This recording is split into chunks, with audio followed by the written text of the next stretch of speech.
Ladies and gentlemen, enough screwing around.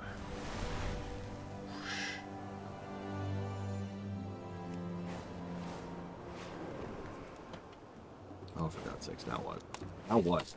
Can I not just stream for 5 seconds without getting interrupted? Is that not possible?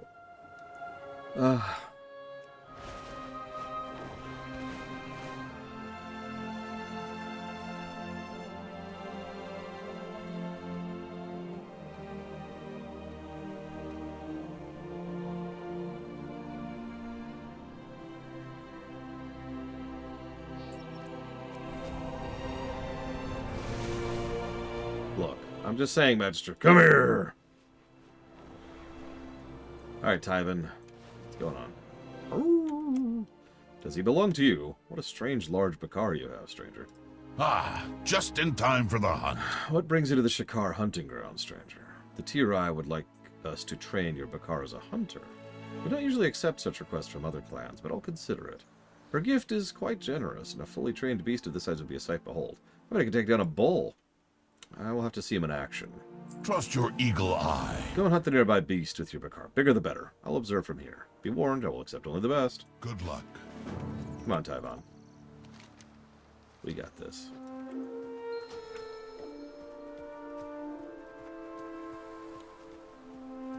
Not really a lot of big beasts around here, honestly. So we'll start with you.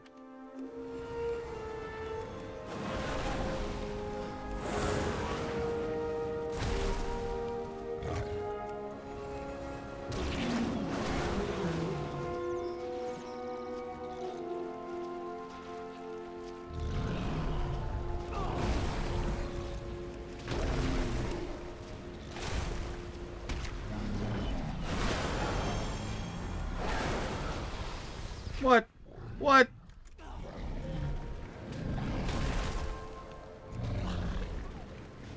It's okay, Tyvan. It's okay.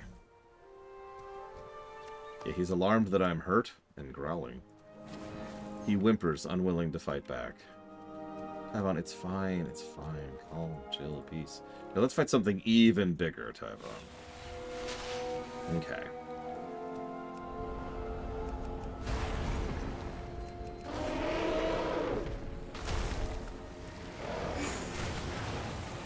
Better.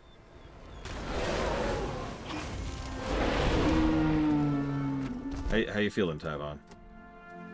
We want something even bigger? You got it, buddy. Just for you.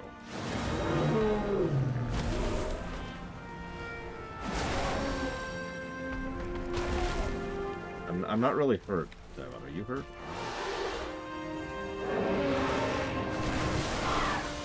Yeah. Okay, stop taunting, Tyvan. It's okay. It's okay. I got this. I got this.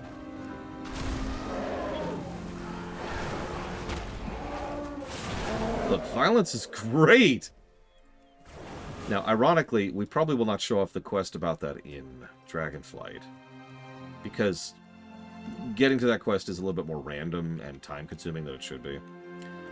However, we will absolutely show off that quest in War Within. And I'll talk about the equivalent quest from Dragonflight. Alright, Tyvan, I got an idea. Come here. Let's do this. We're gonna fight the super ultra big guy, okay? Now, if I die, it's completely your fault, alright? So don't let me die. Okay, we got this.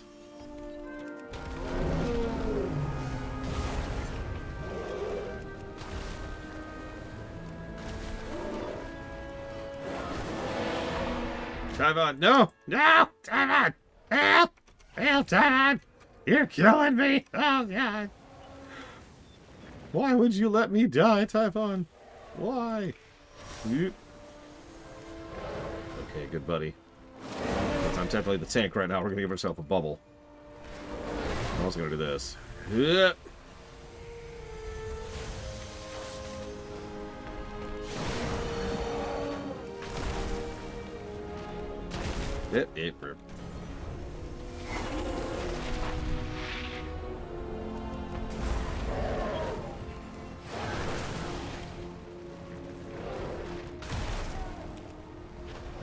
I do too. It's very cool looking. I was just eyeballing it there.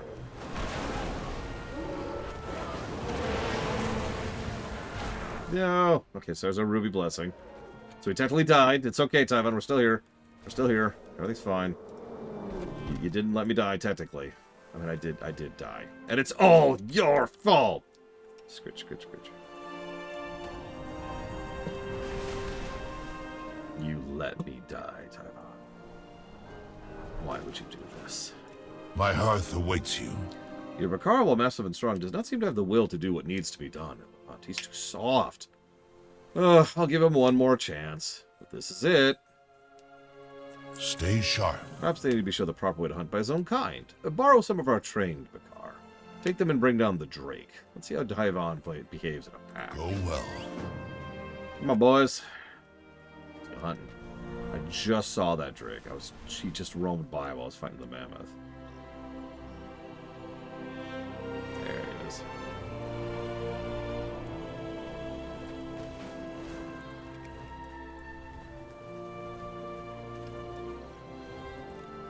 Oh my god, the shorter range. Ah! Oops, I didn't hit that button. Whatever. Yeah, let's take down a Drake. It's fine. It's fine. We got this. You okay over there, Tyvon? You got that elk? He's got that elk. He's fine. He's fine. He's fine. Everything's fine. Everything's fine. I got you back, Tyvon. Don't you worry. I'm actually a good tank. I'm paying attention.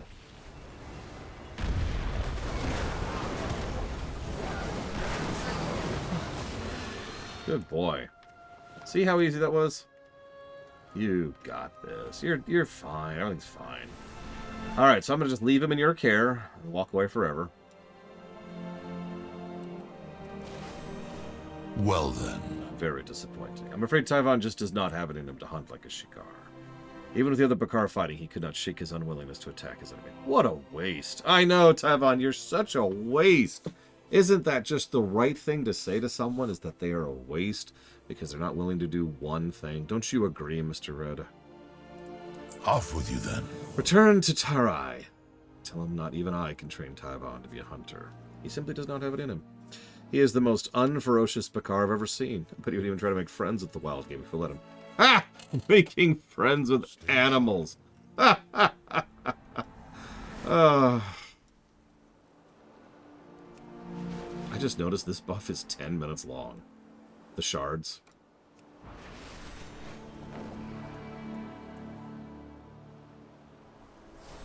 I mean, it's got so many shards on it, but still, the buff itself lasts 10 minutes. My hearth awaits you. Tyvon just returned. They could not have trained him so quickly, could they? No, I suppose not. She sighs deeply and looks at Tyvon. He doesn't seem to be taking it well either. I have one more idea. If this doesn't work, we'll have to make some difficult decisions.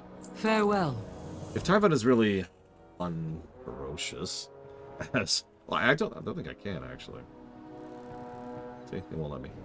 As unferocious as Jadar says he is, maybe he'll be better as a herding Bakar. The Ilog are expert Argali shepherds, and aren't so proud they require lavish gifts to help another clan.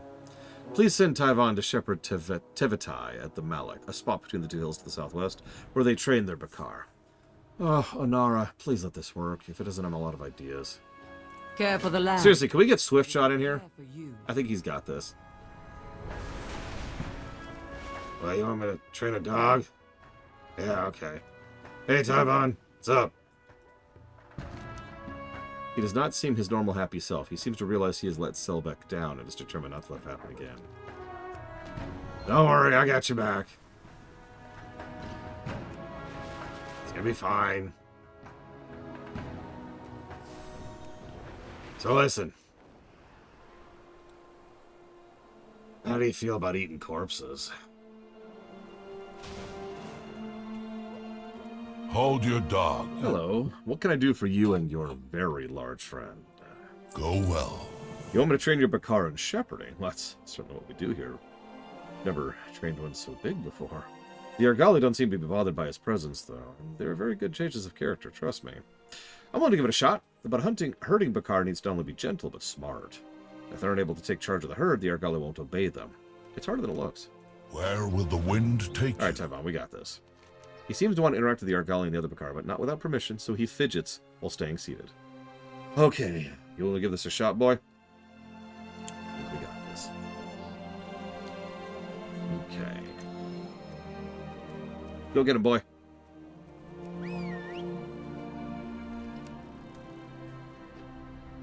He seems confused about what he's supposed to do. The Argali completely ignores him. Okay, no, that was too small. We need something more your size. How about this one?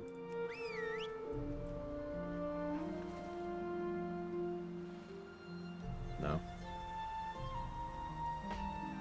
The Argali looks at Tywin, snorts, and goes back to grazing. Yeah, we kind of have to train him. Not just be like, hey, go, like, herd. Like, maybe we should tell him what herding means. I've got it. I'll have him play Twilight Princess for a few minutes. He'll get this in no time.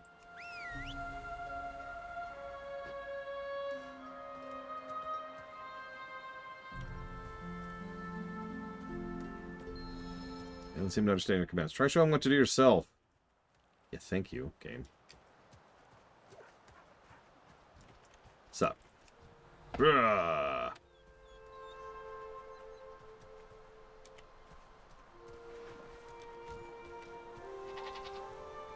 That's right. To the camp. To the camp. This way. This way. Up to. Up to. Up to. Up to. Up to. Woof, woof, woof. Woof, woof, woof, woof. Yeah, by the way, I wanted to share something, but I forgot to. Ladies and gentlemen, we are in the second zone of this game. We are already net positive on gameplay. That feels good.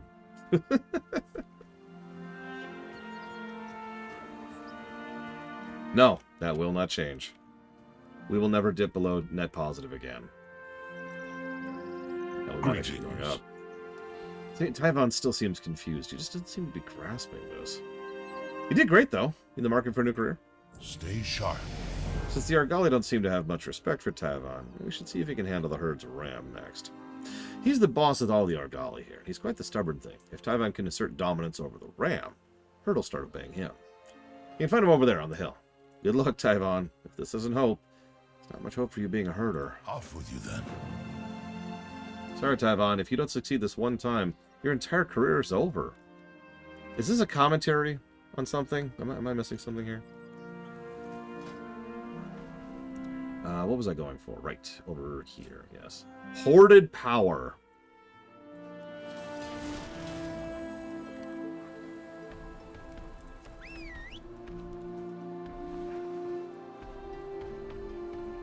Tyvon looks like he's trying to play with the ram. The ram has decided to become hostile. Okay, guys, it's okay. Oops, that was out of order. Let's try it again. Please don't make me kill you. Please don't make me kill you. No, Mr. Red. And I'll explain why when we get to War Within. But you don't want to wait that long. So, let me give you the preview. Dragonflight wasn't that unusual. I know that sounds strange, but Dragonflight being good wasn't really all that surprising. A lot of people were like, oh my god, but really, it's actually kind of makes sense that after such a dip, they would kind of go back up, right? Even BFA had pretty high highs, right? So, has frankly been the pattern in WoW for a long time.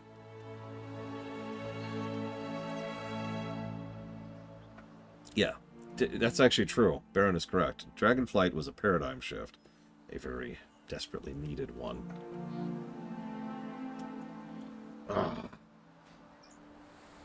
Don't mistake me. I think Dragonflight will be our best scoring expansion to date. I think it's going to crush Pandaria. But what really mattered is if War Within stuck the landing. That was the big thing we were all holding our breath on, right? A lot of you remember, before War Within, we were all just like... It was so easy for them to just have a crap expansion after Dragonflight. It's like, okay, War Within's okay. Whew. This is sacred land. That could have gone better. Sorry, friend, I don't think Tyvan is cut out for this. He's a very nice Picard, but doesn't quite seem smart enough to figure out how to get the Argali into the pen, or aggressive enough to take command. I'm afraid I'm about to send you back with bad news. See you soon. Well, that's a good question, Luke. Ask me again in a couple years. I guess there's nothing to be done but to send you and Tyvan back to Marokai. Wait, who's that appropriate? Not another stranger with a giant Picard, I Good hope. luck. Zerviles! Zerviles! I have urgent news from Healer Selbelk. Yeah, what's up? Be welcome. The village in the north has been sacked by Nakud raiders. May your arrow always fly. Tyvan, Selbelk has ordered you to stay put with Tavatai. She doesn't want him getting in the way. Ouch!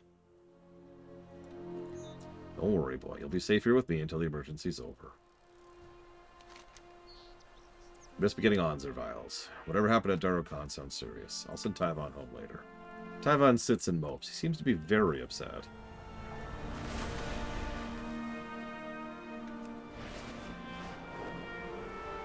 Yeah, Dragonflight did do two very, very important things.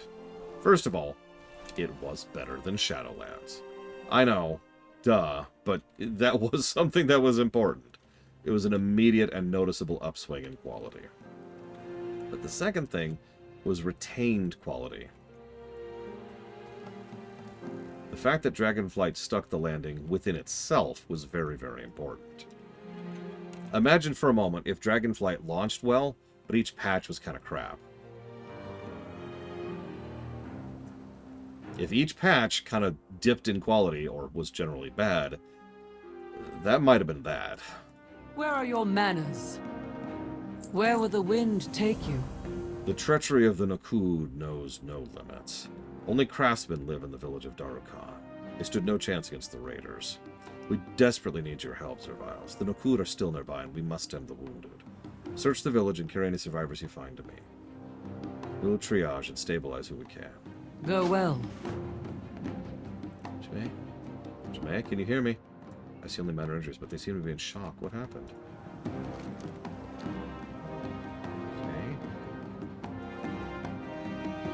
I'm so sorry, Chimay. I wasn't able to save them. This is sacred land. Stay sharp. God damn it, Nakud. Do you have to be, like, evil? Is that necessary? Is this required?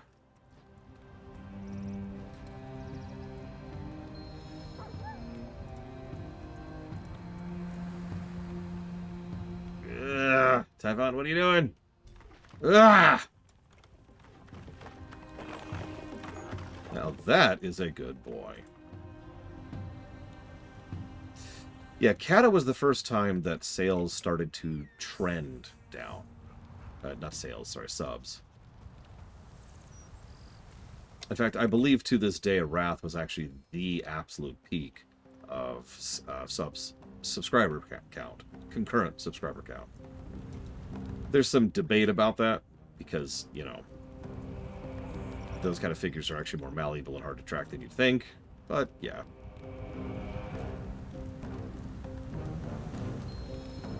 Now you're probably thinking, so Wrath's the best expansion. No. That's pretty much the same thing with pretty much every major MMO out there. Generally speaking, MMO comes... the big MMOs, they came out, and there's like an upswing of overall, like, yeah, and then eventually it reaches that point where the bubble bursts, for lack of a way to put it. Too many people start bowing out, too little new people start coming in, etc. So the overall thing just kind of starts to dip back downwards. That doesn't mean the game is doing worse, it means the game has hit its ceiling. Yeah, exactly, Mr. Red. All games have a ceiling. All games have a ceiling on how many people are going to play them. And MMOs usually start pretty decent, peak, and then level out. And that's what happened with WoW. WoW's overall player base leveled out. I'd say somewhere around the Pandaria to Legion era, somewhere around there.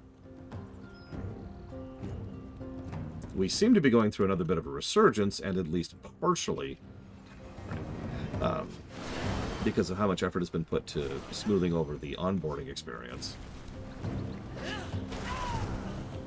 Because again, every good MMO out there knows that you need to get new blood into the MMO. You need to get new players in.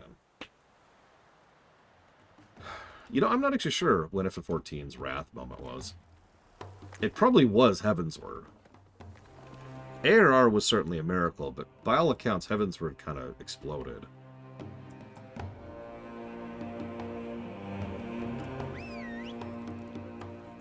Ah, Taiwan.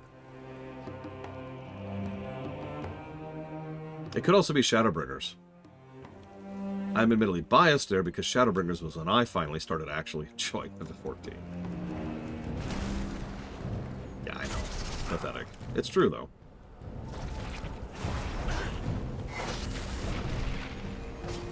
No, exactly, Magister. Eras change. Industries change. People change.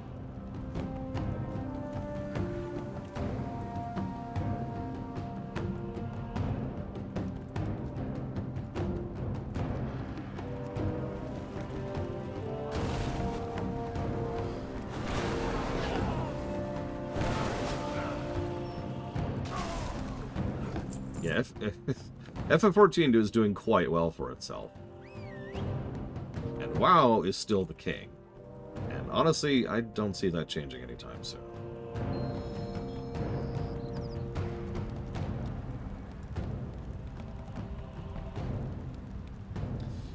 So, I actually do have a very basic, banal reason why I think ARR sold enough to keep Square afloat. It's actually a really, really basic thing. You ready for this? Here it is. The company openly admitted fault, apologized openly and publicly, and then took action to verb apology. What I mean by that is, it's easy to say words. To do action as part of an apology always hits a little bit more. If I say, dude, I'm sorry I ate your lunch. Okay. If I say, I'm sorry I ate your lunch, let me pick up your next lunch and buy you lunch to replace that, that hits so much harder, doesn't it? A lot of people tend to forget that when ARR, at the end of 1.0 and at the beginning of ARR, they did a lot of things to smooth over players joining ARR. I mean, how many of you remember when F14 was just straight up free for a while there? So, yeah. Public honesty, public apology, and taking action, verbing, in order to go ahead and follow through on it. That's why ARR actually sold so well, because that gets people's attention. I've been saying this for years, and I've always wondered if I'm wrong about that, because I thought I might just be thinking about myself, because I tend to value that kind of thing. But ARR was kind of the proof of concept there, to be frank. People absolutely responded to that. Have you eaten? It seems everyone. Typhon, that was incredible. I had no idea he had this in him. May your family be blessed. We have everyone stabilized, thanks to you and Typhon, but many of these villagers will need to heal for a while longer in Maracai. Why don't you two lead our train back? You're the heroes of the day, after all. Care for the land, and it will care for you. He's a good boy. He can barely contain his excitement. He fidgets back and forth and thumps his massive tail on the ground. I don't want to give too much credit just to Yoshi P, but yes, is the answer to that question. Here's the deal. Yoshi P was put in charge of the project. He looked at the situation, and he said, this is what has to happen. Now, that took balls. But I will always give some credit for the upper echelons of the Square team, because they backed his play. They could have easily said, no, and told him, no, you're ridiculous. No, we're not going with that. But they actually went with it. Look at him, he's so proud of himself. Do you want to race back? Is that it, boy? Go on ahead, Subcath. I'll lead the wind back. Why not? It's been a while since I've let myself have fun. Let's go! I admit I feel quite foolish, Zerviles. I was just about ready to send Typhon away when he just needed the chance to prove himself. Except he's probably shouting because she's back. He is very strong. Strong enough to move heavy debris. Strong enough to carry a full-grown centaur. Yeah, think about how heavy a horse is. And he's very brave. Brave enough to charge through hot flames. These qualities will make him an excellent rescue Bakar. A perfect companion for a healer like myself. How close-minded I've been. Thank you for opening my eyes, Zerviles.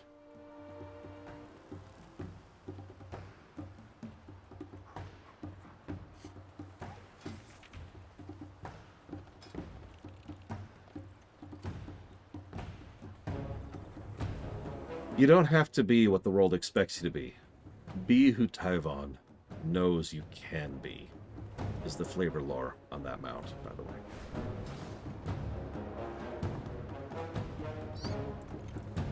This is sacred land. And here we are, home again, safe and sound. I can't begin to express how grateful I am that you and Tyvon arrived and you saved many lives today. Go well. Do you see that young one sitting over by the bank of the stream? She points northeast. She may have lost both of their parents in the Nokud attack. I've healed all their physical wounds, but they have not eaten or said a word since we found them. They just sit and stare. This is beyond my skills. Will you try to talk to them? Farewell. Hear me out for a second, Captain Zeus. Imagine if they bring the jailer back for one quest and it's to kill Tyvon.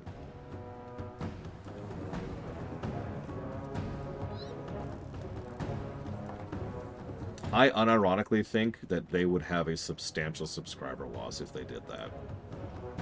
That would be such a bullcrap out of nowhere, awful move. Hello, are you alright?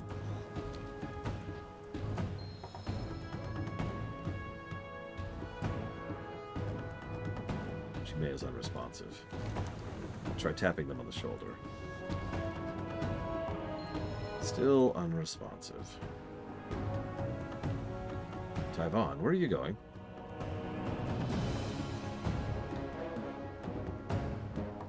Tyvon was always part of the jailer's plan.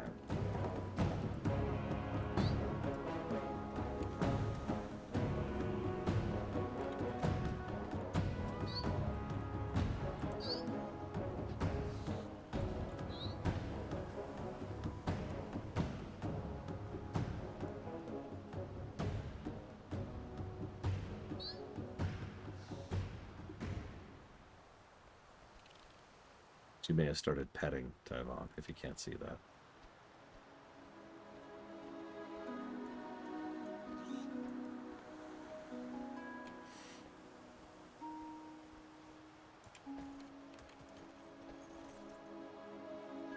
Hi there, pup. What's your name? Windwater.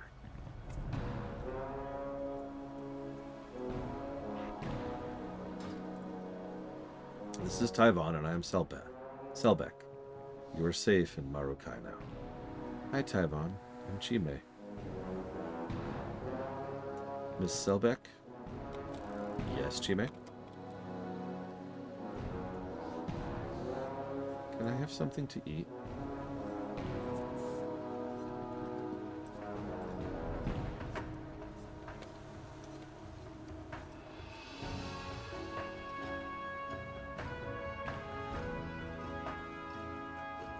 Jesus Christ. Where did that come from?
Yeah, no, that's...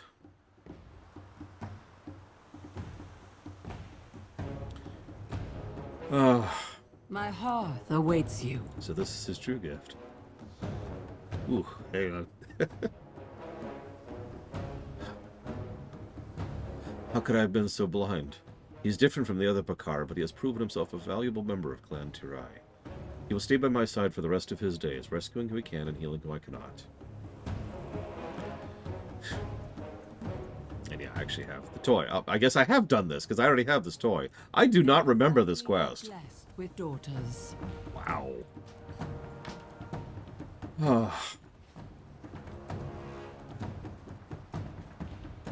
And he's actually secretly a dreadlord working for the jailer. Yeah, can I have something to eat from someone who is so traumatized they haven't been eating? That's... Jesus Christ.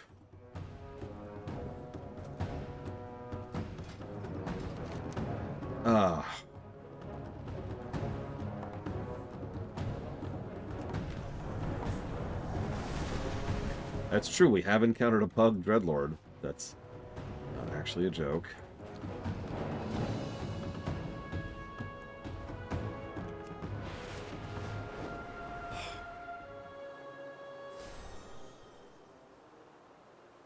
Hey, Zach Taft. How goes the other galaxy?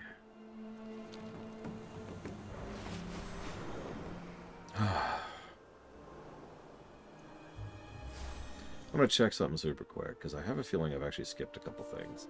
I actually forgot that it adds quests to your markers once you finish the MSQ in an area. Oh no, the Teskar definitely don't have anything heart-wrenching. Or maybe they're unlocked after MSQ, I don't know. Something. There it is, right there.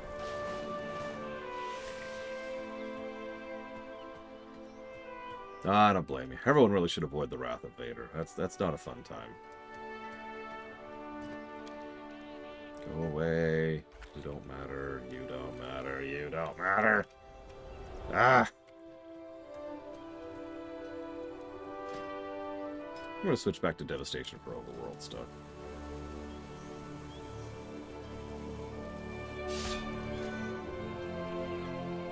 What was I working towards? That, yes. Ah, the great outdoors.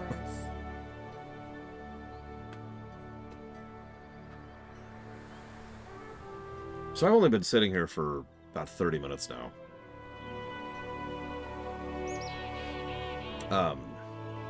You're probably wondering why I'm not sitting in my chair. This is actually embarrassing to admit. Lately, there's been a smell. It's not particularly strong. In fact, no one can smell it but me. I've called down my sister and my nieces. Nobody can smell it but me. But I think I've mentioned before, I actually have a really, really good sense of smell. Which is helpful sometimes and really sucks other times. And then I got the surgery. So my sense of smell is crazy good. So I thought, maybe it's my trash can. Nope, that was the first thing I tried. Okay. Maybe it's me. I was actually really scared it was me, because, you know, I'm an old man now, and old people have smells. But everything I could do verified it. Like, I kept doing, like, double-blind, single-check tests of, okay, maybe it's my shirt choice. Maybe it's my, you know, the overcoat I wear. Nope. Maybe it's just me, because, you know, I do stretches and exercise across the day. Nope. Okay. And the more I started working on it, the more I kept hammering out pretty much everything except for the chair. But why would the chair smell weird? Well, here's the deal. I have a suspicion that I know what it is. See, many months ago, when the smell first showed up, I brought down the, what do you call it? The vacuum you use on upholstery, right? And I decided to go and do a run through of my chair just to clean it up. And it's smelled bad pretty much ever since around then. Now, I didn't concrete that. I didn't realize that until when I had the upholstery chair out anyways to clean up the couches, that I decided, you know what, while I've got it out anyways, maybe it's the chair. I'll go ahead and rewash the chair, and surely that'll make it better. And the smell got noticeably worse. So I think it's whatever chemicals were in the soap is either interacting badly with the fabric of the chair, or there might actually be some mold that got in there underneath the fabric. One of the two. Because either way, I could tell immediately there is no smell now. Which means it's the chair. So that sucks. It's a very comfortable chair. Also a very expensive chair. And that's the real problem. I'm going to probably go through some effort to try and fix that. I basically can't sit in this thing any longer. This hurts my back. I'll take smell over pain.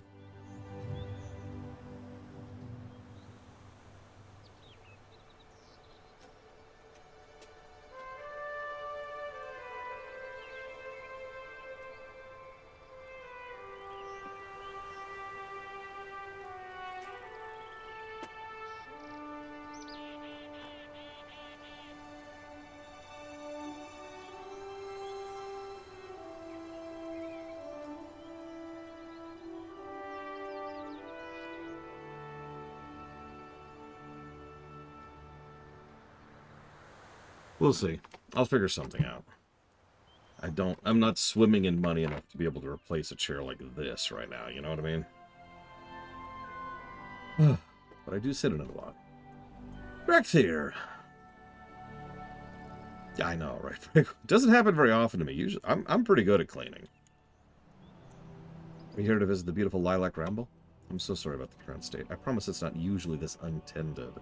Theramis, the garden's keeper, was supposed to meet us today and tackle the issues together. He's been struggling with upkeep lately, but Felina and I are helping out. We can't do it all. Did you look for him? Maybe he forgot. Sure.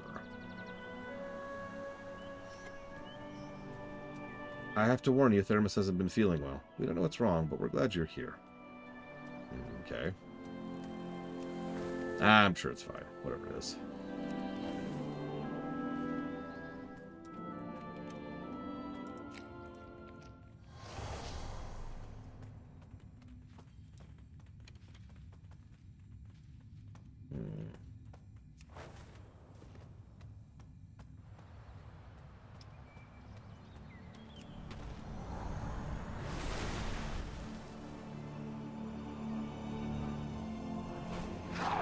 Excuse me. Excuse me. Excuse me. Excuse me. Excuse me. Excuse me.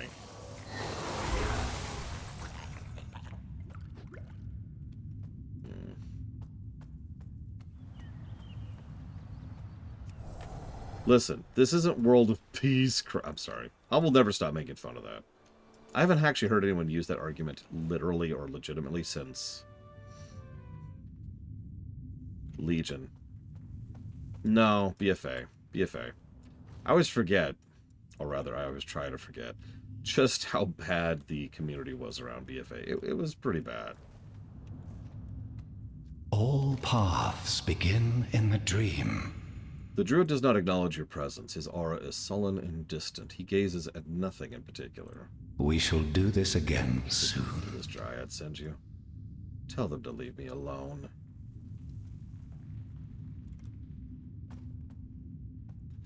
It was very weird. I don't know if those people left or not, but... And of course, this is completely anecdotally, but... I have had none of that crap since Dragonflight. And I do remember... I do mean both recent expansions.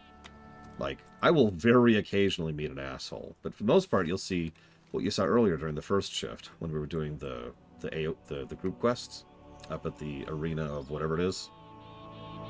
And we're just hanging out. There's just some other people there who were helping us with our quest while we were helping them with theirs. That's like the normal interaction for me in WoW nowadays. Dude even walked up and bowed, and I was like, yeah, go ahead and tell me your thing. He's like, okay. Boom. Let's do it. Dude waited for me. You probably didn't even notice. How many of you noticed when we were doing the early quests in this zone up here that I would occasionally walk across someone else? It would also happen down here and over here. And they would tag something, and then they would wait so that I could also tag them. And vice versa, of course. I was even dragging enemies onto other people's AoEs so that they could get tag credit, and then I could help them kill. Like, and yeah, the Mythic teams have been really legit lately. I had a really good time doing Mythic Pluses in Dragonflight. It was strange. Like, just really weird, because I think I've told you this story before. I tried Mythics all the way back in Legion, and I got burned by that so hard, I just pieced out of it for like 3 expansions. 2.5 expansions. I didn't come back till Dragonflight. And then it was just a different experience. Hell, even the one, I think I've told you this story, we were doing the Warlord's Dungeon. the grass, the overgrowth. We were doing the overgrowth. And there was this asshole who spent the entire dungeon mocking my tanking. But that was it. Like, he never actually tried to sabotage the group. He didn't actually leave or bail or anything like that. He was just being a dick the whole time. And me and Sis, because we were doing the dungeon together, were just in vent making fun of him for it the entire time. Like, that's it. That's as bad as an experience I had in Mythic Pluses in Dragonflight, was that jackass. Hi. Weird. Is there trouble? Poor Theramus. I have an idea to cheer him up. Take this net to catch some of the native hoppers, which are docile but quick. They've made quite a home by the coast. We'll bring them to Theramus. He'll literally be overrun with fluffy goodness. What is nature's call? My sister's idea is charming, but Theramus needs a real pick-me-up. There'll be a generous serving of sour bloom. We can make it into a paste to slather onto his favorite food, turtle meat. Okay. That sounds like a terrible idea. Let's do it. Really small detail I like, by the way. Ignore Amir Drasol in the distance there for a second. You notice just how much foliage there is underwater around the Emerald Garden? I always loved the idea that the garden is extended into the waves, is all I'm trying to get across. Just nice little touch.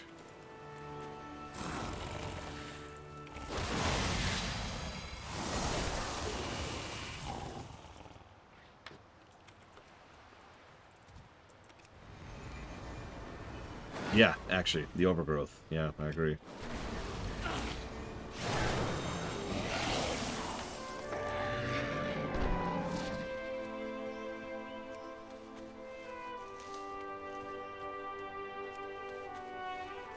Oh yeah, B. I forgot about that as Mirror Star. I need to take up cooking again. Not that I have any time.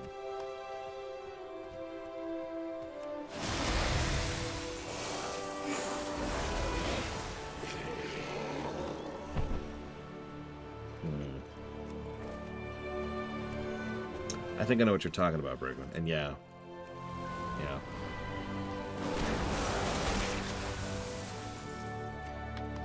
I don't really have a good reason why, but cooking was always one of my favorite professions to raise in WoW, just in general, across all of the years. My main, I'm actually legitimately proud of the fact that my main, Frozen Sorrow, has, like, had all of the cooking recipes. Now, that hasn't been true since BFA, but as of Legion, I had everything. Yes, that's right. That means I got all the ones from Nomi. And yes, I am proud of that. Thank you for asking.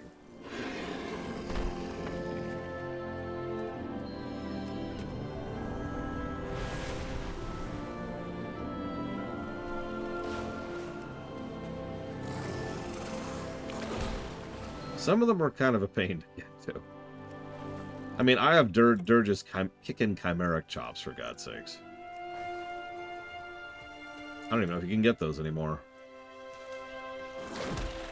I really don't. I've had those for a while.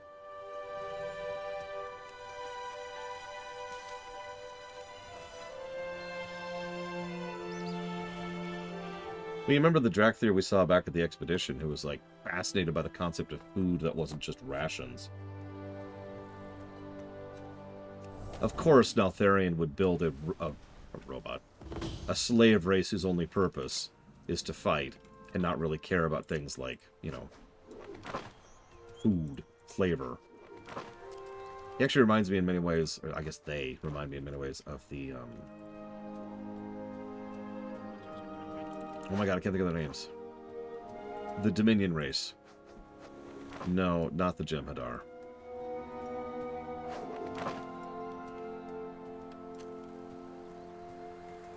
The Vorta.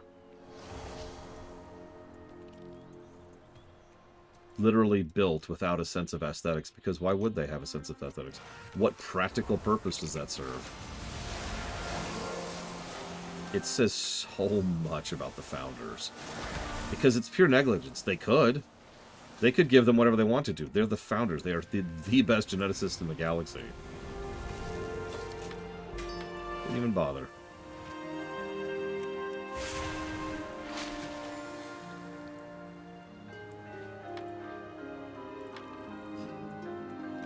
think we're going to swap these. Keep hitting that button by accident.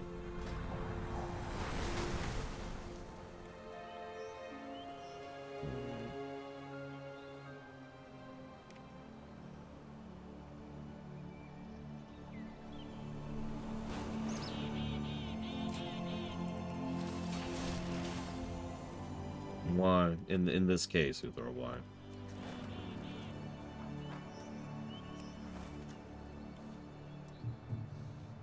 Is there trouble? First, we grind the sour bloom and eggshells together. Ugh, I can smell the sour bloom from here. Hush, that's the smell of abundant nutrition. Rub the paste generously over meat, and done. Are you gonna cook the meat? The great You know why sour bloom grows under the coastal trees? The tree roots trap an abundance of nutrients from the waves, which then feed into the sour bloom, which gives them incredible nutritious value. Hi! The meat to sour bloom ratio is just What is right. nature's call? Is there trouble? Look at this juicy and delectable herbed turtle meat. I speak objectively, of course. I'm a vegetarian. Go on, he probably hasn't had a meal all day. You know, I shouldn't be surprised that dryads are vegetarians, but actually, that kind of makes me wonder, how do they gain enough, like, do they generate magic from that? That gets me thinking. Nah, go ahead and tell me, Uthor. It's probably going to be a long time before we hit up Armada, and I'll probably forget by then.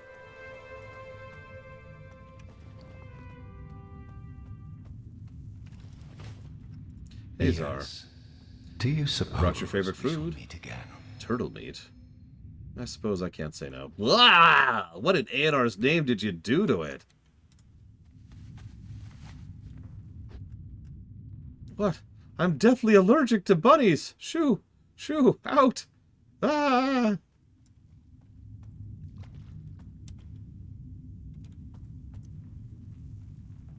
You, feeling any better there, buddy? Oh, interesting. It's in the opening cinematic? That sucks. Hi! Oh dear, we heard his outburst. Are you okay? What is nature's call? Perhaps it's best we give him some space, but we can't be idle. The grove is destroying itself as a rock. Please help us out. The great He can't outdoors. give up. He must understand what's happening out here. If he won't leave the cave, we'll show him directly. Anything will do. Just, there's so much going wrong, from corrupted flora to antagonized wildlife. I do absolutely get what you mean, Uthor. Speaking as a long-standing, unabashed STO enjoyer. I've actually heard the term fanfiction be used as an insult word when we're describing STO. Allow me to professionally disagree with that.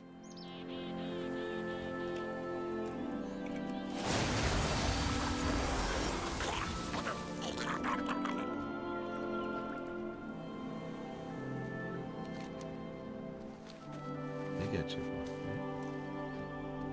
It's okay. It's okay.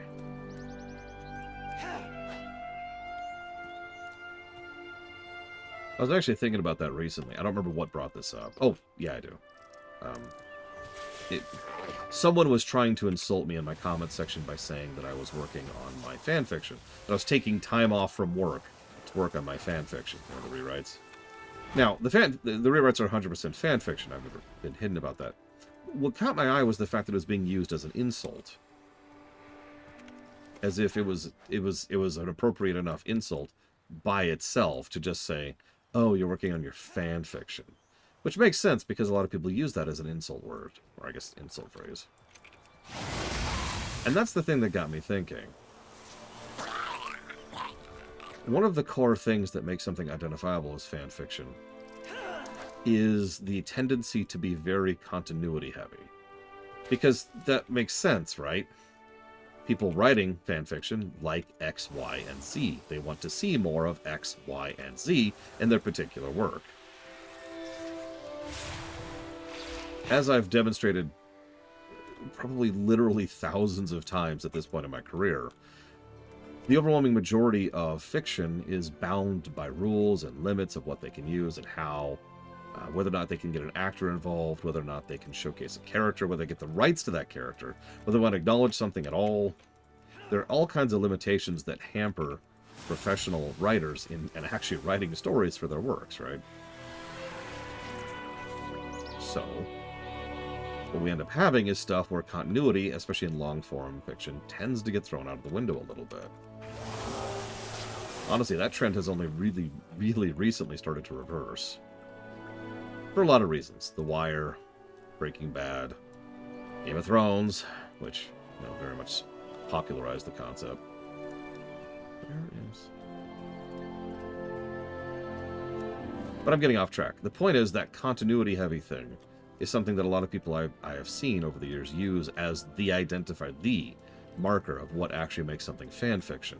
It's like, you know, you just throw everything in, throw all the concepts in. And it's like, well, yeah, of course they throw all the concepts in. You know, they want to see those concepts. They want to see some follow-through on that stuff.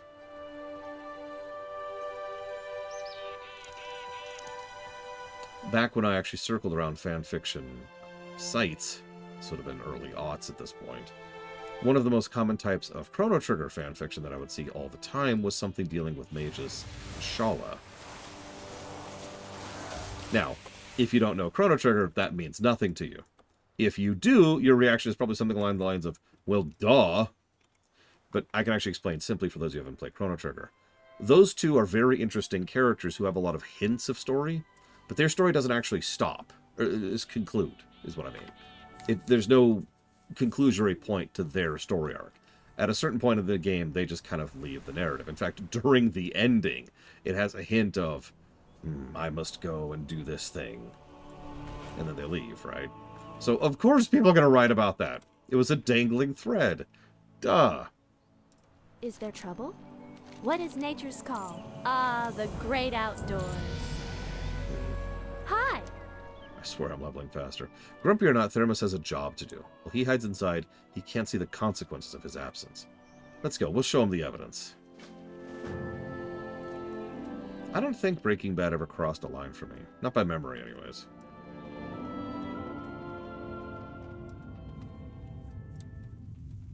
Thermos. Thermos. What was I working towards?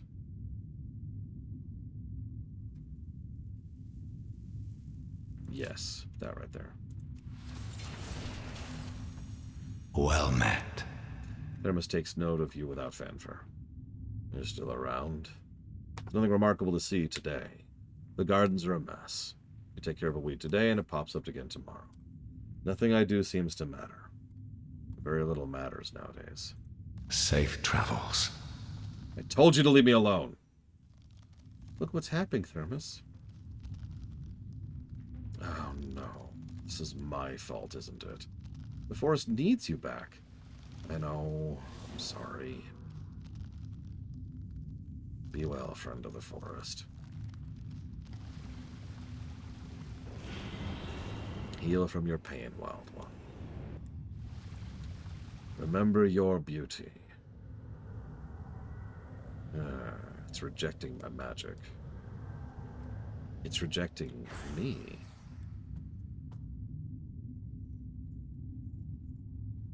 It's been so long since Azure and I planted these flowers.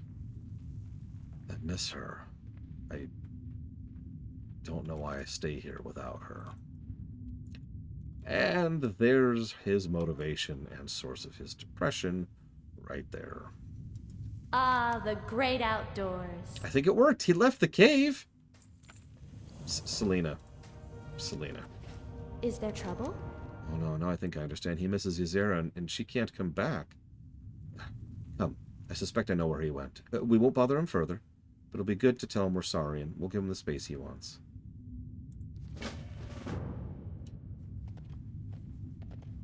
I didn't know that was on his mind. Me neither.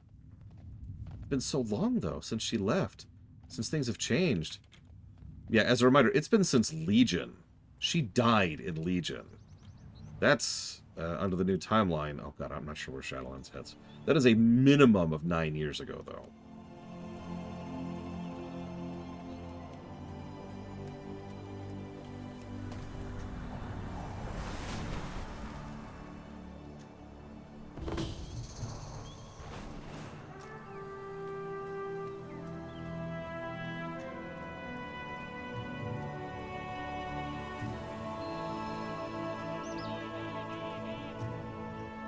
Hofaldan she. Ysera and I built this shrine together before she left. She infused the gardens with magic, so part of her would always remain, but now the magic and Ysera herself are long gone. May your life be long. We're sorry for bothering you so much, Theramis. We didn't know. We'll help you restore this overgrown shrine. By the trees. Help me, Philina. The growth is too deeply rooted. I got this.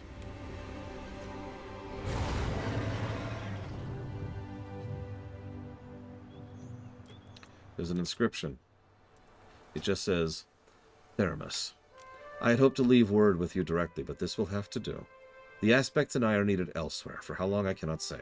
Something threatens the world. Not even Maligo seems to know what we're facing. It seems in this we fly blind. Watch over this place, dear one. Keep it safe, both for the dream and for me. I will return soon enough. Hopefully in time for the new bloom. We shall plant even more together. Your dreamer. All paths begin in the dream. Theramis, you did it. It's so beautiful. We did it, my friends. Thank you.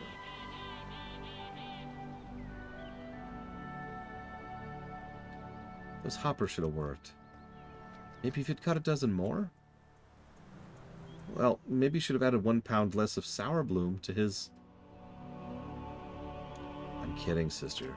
You're the sweetest dryad I know. Yes, I am. You two are precious. I owe you both my deepest gratitude.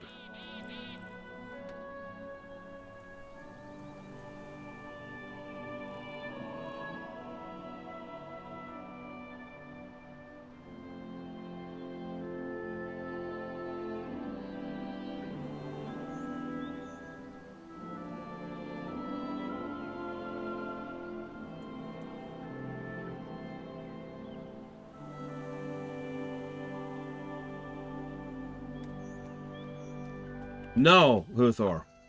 No, no chill.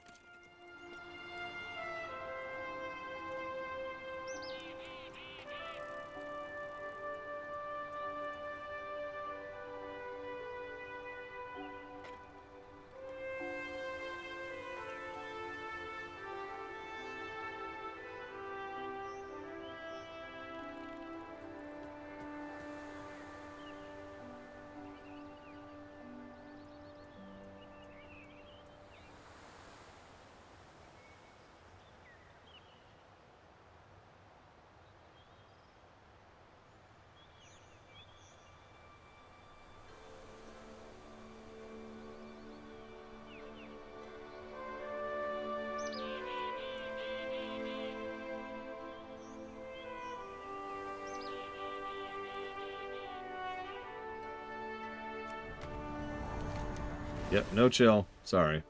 We had no men for a while. Now we have no chill. Which quest is that? Oh, we're going to take a bit of a detour here really quick. In terms of scale, the factions of Star Wars have bigger armies than others. Than what? Hang on.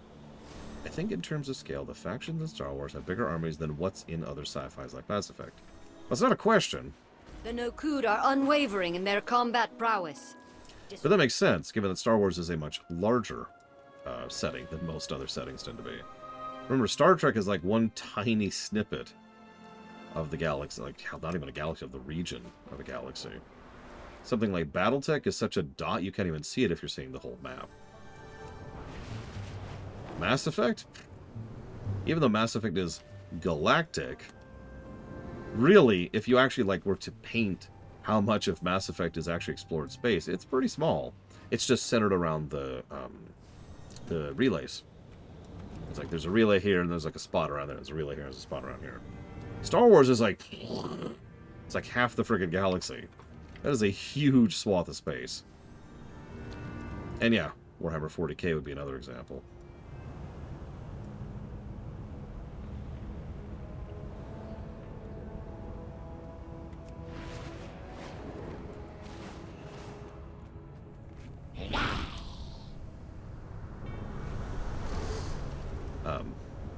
What are world breakers? That's us! The Worldbreakers serve Neltharion in all things. Our elders say that one day soon the Earthward will burst from the sea and bring peace to Azeroth. You realize Neltharion's dead. Don't be ridiculous. The Aspects live forever, and Neltharion even longer than that.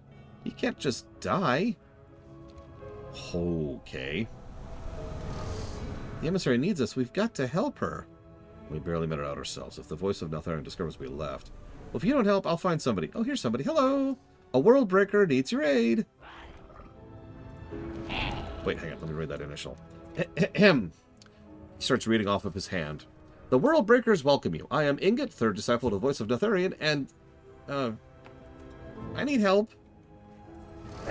Another outsider arrived yesterday. She called herself an emissary for the Red Flight, asked for an audience with her leader, the voice of Neltharion.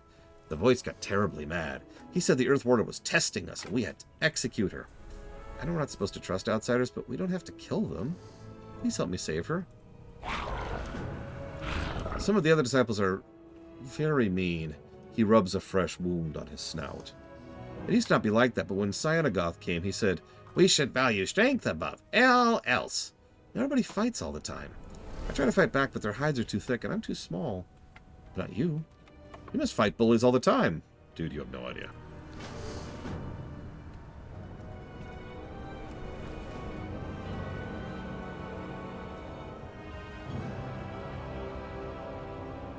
I mean, everything in all of Mass Effect combined is probably smaller than just the clone army.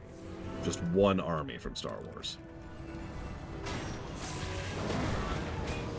Over here! Reinforcements at last. Did the Major Domo send you?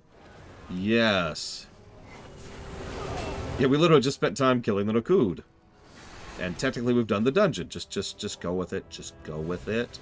We did the dungeon. Right? We're all agreed. Okay, cool. Everything's fine. We serve once more. The hatchling asked you for help?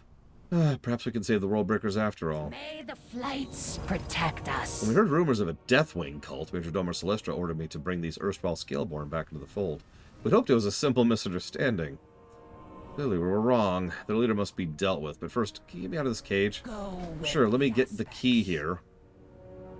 Let me just get my key. There we go. Okay, ignoring bad writing, Magister. 6 million still probably is bigger than everything in Mass Effect. I know that, Loke. I stand by it.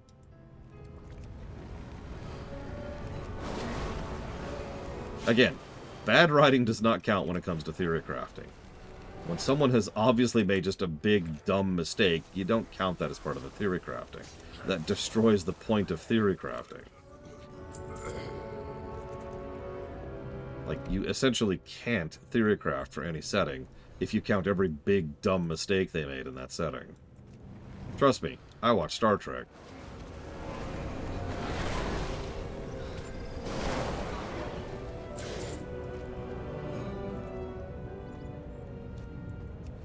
Loke, can we not? Please? I'm really not in the mood.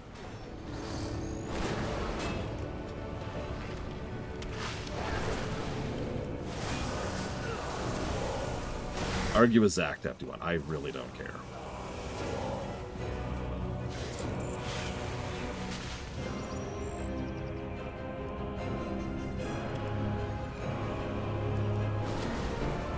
$6 million. God.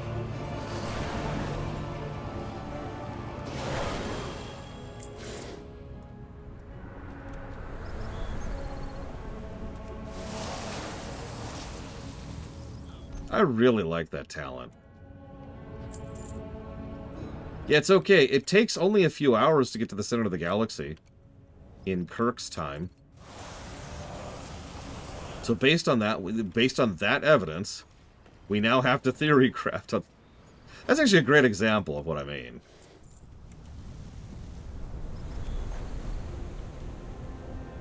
Like, when you really think about it, you kind of have to throw that stuff out of the window.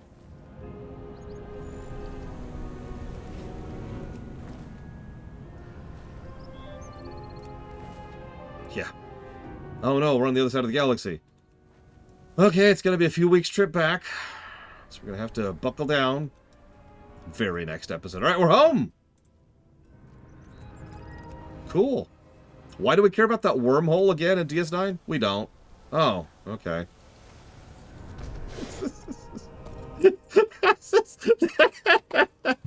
Now you got me thinking about it, right? Okay, so like the wormhole opens in Deep Space Nine. Oh my god, it's a stable wormhole. And they're like, okay, we need to verify this wormhole stable. So they go and they just warp to the Gamma Quadrant. Like a week trip, right? Like, all right, we're here. Oh my god, the other side of the wormhole, it's right here. It really is a stable wormhole. This could save us literally days of travel time across the galaxy. Woohoo!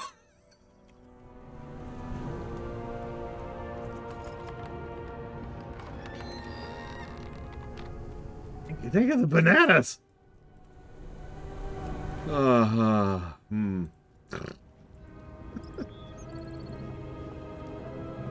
my god, that range limit. I hate that range limit. I hate that range limit.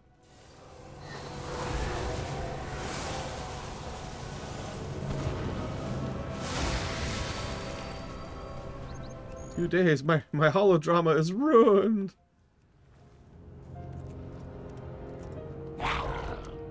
Oh god, don't get me started on hyperspace skipping. Please don't remind me that that's a thing. There are 3 things I hate most in the sequel trilogy. And it's not the things that you're thinking. 1 is the stupid arcing shots in Episode 8. 2 is the very existence of the First Order as an intergalactic power. And 3 is the freaking hyperspace skipping. God. Aspect's grace shine down on you. Also, somehow, hyperspace skipping has returned. I may have suffered imprisonment, but next to the World Breakers barely spit an ember next to that Twilight's hammer. What? Hey, hold up. Honor What? all dragons. I never. Have you gave been under the Twilight's hammer's tender auspices before? Hang on a second. Yes, Captain Zeus, that's the hyperspace skipping. In TIE fighters.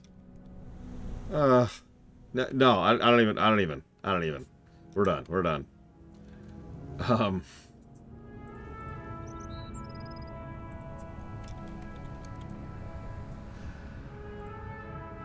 Okay, yeah, no, this is a new NPC. Okay, I was just checking. For dragonkind. That's okay, I know you love Episode 9, and you know what? No judgment, for real. Like as Miristar was saying earlier, that's not really my bag, right? If you come to me and tell me with total sincerity that you love Ride to Hell Retribution, that's awesome. Because you have found something that you derive legitimate joy from, and we need more of that in the world. I'm not going to spit on you for your opinion. I'm going to spit on Ride to Hell Retribution because it's a garbage game. But that does not extend to you. I may have suffered imprisonment, but the World Breakers barely spit an ember next to the Twilight's hammer. Agreed. I should be grateful for that at least. Until we meet again. It's okay, we only have to do 40 hops, Spartan. The voice of Neltharion. I know, Polka Sweater. The voice of Neltharion resides below, spreading lies amongst the followers. He appears to be dragon spawn like me, but his draconic is clumsy, fit for the unscaled. I suspect duplicity. May the waters protect you. I mean, the voice of Neltharion's lying? Most certainly. And if we can reveal his falsehoods to your kin, maybe the World Breakers will change their ways. Yeah, Huthor, how do you keep getting out of the maw? You just keep getting out of there, God.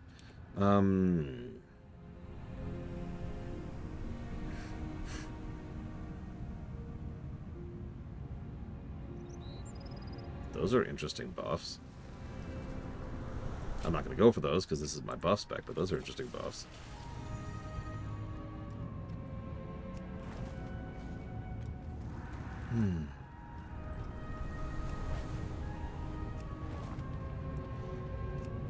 What's a death wing, anyway? A terrible tragedy and a distant memory. You'll understand when you shed. Ingot nods blankly. Curiosity is good, but I need more than that to barter with me. How about I'll kill you if you don't sell and if you don't bargain with me? It's an interesting threat.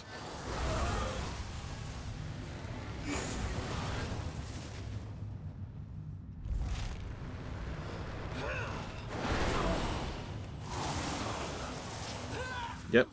Don't worry, child. Hey, look, there's this weird Twilight icon thing here. Anyways, moving on. World breakers beware. The outsider returned with reinforcements. They seek to corrupt our young. No, I don't. Okay, look. Dude. Could you not? Okay. Enough of this is a charade. Deathwing is dead, and no cult can... The Earthrider will not stand for this. Witness the power he has gifted me. You are an idiot. Did you know?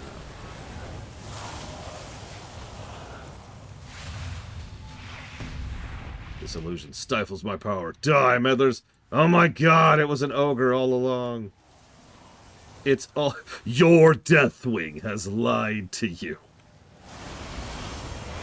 This actually hurts, holy crap. The Twilight Hammer did not die with Cho'Gall, and it will not die with me! Point of order, yeah, it did. Point of order, yes, it will. Goodbye. He was Twilight's hammer all along, one of the last. The voice was unscaled. We have been deceived. Earthwarder, forgive us. All is well, friends. The outsiders are here to help us. We seem to have done as much harm as good. Champion, meet me on the right. Hopefully the survivors will let us pass without issue. It actually makes sense in this case, considering he was void-infused. If anything, that probably helps to emphasize how low tier of a threat this thing was. He even flat out states that he was given power by Deathwing, which, you know, actually means the Void Lords, but whatever. I love it. This is what the Twilight's Hammer is at this point. So minor of a nuisance, they're not even a regional threat. They're part of one side quest. The Isles have awakened. We quenched the last embers of the hammer today, but the World Breakers are another matter. These Scaleborn will find new explanations for their misfortune. New myths, new leaders. My kin and I will watch over them. Should another voice arise, we will intervene. You've done a good thing this day. Thanks. Aspects watch over you. That was a neat little quest. I like it. Yeah, one dude.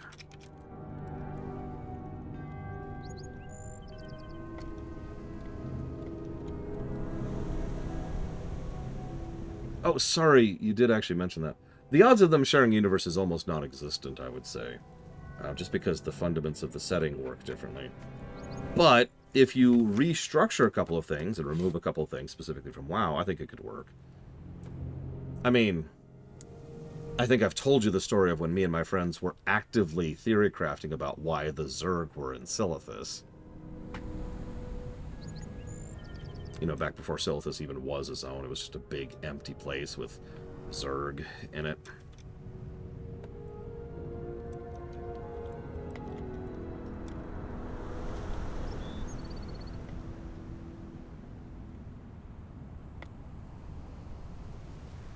So, you're going to find this funny. With that little quest, which I accidentally skipped earlier, we have now officially... We officially have a new best zone. Waking Shores has now inched ahead of the Jade Forest by 1. And, you know, yeah.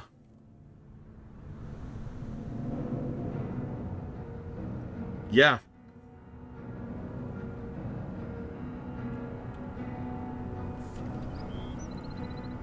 I don't disagree with that. Right, Magister? Right? They came out swinging with the Waking Shores.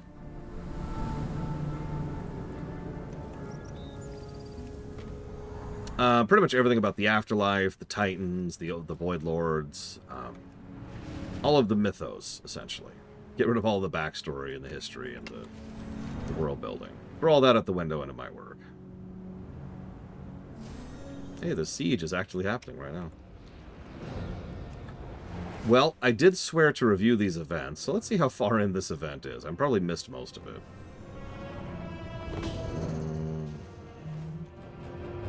Nobody's doing this right now. Look at this. Nobody's doing this. I'm not going to do this solo. Yeah. I love beef as much as the next guy, but no, we'll do that later. Ah!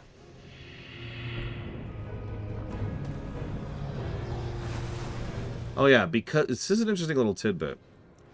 One of the biggest complaints I've heard since BC is that, well, you know, flying trivializes combat in an area because you can just fly all the way over enemies. And if it's not obvious, I have absolutely no respect whatsoever for that argument. However, the reason I bring it up is because since they absolutely know in this expansion, see you around, look, have a good one, that you're going to be flying because it's so baked into the expansion, what they do is they have no-fly zones. And those no-fly zones have their own mechanics to then, you know, try and force you into fight there. But hang on, it's even better than that because it's actually a gradient no-fly zone. Because the gradient no-fly zones mean that if you are there to fight, you have the opportunity to decide how and when you fight, if you're good and quick enough. And if you don't want to fight, you can still zip through and just get out of it. Imagine if you go into one of the no-fly zones and it's just, boop, instantly, you're grounded. That would suck. But the fact that they give you the timer and the debuff, and then when it hits you, you have a second to recover, that's good. I like that. I will admit, however, in the interest of honesty, I'm a little bit biased because I play a demon hunter, and getting dismounted in midair just means, well, having to glide back down. You think we will find anyone here who can help our efforts in the Azure span? I'm sure an adventurer will come by. This place should be crawling with them.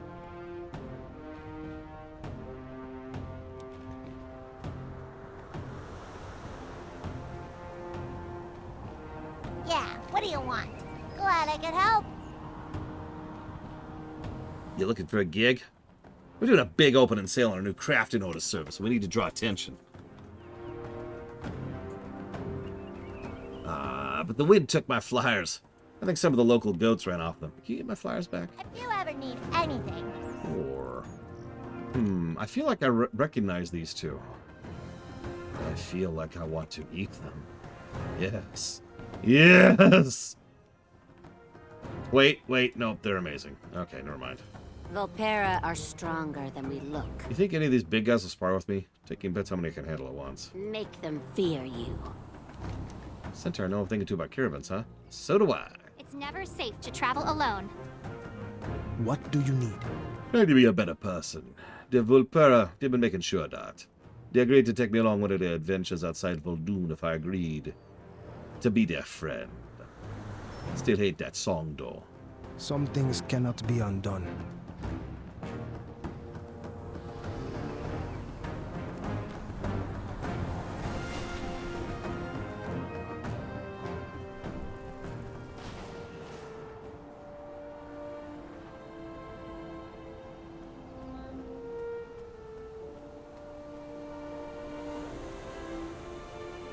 Dolly and Dot.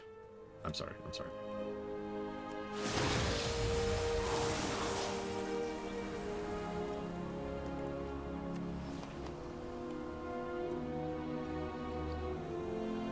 Public orders, fast and made for you. An artisan consortium advertisement promoting the public crafting orders as useful for getting items crafted for you and making personal connections with other crafters.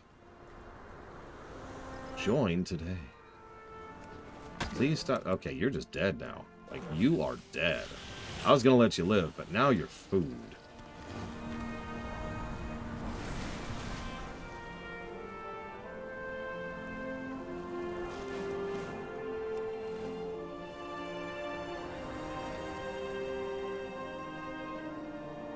Good night, Nerzas. Have a good one.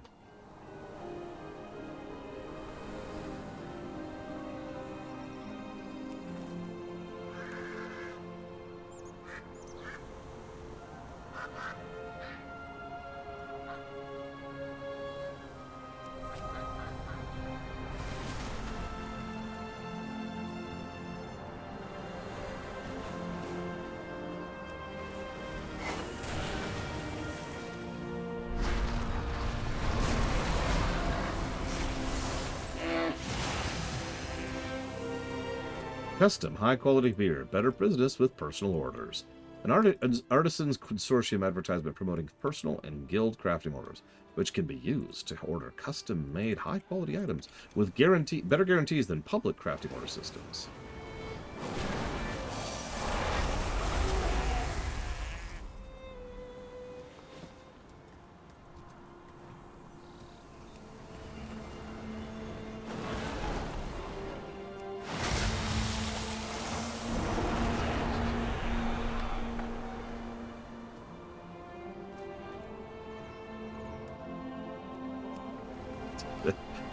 I've been playing an Evoker for, like, all of 2 zones, but still, I'm still not used to that frickin' range limit yet.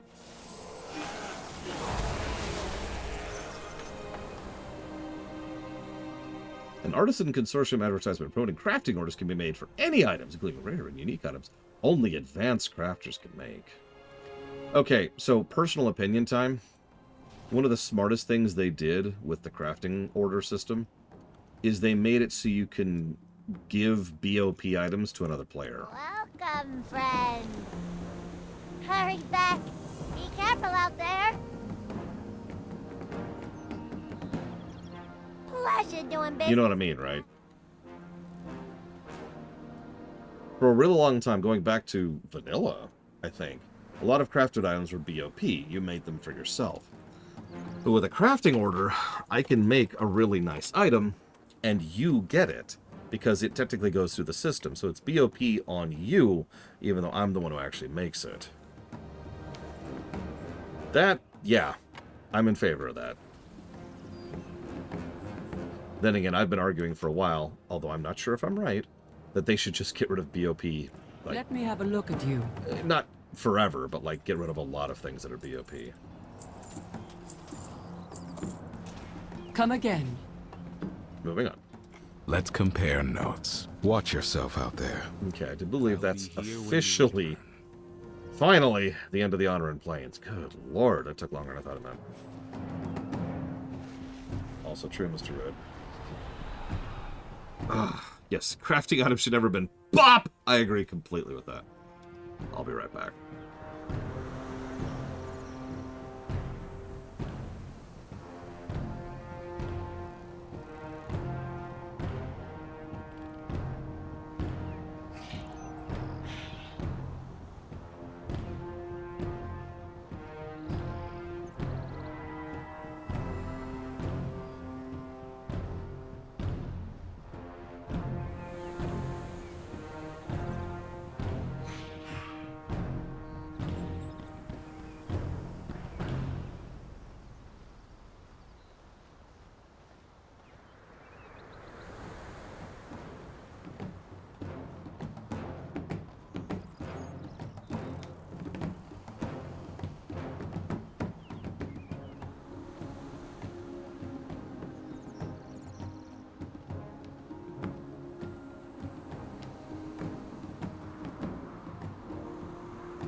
You think we will find anyone here who can help our efforts in the Azure span?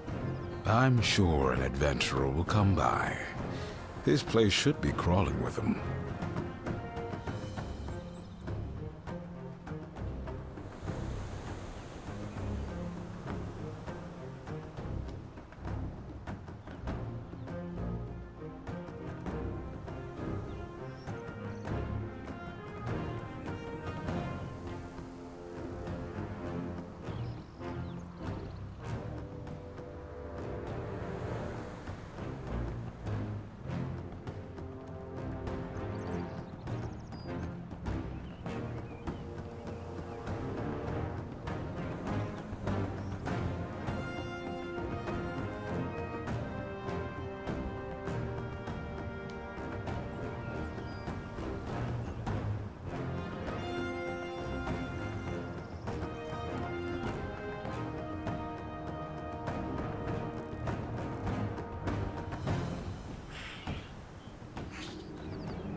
Bop. Is that like a universal emote? Bop.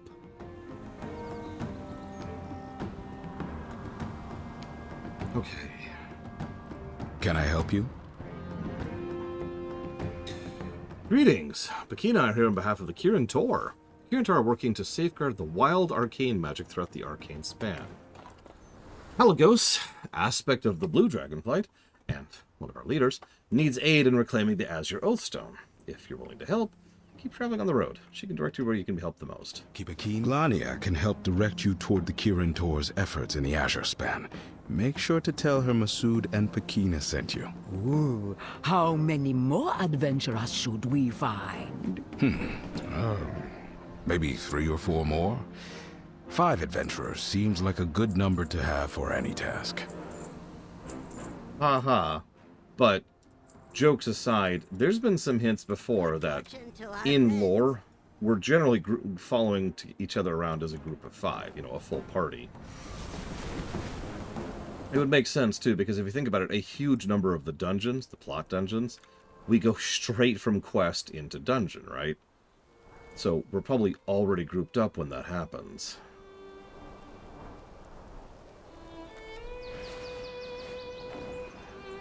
Yeah, not all, but there's enough.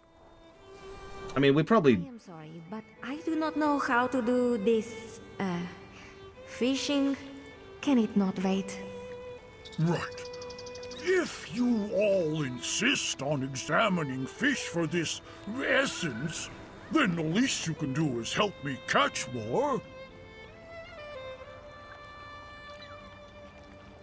We probably, group up, group up, split up periodically, but yeah, I'd like to think that it's like 5-ish people to party, and we just kind of meander our way through the zones. Good strong arms on you. Warm greetings to you. Adventurer, you must be Drakthir.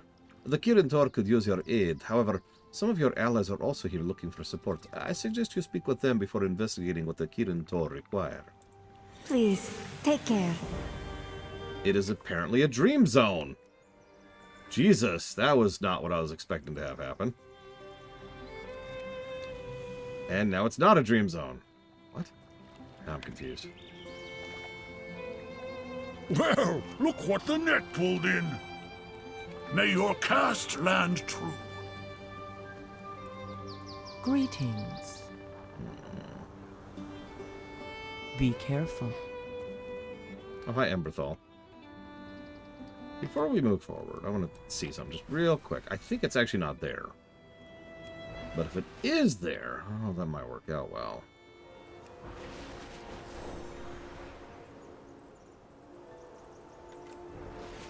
If it isn't, that's fine.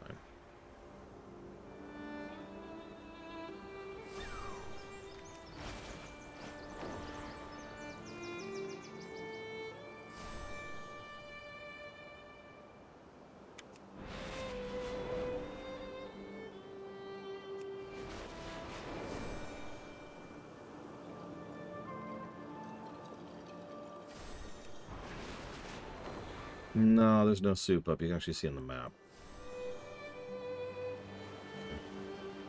Whip, whip, whip, whip.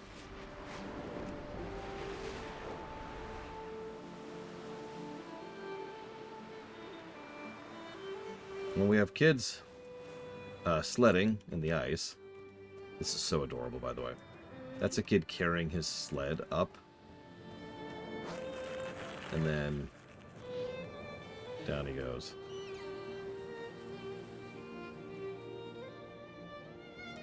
That is absolutely adorable, and I have nothing else to add to that. But it looks like nothing's here at the moment.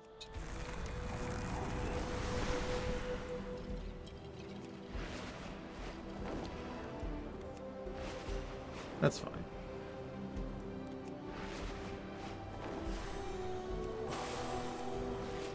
Oh gosh, the Azure span. A lot of people call this the Wrath Zone, and there's good reason for that, but I gotta be honest, I never really liked Wrath that much. That's a negative in my book.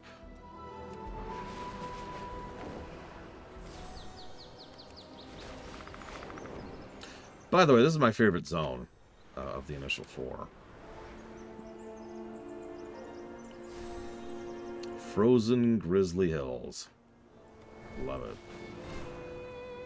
Greetings, and the Tuskar, and the Knolls, and the Blue Flight quest chain. There's some stuff in here, too. Greetings, I am Miva Stareye, and I am conducting arcane investigations in this area. The Azure span has magic all around it. Some of it's benign, some of it's quite dangerous. I have been tasked with ensuring no arcane energies reside in anything that the Tuskar possess. We already had one incident at Camp Antonidas of fishing boxes spontaneously combusting. Can you take my detector and examine a few objects here? I need to continue speaking with Jolk over here. Go in peace. Potential anomalies nearby. Source. Flask. Careful out there. Vroom, vroom, vroom, vroom, vroom. Scanning. Scanning. No arcane energy detected. Next potential source. Teapot. No evidence of arcane energy. Last potential source. Child's toy boat. Which is actually over here. You're going the wrong way. You're a worthless, terrible moron. You deserve to die. Beep, boop.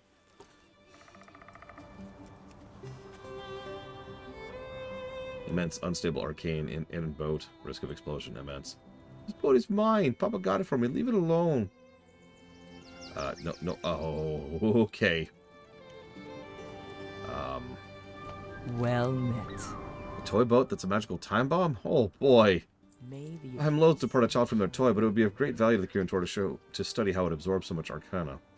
Then again, I don't want to slight our new Tuskar allies. I do have a wand that could dispel it, Let's speak with Tulk's mother, then we'll decide what to do. Goodbye. I mean, yeah, by the way, for those of you not aware, here's the Dragon Isles. Here's Northrend. Oh, the day just became more interesting. I heard everything you said. Tulk has been attached to that boat since her father left. We have no choice. I cannot separate a child from their father's memento. Zerviles, take my wand. Tulk could not have gone far. Dispel the boat and then bring everyone back here. By the way, did you love that? It's such a tiny little tidbit. There's a lot of things we could be doing here. By the way, do you get it? Do you get it? It's the scroll of blinding speed. Do you get it?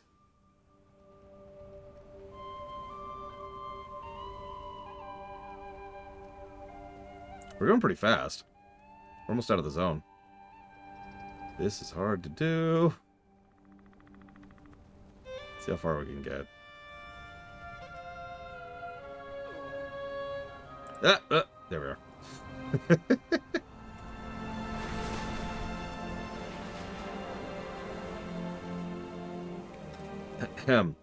But you like that little tidbit of humanization there, right?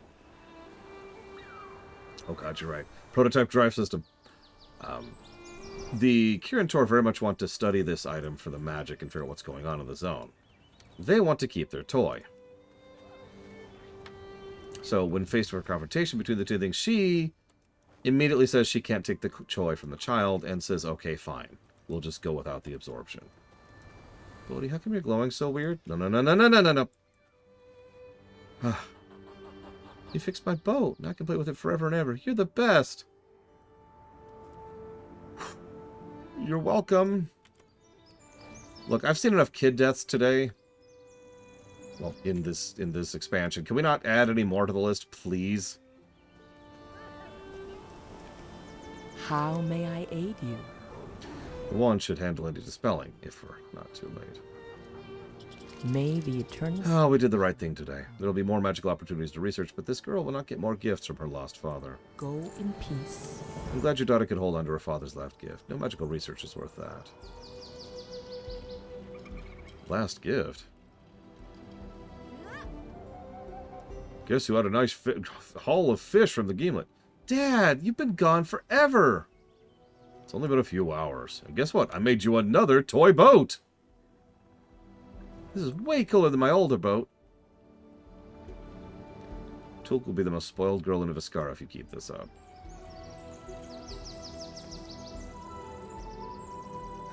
Arcane buildup detected. Source. Nearby Taran. Wah wah. It is, regardless of everything, a good way to start the zone. One moment.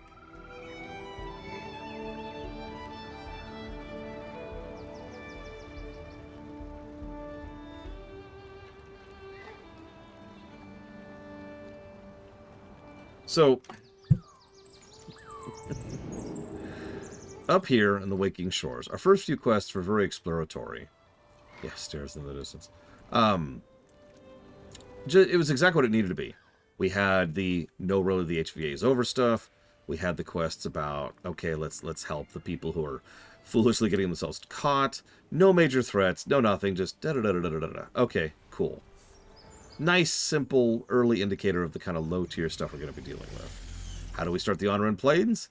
Helping some centaurs save their dogs. How do we start the Azure span? By helping a child play with his favorite toy at the moment. You just get the vibe, right? You get the approach they're going with.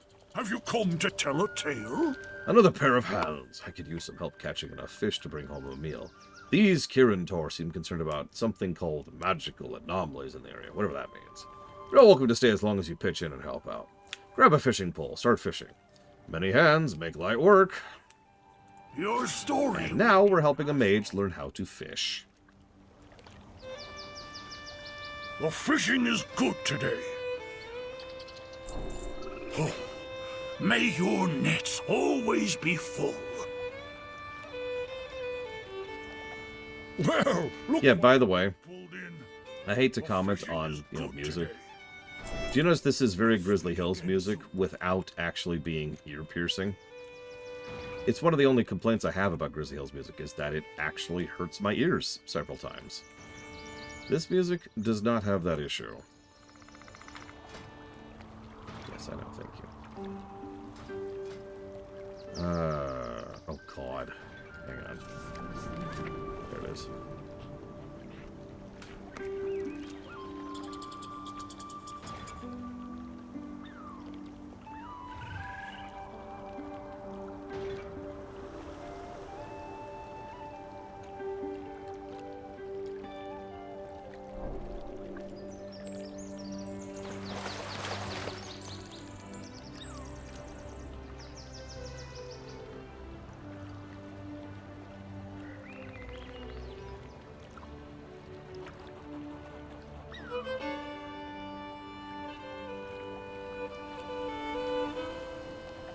What is that instrument? Good catch!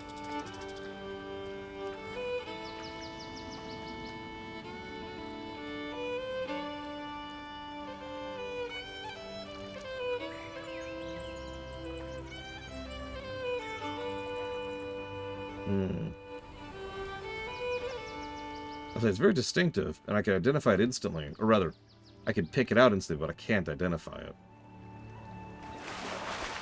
Fine work! Have you fished much before? No, I just learned how to fish a few minutes ago.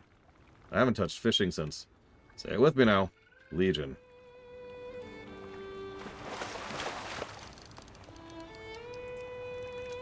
I keep almost bloodlusting to fish.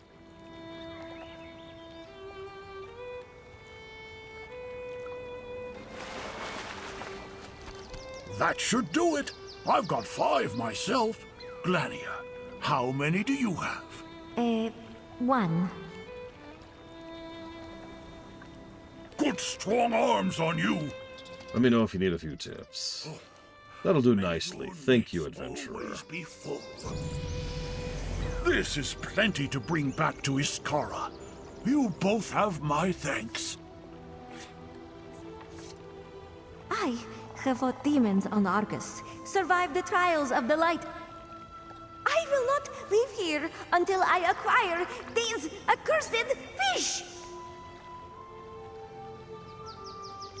You got this, Glania. Oh, God. Or maybe you don't. That's okay, too.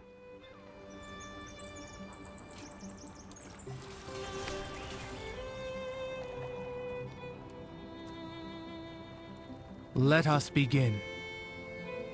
I love how we're coming out of the boat with positive just immediately.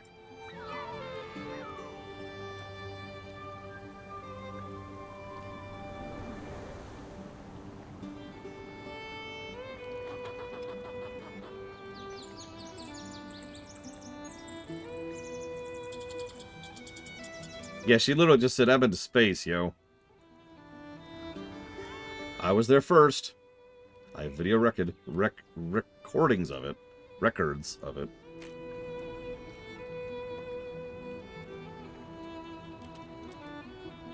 You there, Mr. Viles. It's good to see a friendly face in these parts. Talash and I were just discussing reports we've heard of newcomers in the area. Blue dragons. Given our history with the Blues, Talash and I thought it necessary to assess the situation ourselves. Please join us. Fair skies and strong winds. Oh, whoops. I actually missed one. Sorry. Hang on. One more. Who speaks before me? Oh, that's just... We're going to be amongst the Tuskar. You would do well to lend a hand. As of late, a beast we call Gorger has been making its home nearby. More of its kind seem to be migrating to this area. There's something we can take advantage of. Kill the Gorger, bring me its horns. We'll need them for building supplies to expand this outpost. I'll pass your story along. And there's the kid running around playing with their silly boat. Anyone else want to help me with this? No? Okay. Let me just line this up a little bit.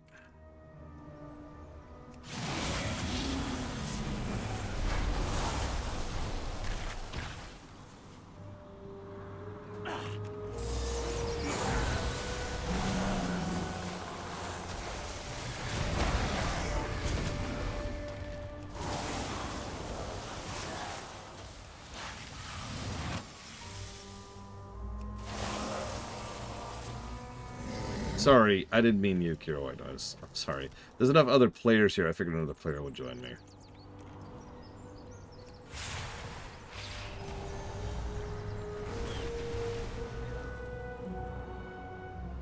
I should be more clear about that. Come, tell us a tale. Fine work. We'll put this aside for future building plans. It's concerning Gordor and its kind of migrated here, but we'll make the best of it. Come back for soup. I do like soup. As long as it doesn't have fish in it. There's no fish in it, right? Right? There's no fish in Tuscar soup.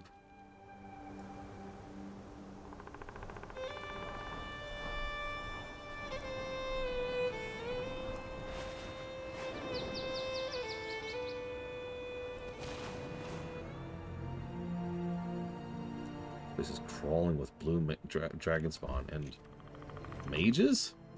I am ready to serve. No sign of blue dragons yet, but plenty of the underlings. We will find our fate. Hi, Khadgar. Hail! Well met, friends. We're not your friends, mage. Easy now, Talash.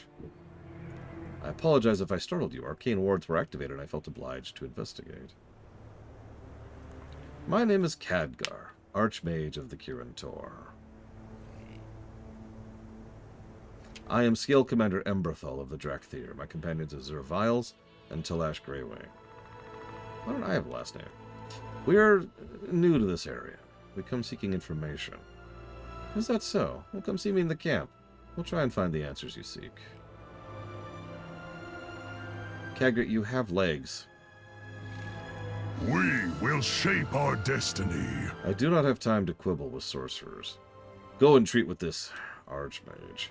Learn what you may and be on your guard. They may be allies still, or enemies yet.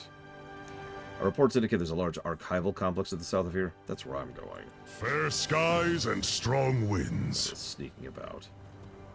I don't have time for riddles or parlor tricks. I'm going straight to the source. Talash, wait! He needs to figure out how to use his wings, apparently.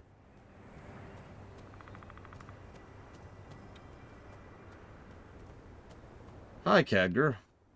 We've never met before, but we're fast friends and always have been. Since, honestly, BC, I would say at this point. Or, depending how you qualify it, Warcraft 2. What's Warcraft 2? The Second War. Sorry.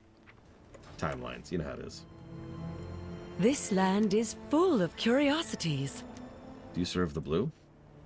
He raised an eyebrow in surprise. No, not at all. We do not serve the blue dragonfly in any capacity. Rather, we're here to assist its aspect, Calicos. He's a good colleague of mine. I find our interests often overlap, not least in the matters of arcane.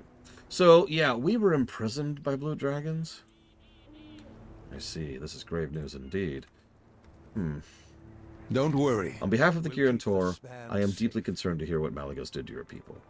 This demands an immediate investigation. Where are your companions? Don't let the magic dance.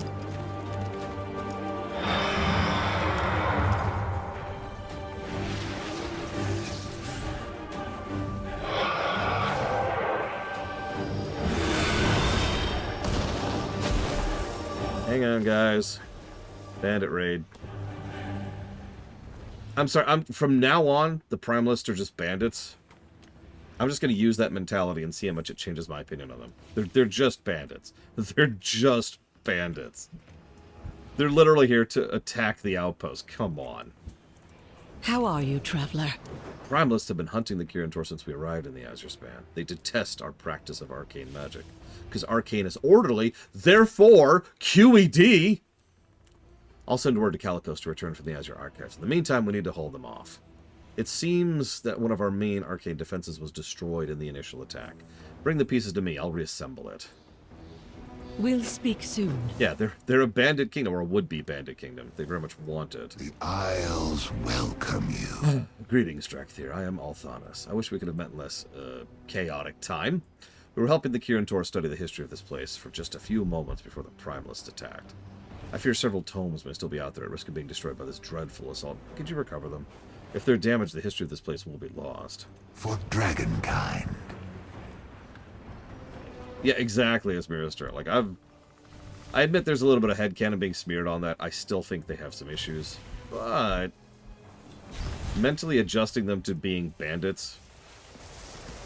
Excuse me. elementally infused bandits who are being empowered by overlords who do not give a flying damn about them and are using them to further their own ends. Yeah, no, that tracks. Also, yes, I realize I just more or less literally described the bandit group of 3 back in Lotro. I love all the apprentices in the instructor's bubble. This is just a nice little tidbit here.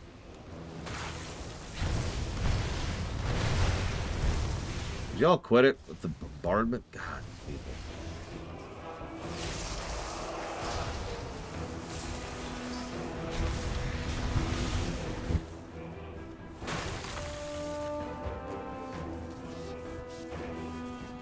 Of course, now I'm thinking of an entire story arc about elemental bandits.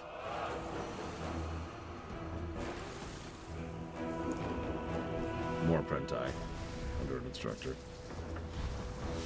Don't you mean apprentices? No, they're apprenti now. The Kirin Tor welcomes. Do you have the pieces? I remember exactly how it was assembled, so apparently it should not be a problem. Be cautious. This land is teeming with magic. You have the tomes?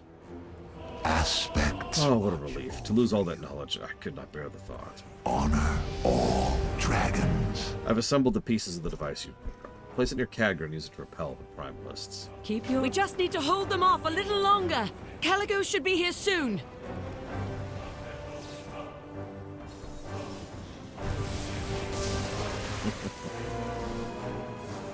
Look, it's fine, Carolinas, it's fine. Let me just... I'll shield you for as long as I can. Take those drakes down!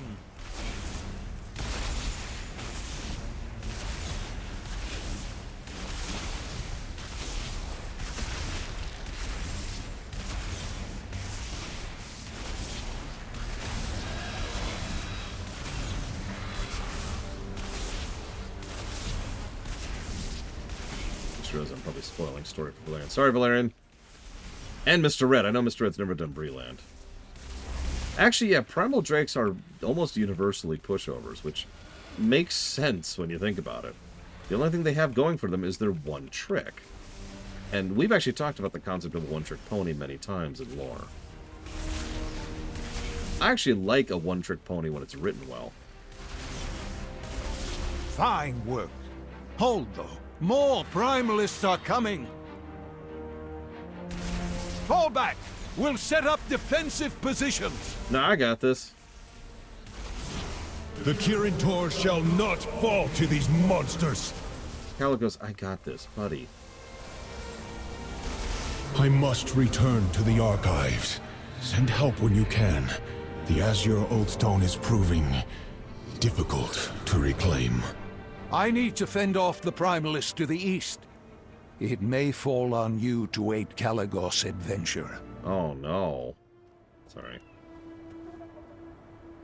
True, Luthor. Funny what Titanic Infusion will do to you. That's the Pandarans. Ah, it's good to see you. I'm relieved the attack was repelled, but it seems we'll need to figure out a plan to help Calicos in the Azure archives. If you see anything remarkable, let me know. Honestly, ditto. Calicos has been around since B-frickin-C. BC. Think about that. And, yeah, he has grown a lot. I appreciate your help. I fear we'll have to split our attention. The primalist threat to the east must be handled. I must ask you to travel to the Azure archives in my stead to aid Calicos in reclaiming the Azure Oathstone. You'll need to pick up a few supplies to help you with whatever's happening there. Speak to our quartermaster. Don't let... We'll handle what remains of the primalists to the east. I'm counting on you to aid Caligos' adventure. So I... and off they go. Now that's how you teleport in style, by the way.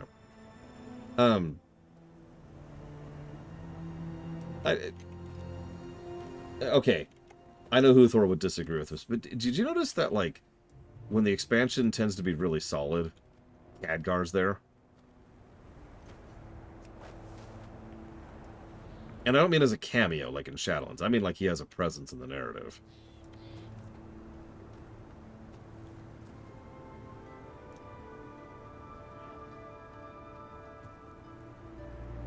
I liked Warlords, and it scored well. I don't think Khadgar had a presence in BC, though. I guess that's debatable. I mean, his escort bot certainly had presence.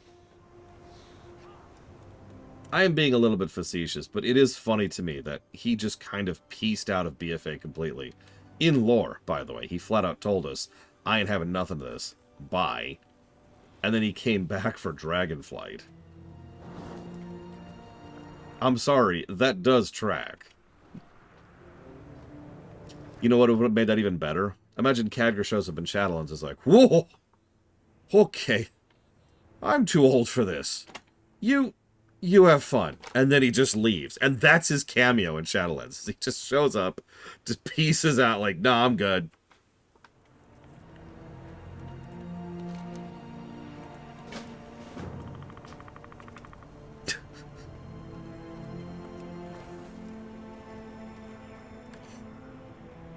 Well, if you give me a second, I'll pull up the bronze number right now. You can also pull it up yourself by typing !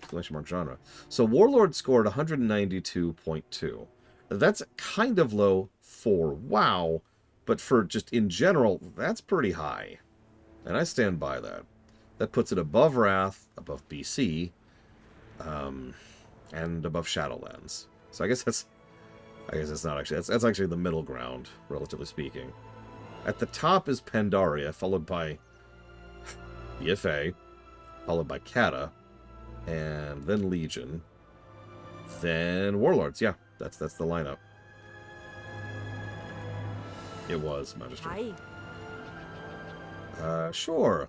You look like you're a willing and able adventurer. How'd you like to be able to help out the Dragonskill expedition? We got ourselves a lovely camp in the middle of a nice bit of wilderness.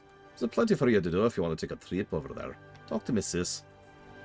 Off with ya. Okay, I can do that. Looks like I can check off Get an Adventure to go to the Camp Nowhere from the list. Better hit the old dusty trail to the folks at the Three Falls Lookout. Or was it Theron's Watch? Either her name is Scattershot. No, it was Three Falls Lookout. Ah, Catty, get the Three Falls Lookout is that way. Do you need help, lady?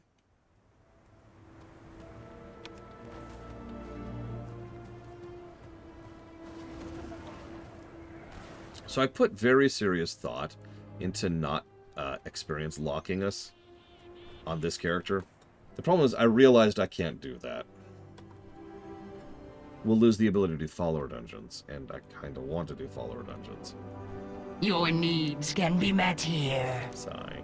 You're looking for an instructor. I'm sorry. Oh, you're not an apprentice. My apologies. Allow me to introduce myself. I am Custodian Vernigos, one of the caretakers of these ruins. More specifically, the task of restoring this workspace to its former glory has fallen upon my very tired shoulders. Would you be able to lend a hand? All the reagents I need are nearby. Ice elemental cones, ember cones, horde swab cones. You know, easily gathered stuff. The Isles hold many wonders. No, I think I will be safe in Locus at 67, as usual.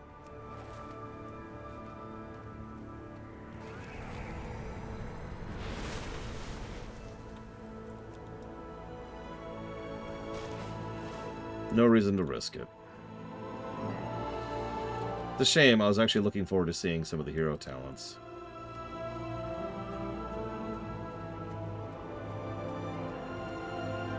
Oh, I know, Xavion. But we'd still get to 71, and that would still get me to be able to see hero talents.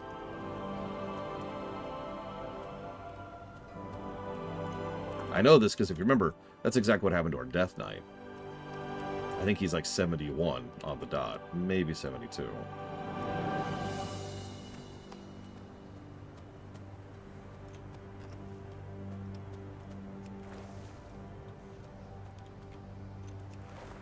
That's not what on the dot means. Sorry.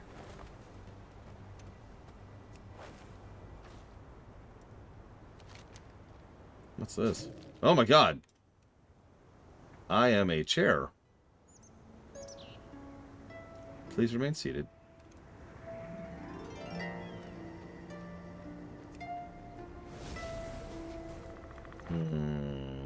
I don't think so, is Miristar?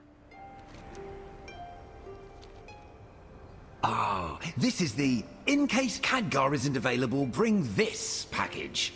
We've got one more left. Thanks. Bag of helpful goods.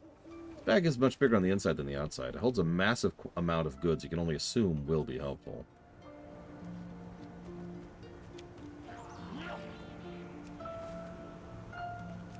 Now, see, Bragwin's not here. You can't make dirty jokes without Bragwin. It's a law. It's the Brag law.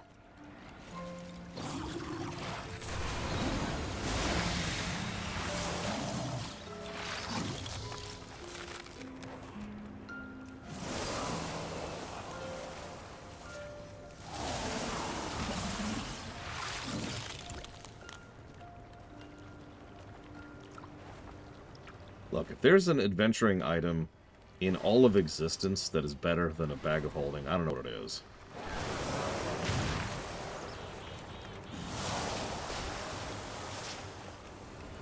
What's up, Uther?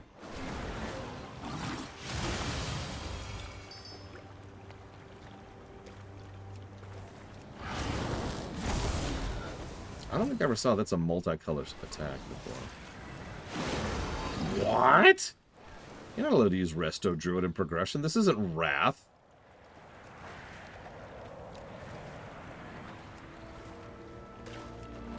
Anything, really, Xavion.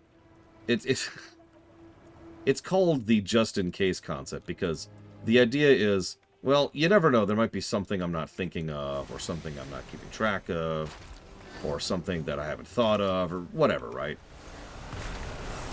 Put simply, I can't think of any reason not to do it off the top of my head. But that doesn't mean there isn't a reason. Does that make sense?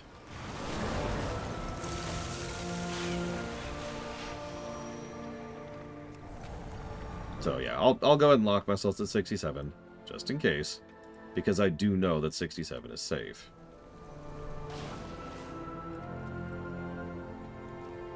Oh man, that is one of my favorite delves, but let's just know. You'll find the first time I found that, I was extremely confused. Oh, hello. You need something? Custodian Synagos and I were just discussing the impact the Primalist attacks had on the plans to assault the Cobalt Assembly, and I had an idea. Take my wand, empower their weapons. A bit of fire should do the trick. Safe travels.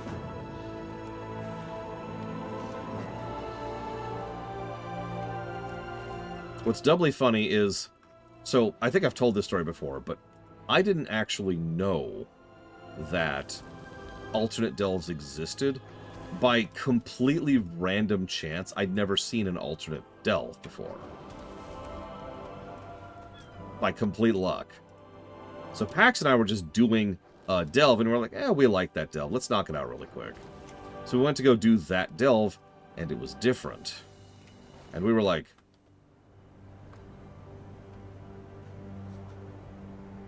we actually thought it was a bug at first, because it was the very, very first time we'd seen an alternate delve. How are you? Fantastic job. After repelling their attack on the camp, it's imperative we keep the promise in the back foot. Now, please give me my wand back. Have a good one. I guess. If I have to. Sigh. This is one of my favorite little tidbits here. Ice chunks, gray item. You watch in awe as the chunk of ice slowly disappears from your bag. And if you wait the 2 hours, guess what? The item goes away. I know. Shocking.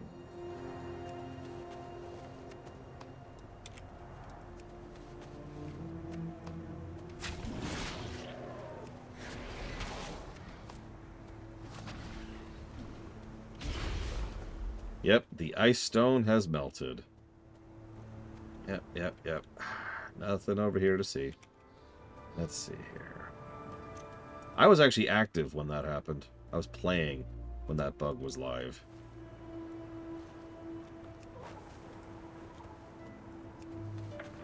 It's a very confusing day.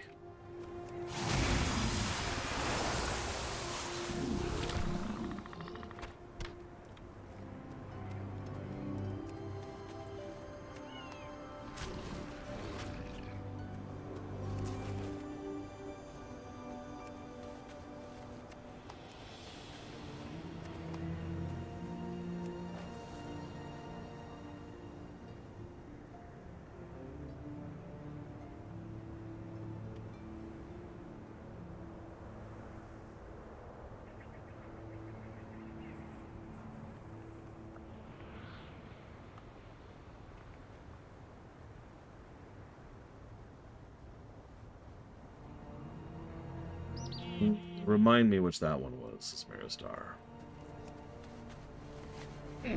I have many lucky doos. You like?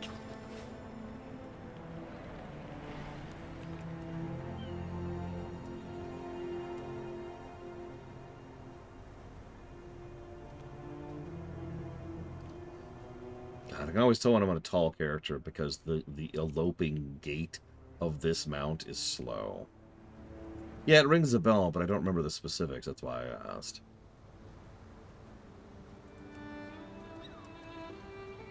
Oh, yes. Yes. I remember the legendary spam. It happened quite a bit.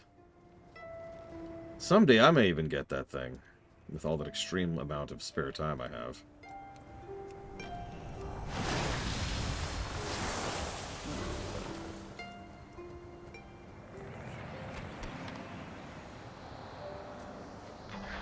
If you tag another one, I'll let you.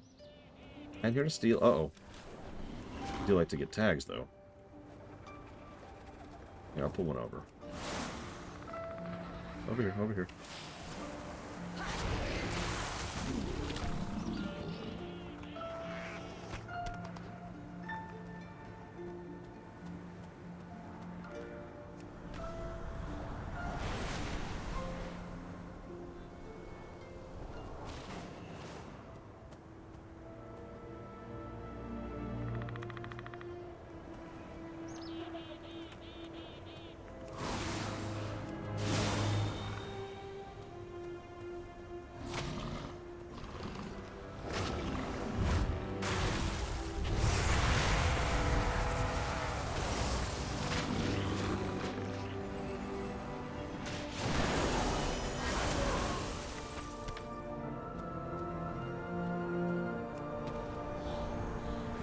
There's another example of players just helping each other out with a quest.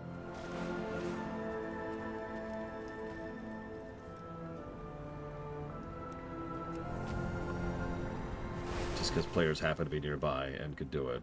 Stuff like that is another reason why the shared credit change back in Warlords was a really good move. Finest goods in the Isles. You'll find nothing better in the Isles. Thank you, Zerviles. The Ember Cones will burn hot, the Elemental Quartz will temper the heat, the leather is disgusting, but the bellows they produce will more than suffice. May we trade again soon. Start by tossing the Ember. God, I'm already level 65. I'm in Zone 3. It'll take some time to forge the bellows and restore the rest of the workshop, but this is a fine start. You're welcome. Oh, gotcha, Guthor. That's interesting. I know it's great, Mr. Red. I love it. I am sweeping, which is my normal playstyle. I wonder how fast it would take if I just beeline to the MSQ.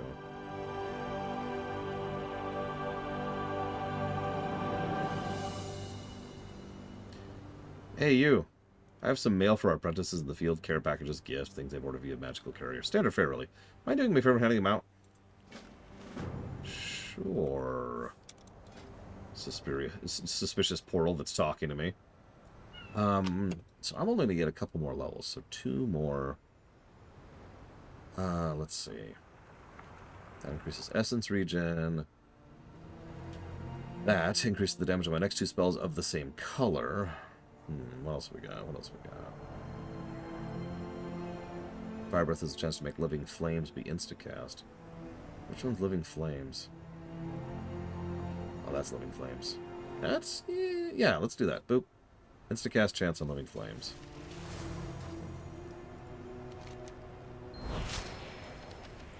That's right. I have become the male swarm.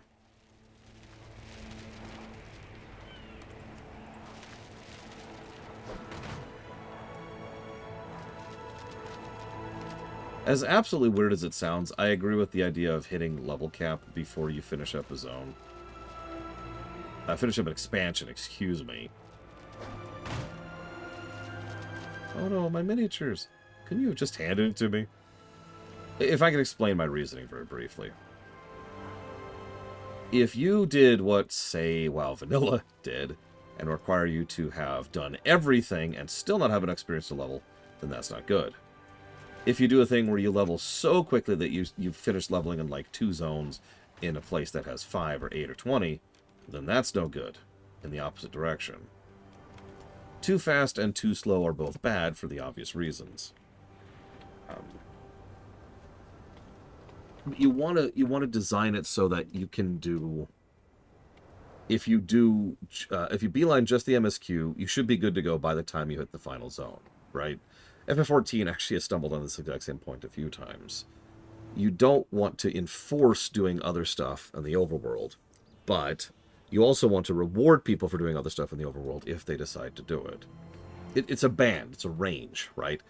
You have to think about it in terms of how many players are going to be doing what amount of content and where, right?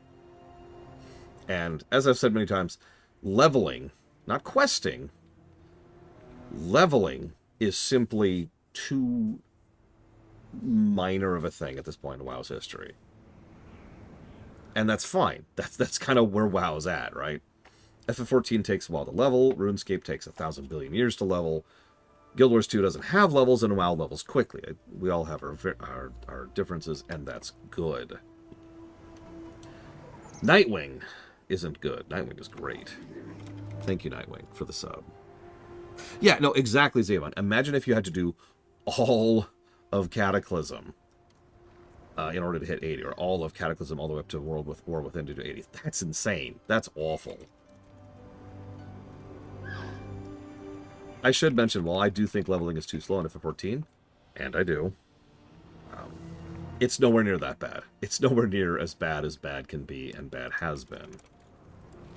Well, New Vegas, 4X games, and RPGs. You got it. Thank you, as always, Nightwing. Don't worry, it's the courier's fault if the parcel wasn't marked as fragile. Are we sure on that? And do I seriously not have this? Wow, okay. Okay, I'll accept that.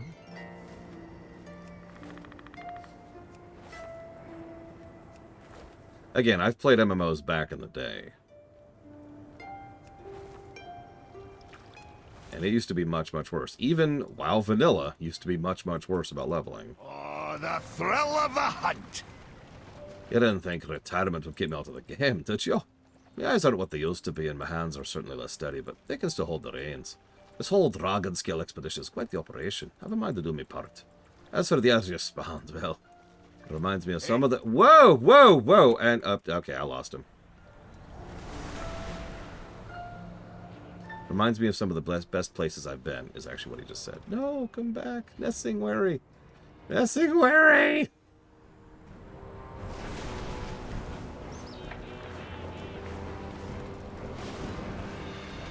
Ahem.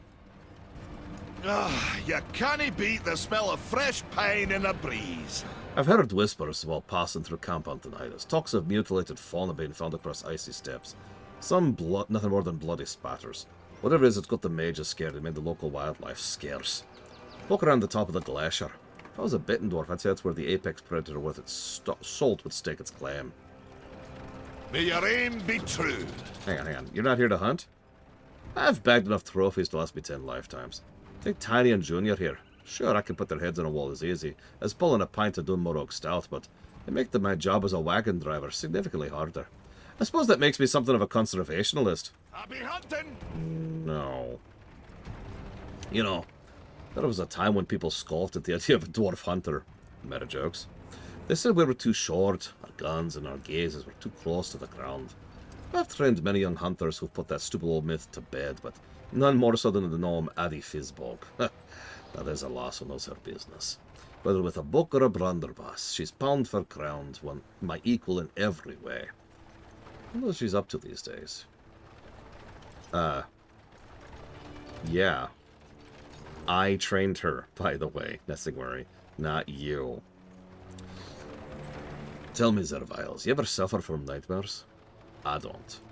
At night when I close my eyes, I can see the faces of every beast I've ever hunted. Wait, knowing that one day they'll get their second chance at old Nessingwary. You know what that makes me feel? Content. They'll walk with me in life, and they'll accompany me in death. Predator and prey, hunter and hunted, life and death. That's the cycle.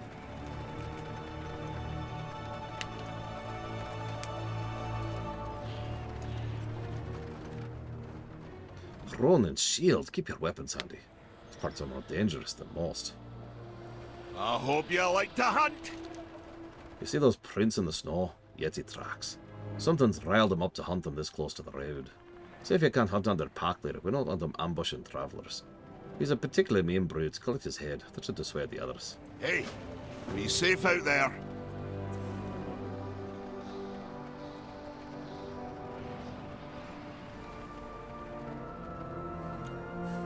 Listen, if I can't play an MMO on my phone, is it even really a game, Spartan?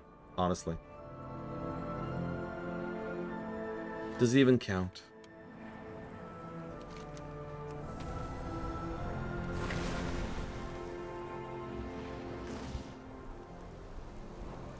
So, here's more of the Watchers. What's left of them? I always like... We're going to definitely put a question mark there. The fact that so many of the Watchers... I hesitate to use the word died, but I don't know what else to call it. Broke? Over the long wait. Because it kind of makes perfect sense, doesn't it?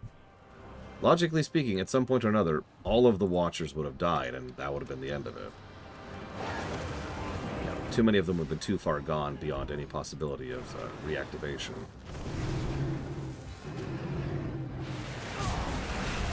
What about Tony, Huthor?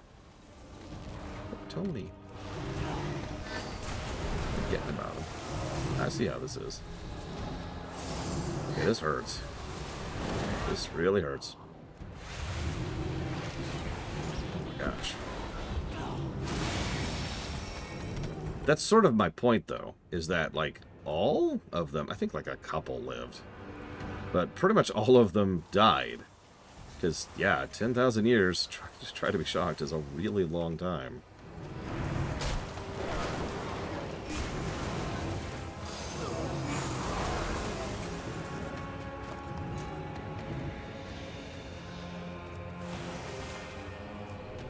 No, he's still trying to get out of his alimony, Blues, no. What was that, Uthor? Yeah, that's what I was thinking, Magister, but I realized I wasn't 100% sure, so I held off on just saying it. A stranger? Here? Greetings, Evoker. This magical dome is truly astonishing, is it not? Not even through, though... Even though it protects us from the biting cold in the wilderness, we cannot count on the Kirin Tor forever. A few days ago, some of our most seasoned hunters ventured into the forest looking for food and supplies, but they never came back. Even though I know their leader, Old Grimtusk, is a seasoned hiker and hunter, it's very hard not to worry about him and his hunting party. Could you find them for me? Now I have a story to tell. It's a good day for an upgrade. We've got a myriad, no, an incalculable number of problems here. Oh man, where to start? The Kirin Tor uncovered a sundered flame plot. They're after an artifact called Valthrax. It's an immensely powerful and sentient? That's an exponential increase in danger for keeping track. One Elias Sunsar went south with a pair of Tuskar to investigate the sundered flame. She should have been back by now. Please find her. Every problem has a solution. Okay, I can work with that. Notice the quests are already starting to branch quite a bit here. Oh god, that's even worse, Uthor. But I like it. As horrifically evil as it is, I still like it.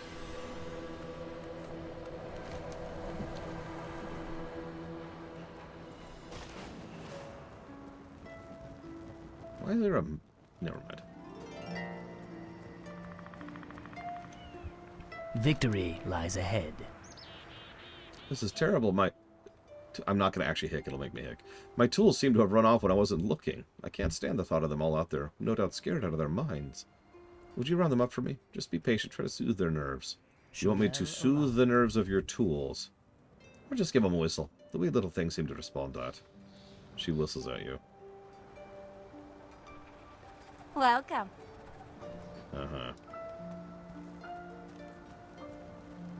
Great to meet you. See you soon.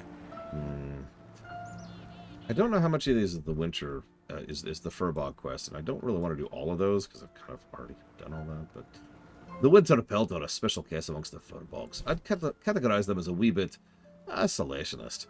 They're ghosts in the hollow. Their pelts blending with all that snow. Used to keep to themselves, but now they're outright aggressive. They attack the camp with no provocation. Something must be wrong to drive them to it. Furbogs being driven to attack innocents? That has never happened before. Off with you. Safe travels. With the winter pelt and all the tizzy, I don't imagine they'll appreciate you poking around up there. Ah, don't be afraid to defend yourself if they start something. Fair reminder that your main business might knock some sense back into them. Try not to kill anyone, though. I know how you adventuring types get. Listen, I haven't killed anyone in the last 2 minutes. I have gone 2 minutes without killing.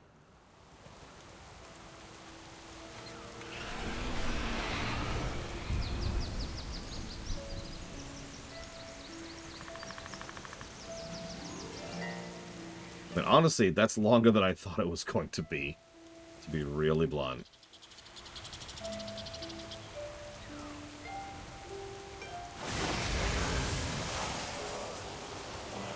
Most furbogs are legit. They're just extremely weak to corruption of any kind.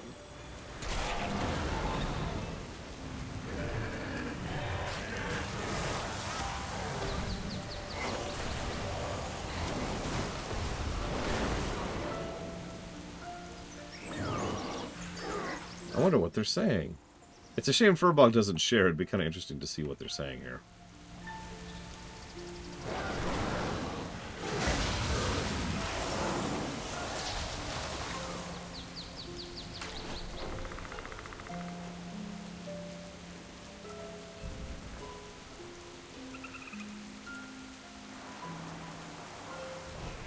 I was actually thinking about making Furbogs playable in my Warcraft TRPG I was building.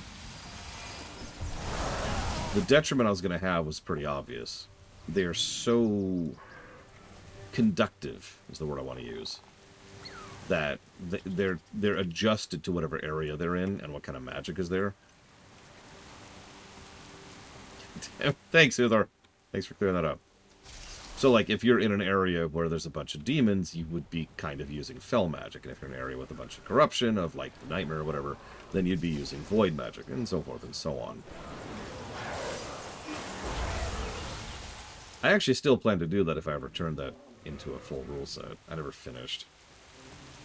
I was in playtesting when I lost my playtesters. It was looking pretty promising, though.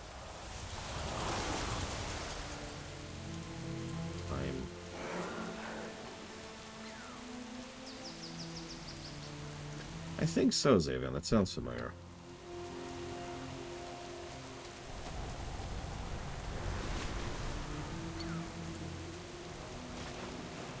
The idea is it would work as a twofold thing. First, the player would have to roleplay appropriately, so it would be kind of one of those, you know, not for new players kind of situations. The second thing would be gameplay-wise. It would actually adjust whatever it is you do, whatever's your classes, with modifiers based on what it is you're being morphed into. Elemental, what was it? It was like Elemental, Arcane, Void, Fel, Light, and I feel like I'm missing something. Oh, Druidic. So even if you're playing a mage, you tend to be very X if you're in X area. Yeah, this is snow and rain. This is great. Can I get them all? Oh, I guess I did get them all.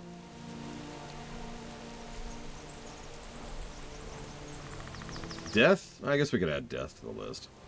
This is all well before, like, you know, the Shadowlands even existed. I suppose it would have been undeath back in the day. Emmett, do you have another quest for me? It's a fine day for a hunt. May your aim be true. Tell me, friend, you ever seen the face of death? He pauses for dramatic effect. What am I saying? Of course you have. Death, after all, has many faces. I've heard tales from the Imbul Tuskar that one of its faces lives on these hills. To even say its name is to invite a violent, frigid death. Frostdraw. Well, now you have to hunt it. For my sake, at least. Let's go get Frostjaw's jaw, shall we?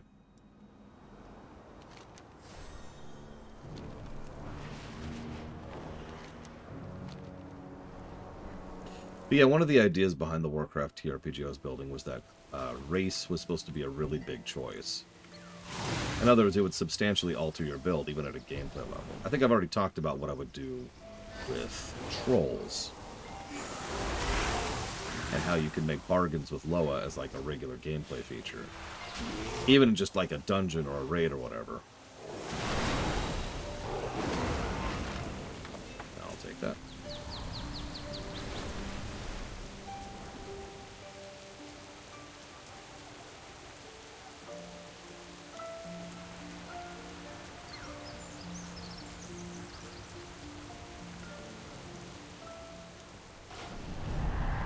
Stop being afraid of me. Stop. Fine. Ah! Tree.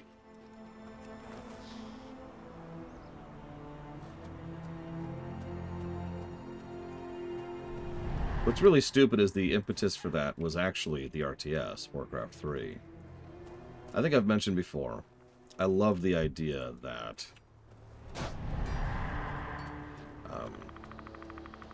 you know, even like the same general class or style of unit would be fundamentally different based on its faction because of the species of the person who is the unit, right? An orc trooper would be completely different from a human trooper, would be completely different from a night elf trooper, etc.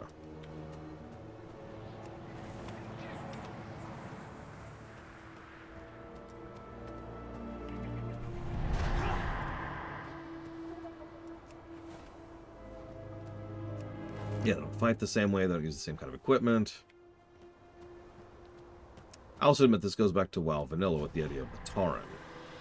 One of the things I always liked narratively about the Tauren is that they were actually pretty technologically unadvanced because they were so high tier and such apex predators that they didn't need technology. Like, they don't need tools to really do most of what they do. They're Tauren.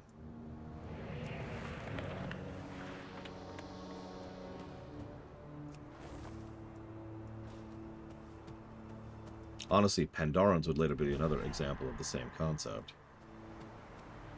I am not a tool, lady. Glory to the Sindorai. Keep your wits about you.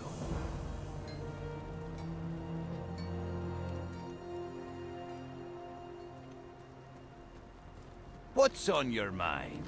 So what'd you find? Safe travels. Oh, sounds like a right mess up there. Something like a storm blew through and wrecked the whole place. I can see what they'd be in arms, but why attack us? This would be a lot easier if we could just talk it out, but the Winterpelt are famously tight-lipped. I don't seem to speak any of the common branches of Firbolgish. Firbolgian? You know what I mean. I don't suppose you happened to have a nice chat with him while you were checking in on him, did you? Well, actually, yeah. So, roar loudly while lifting your arms in a mimicry of a bear. Oh, yeah, so it says a ch at the end, or ch? Oh, ch with the downward inflection. Right, go on. Okay, I swipe at the air while growling. How deep in the throat was that one? From deep within, I have to engage my diaphragm for this one. That deep, you say? Interesting. Keep going. Okay, I roar and snap my teeth. Oh, I see. It was the grinding in the molars. Yeah, all the way in the back. Do bears have molars? See you soon. Alright, now to translate this mess. Off with you. Well, your accent is atrocious, and 10,000 years of isolation and linguistic drift hasn't done us any favours, but I think I got a rough impression at least. The common thread in what they're trying to say was a bad cave wind or evil storm cave. That of their laundry was too Thursday. Look, this isn't like learning in Gnomish, okay? There's gonna be some hiccups. Pretty sure about the cave, though. Let's start there. Safe travels.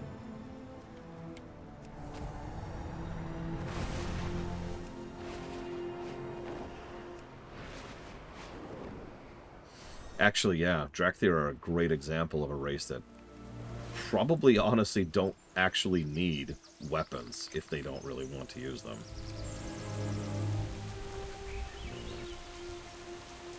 Oh, I forgot about that, Xavion. Wow. That was a minute ago, wasn't it?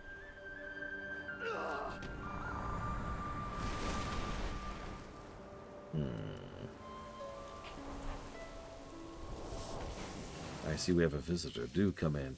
We're here to see how close the Winterpelt are to throwing off the yoke of the Titans. They have turned their back on the true heritage and spurned our offer of friendship, but the truth cannot be denied. For I am pure evil, and I'm going to turn these furbogs into earth elementals. Feel the earth burn in your veins, rage against your aberrant masters and their lapdog aspects. Ooh, this actually hurts. Yeah. Tear down all that they have built. Yes, yes. Are you Apocalypse? Jesus.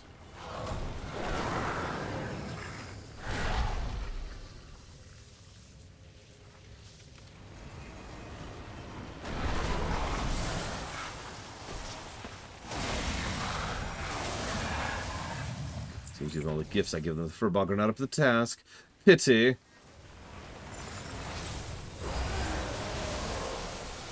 Okay, yeah, you hurt. Let's hit some buttons.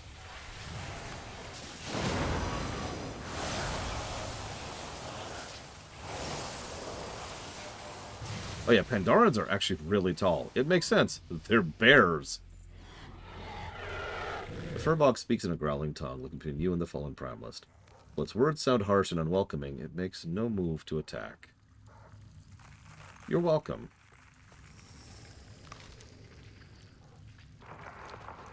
I'm gonna leave now. Probably, Mr. Red. You have to understand, technological progress can happen in very, very, very short spurts across a very long period of time. Generally speaking, technological and magical progress both happen because of need. That was Stormshackler Rynea. R-Y-N-E-A. Almost 67 already.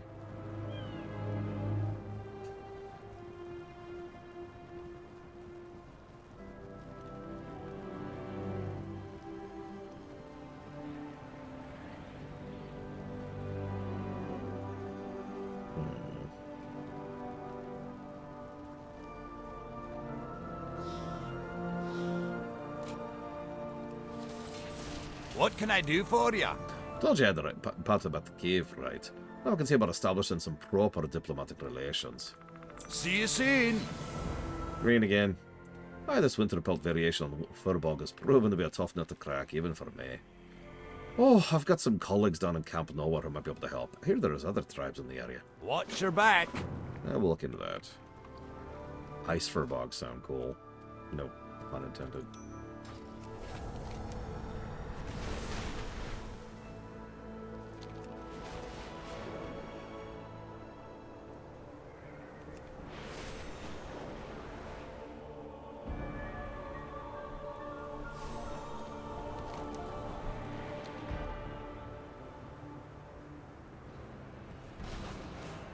Ah, these two. I remember this one.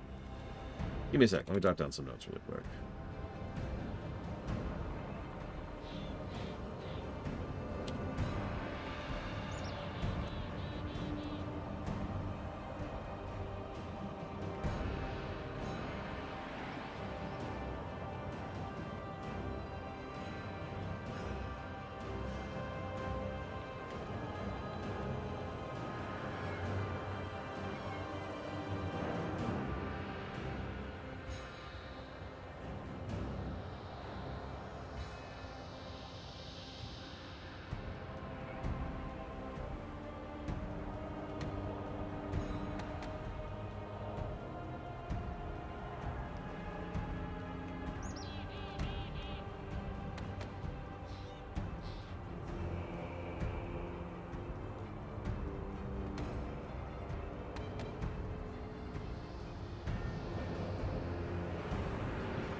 Here's the question.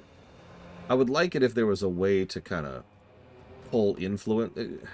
I feel like if we're doing an influence corruption table, they should arguably part of the same table, relatively speaking. What I mean by that is corruption always gives you influence, but there needs to be some way to try and balance that in either a role-playing or a gameplay sense. In other words, you arguably want Void Influence because of the benefits it gives you, but Void Influence costs Void Corruption. Something like that. I don't know. It's worth thinking about. I'll do whatever I can for the Kirin Tor. Be careful. I am here to help. Sylvie's eyes are wide and locked in you. She stopped struggling against the mages, but she's clearly frightened. Arcane magic radiates off her, and she looks very ill. The Kirin Tor need my aid. Greetings, friend. The Slytherin is in dire need of our aid. She has clear symptoms of arcane poisoning and barely enough strength to stand, much less hunt or fly. At this rate, she might starve to death. Callisto wants to leave her, but this could be important to our research, and it's important to me. Till the next time we meet. Poor girl, she must have gotten sick after eating something tainted. Luckily, my grandfather was a druid and taught me how to treat arcane-based illnesses. I don't have all the components on me, but we can make do with what's around. For Dalaran. The Slytherins aren't within the span of our assignments, Durlia. We have a deadline. She's suffering from arcane poisoning. Isn't that what we're studying? Healing Sylvie could benefit our research. Sylvie has a name now. Steria. I've studied... I apologize for my partner taking up your time. She always does this. Callisto gives Steria a certain look. We are meant to be researching the ley line's effects on wildlife. But officially, we're not supposed to interfere. Does she always do this? No matter the assignment, Steria finds an excuse to run off and play with animals instead of doing research. I don't mind so much, but any more delays when we put on probation by the Kirin Tor. She's a lovely, empathetic person, but we have work to do. For Dalaran. We will see what the species we've been sent to study is the frigid pelts. Their hunting grounds have been tainted by ley lines. Arcane energy leach into the water and into the plants, and into prey species like the Slytherin. And like other organisms, the frigid pelts survive the process and gain power from it. They also become aggressive, which is a problem. Engage a few. I'll take notes on their strength and aggression. My report will help the Kirin Tor decide what to do for them. Be careful. And yeah, you notice there's this kind of recurrent undercurrent thread here of arcane magic kind of pumping through the area and causing problems, which makes perfect sense. Unrestrained order is not a good thing, is it? Mushroom tostadas. Now that sounds interesting. I'm afraid I'm going to have to conquer all of Texas just so I can claim those.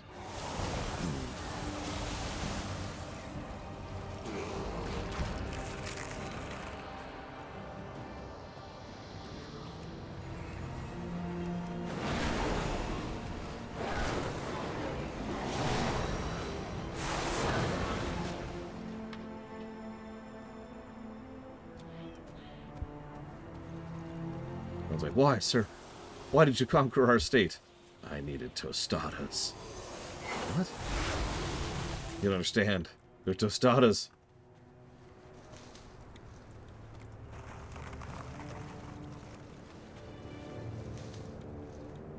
God, it's been a long time since I played Star Wars TRPG.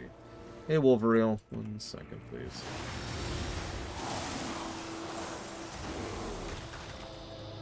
Terraria. We might actually have to introduce the possibility of players joining us for that. I'll decide as we go. I'll debate that. That means I'd have to trust players after all. And I know what you players are like. Ooh.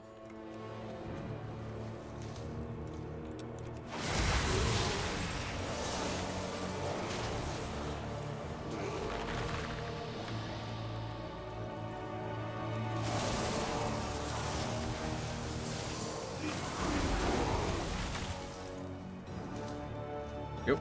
Ah.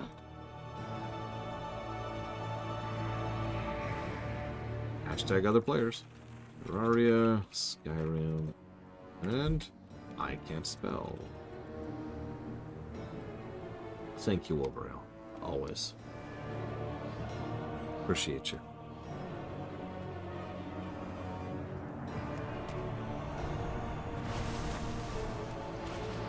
Also, arcane magic causing issues is probably a callback to Wrath, just like most of this zone is.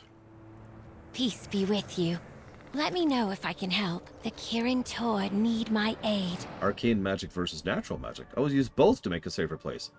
And we know through experience that arcane plus nature, when very, very carefully monitored and regulated, can actually be extremely healing. For Extremely Dalaran. restorative. is how I put that. Skeletons of blue dragons that lay undisturbed in the icy climates make the perfect habitat for rare medicinal moss. Let me know if I can help. Oh, thank you so much. I may be a mage, but sometimes natural solutions are the most effective. Till the next time we meet. Greetings. We will see what the future holds for the Notes. Kirin Tor. Yes, this will all be very helpful. Hopefully the Kirin Tor will be able to use this information to help the others afflicted by this sickness. For Dalaran. I don't understand We will see how what the killing future frigid holds pelts for isn't the Kirin interference, but Tor. healing Sylvie is. Removing afflicted frigid pelts heals the ecosystem and gives us information we can use later. And if we heal enough animals, we get the same effect. Callie, why do you still not trust my methods? Styria, that's not it.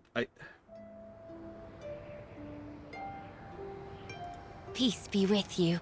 I hope I didn't upset Callie. I understand her. She wants to do what's right by the Kirin Tor. But sometimes we need to look past their rules. My heart would break if we didn't help Sylvie. For Dalaran. I don't want to delay Callie any longer. To give Sylvie the medicine, I need arcane-infused quills from crystal pine. I'm sure they won't mind if you pluck a few. Mind the Bakar. They eat crystal pine and might get mad at you for touching it. If you do have to defend yourself, you can collect some spines from them, but please try not to do that. Till the next time we meet. I'll do whatever I can for the Kirin Tor. I see Steria's point, actually. But I'm afraid the Kirin Tor won't. I've wanted this job since I was a child, and I don't want to lose it, but I trust Styria. Maybe the Kirin Tor doesn't know everything. For Dalaran. I suppose I should have expected that Styria would be upset at me asking you to fight animals. There are, of course, alternative research methods here. Take these vials, collect some water. I theorize they contain minerals infused with ley crystal energy, and maybe fueling the outbreak here. Be careful. Probably Huthor. I've noticed a trend over the pretty much since Kata is when this really showed up, where they will actually keep track, and I wouldn't be surprised if they have a spreadsheet somewhere of last names and kind of have family members placed specifically here and there. You know what I mean? If you sit down and jot down everyone's names, you'll notice some patterns show up in the last names. And every now and again, they actually reference their family members.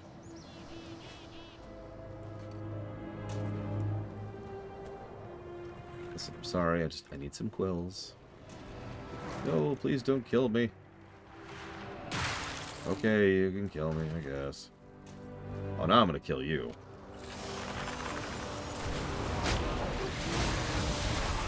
If you hadn't attacked me, I might have let you live. No, I won't.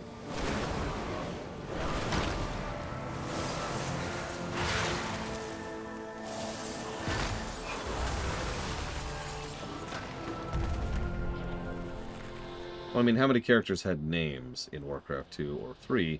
Sorry, let me walk that sentence back. How many characters shared names in Warcraft 2 or 3?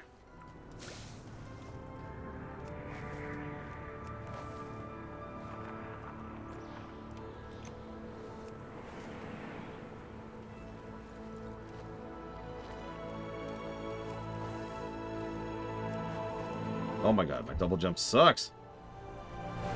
I need to be playing a Demon Hunter. There you go. Demon Hunter is objectively better because I have a double jump and a glide. Not just a jump and a glide.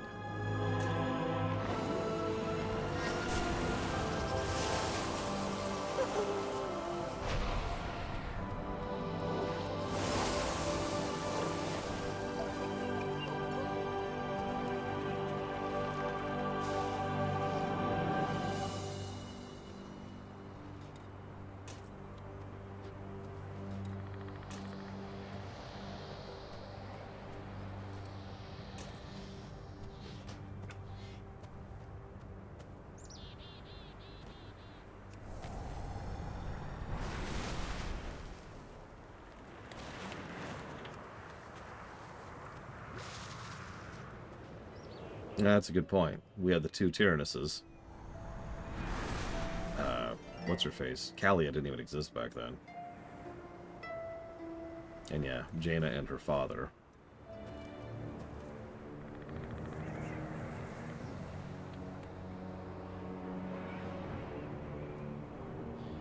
Might have been it, actually. I am here to help. Let me know if I can Be help. careful handling the quills. They're very sharp. Ask me how I know. Till the next time we meet. Greetings. We will see what the future holds for the Excellent. These samples should give us a more complete picture of how the outbreak is spreading. Be careful. Peace be with you. For Dalaran. There. Now I have everything I need for Sylvie, and just in time. I doubt she would have lasted much longer like this. But I need someone to help me. I'd ask Callie, but... Would you mind assisting me again? Let me know when or if you're ready. Let me know if I can help. You just leave right here. For Dalaran.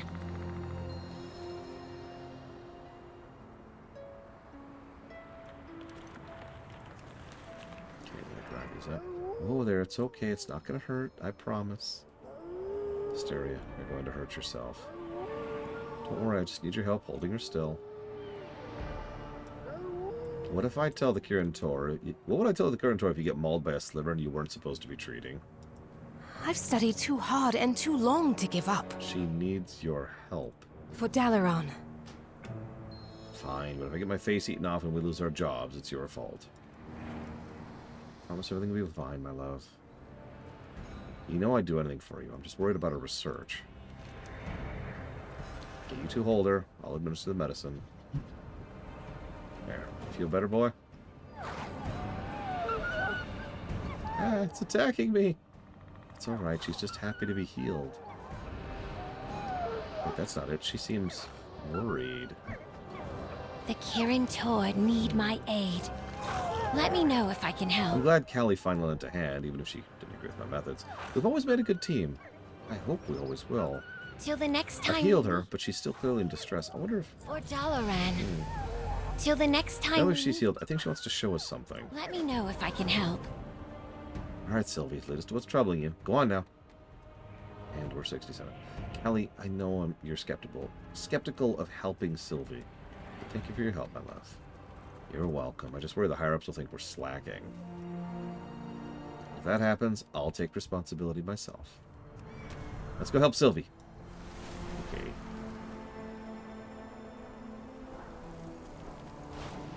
I am here to help. For What do we hear? Dalaran. Ice giants live in this cave. Wait, it's faint, but I can hear what sounds like kits in the cave. Oh, this is bad. Let me know if I can help. If Sylvie's distressed, that must mean her kits are in there. While she was infected, the giants must have kidnapped her babies. Oh my god. And she was too weak to save them. Kits are energetic at this age. Hopefully they've been quick enough to evade the giants. Use my invisibility charm. Till the next time we meet. For Dalaran. Whoosh. Oh my god. I can do about 4 quests before I level. So hopefully this is going to stop chaining right about here. By the way, these guys also are ley infected.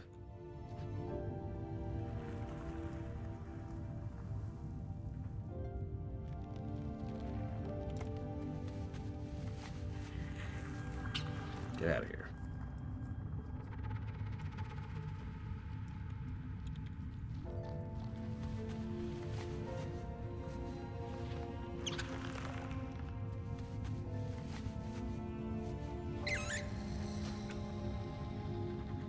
If you can't tell, they're literally just kind of on my head here.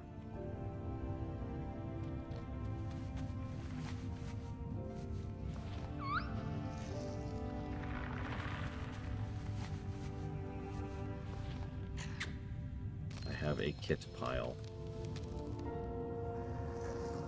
Hello. Say hello, kits. Hello, hello, hello, hello, hello.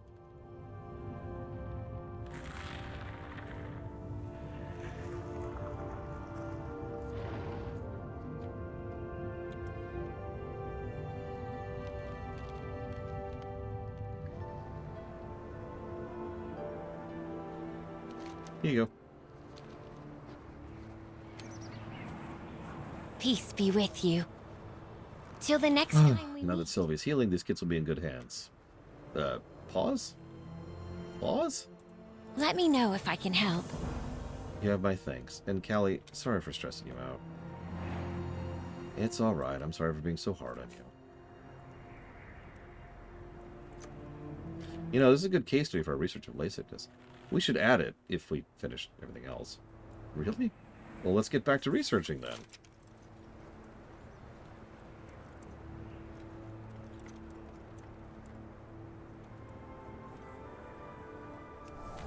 Sweet little quest. Pluses. I feel almost silly sometimes. It's like, that was good, plus the story. Like, after a while, I've only said so many different ways to explain how something is good, you know what I mean?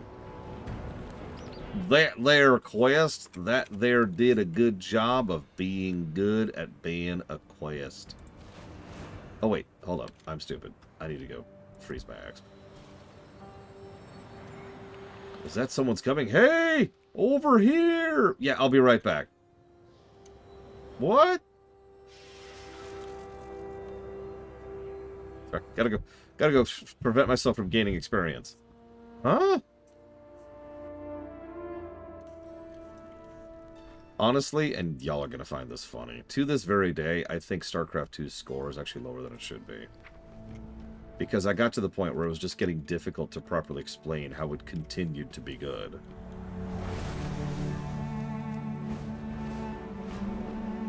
Yeah, hang on, I gotta go to Orgrimmar. What's an Orgrimmar? It's a place that I helped build alongside a goblin and a few other people back during the Third War. What's the Third War? Well, there's the thing called the Burning Legion. What's the Burning Legion? Oh my god. Okay, the Void Lords. What's a Void Lord?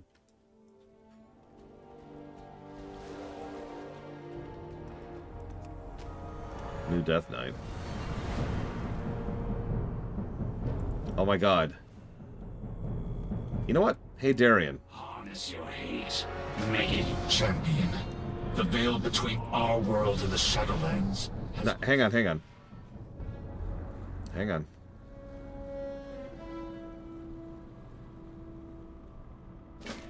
An agent of the Maw is attacking Oribos. Defend the Arbiter!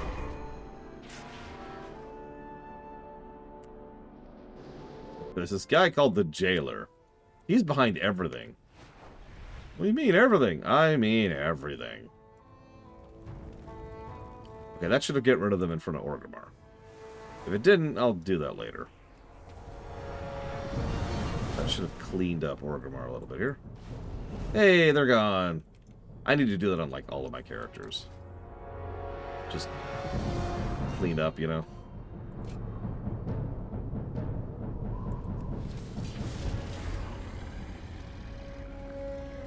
What am I doing? Right.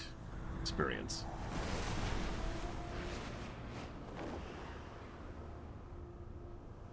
Don't worry, I will probably never hear that again at this point, Mr. Red. I don't know if I told you this, but the person that I had started playing WoW for the first time just a couple of years ago with me managed to catch some of the Shadowlands run and has decided to never go through Shadowlands at all. Just completely skipping over it. That better be good. There we go. So yeah, that means I will very likely never do Shadowlands again.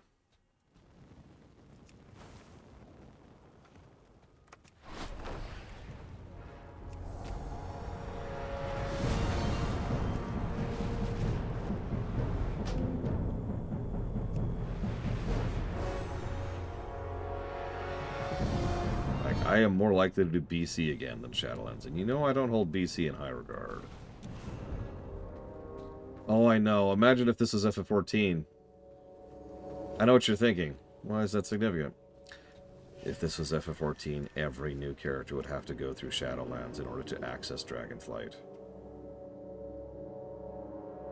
Think about that for a second.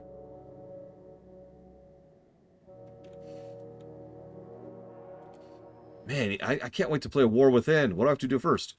Okay, so first you have to do BC, then Wrath, then Kata. Okay, then Pandaria, then Warlords, then Legion. Okay.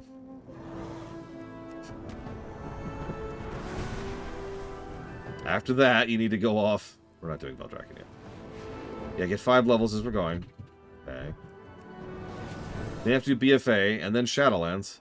Uh-huh. And then Dragonflight. Yay! See you in a couple months. Or you can buy a level boost, which puts you right at Dragonflight. Ooh.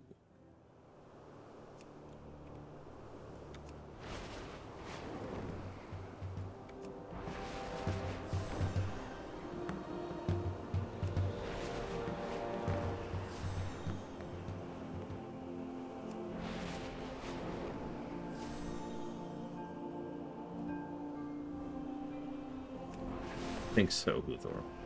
But if this is FF14, it would put you before, like, the expansion previous. The magic surrounding this area has gone wild. This untamed instability is a threat to our allies. Do what you can to restore order.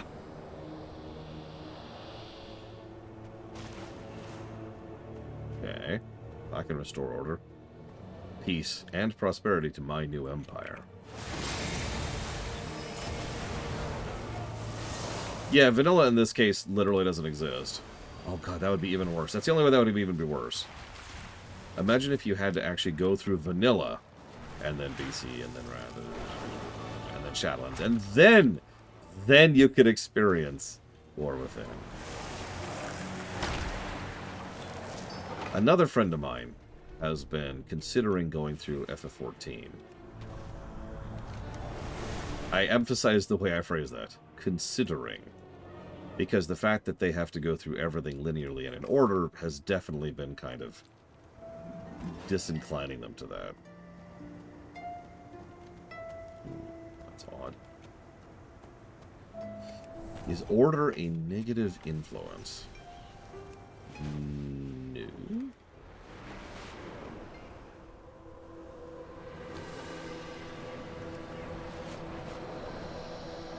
Yeah, exactly.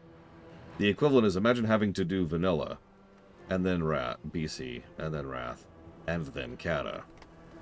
Oh, also, when I say doing Kata, I mean all of it. Shamanic powers. Save their frozen victims before it's too late. Isn't Children's Week's next week?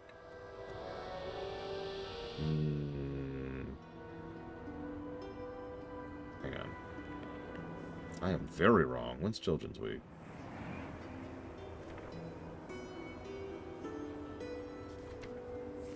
It can't be that far out. It can't be. Okay, hang on. Get rid of this crap. Get rid of that crap.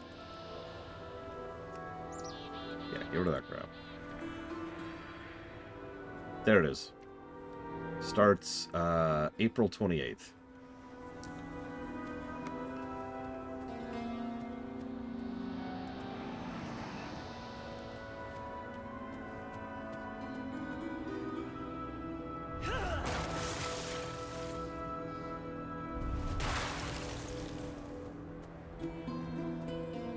Yeah, I saw that too, Thor, and I figured that's why you were asking. I honestly thought it was sooner than that. That's still only 2 months out. We could see what's going on with the renewed visions. Oh yeah, it's the first time we've seen the Gnolls in our particular playthrough.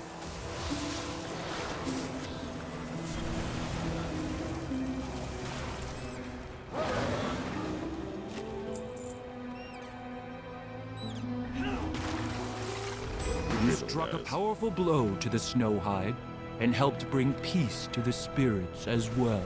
Oh yeah, the new Gnoll models are pretty legit. This Tuskar lies unconscious in the snow with a wooden spear protruding from his side. It's hard to say how long this wounded Tuskar has been lying here alone in the forest, but he won't last much longer without help. Yeah, rip that spear out of you. Ah! Why would you do that? Did no one teach you not to rip a blade out of a puncture wound? I want my innards in, not out. Oh, if you really want help, find something to start a fire.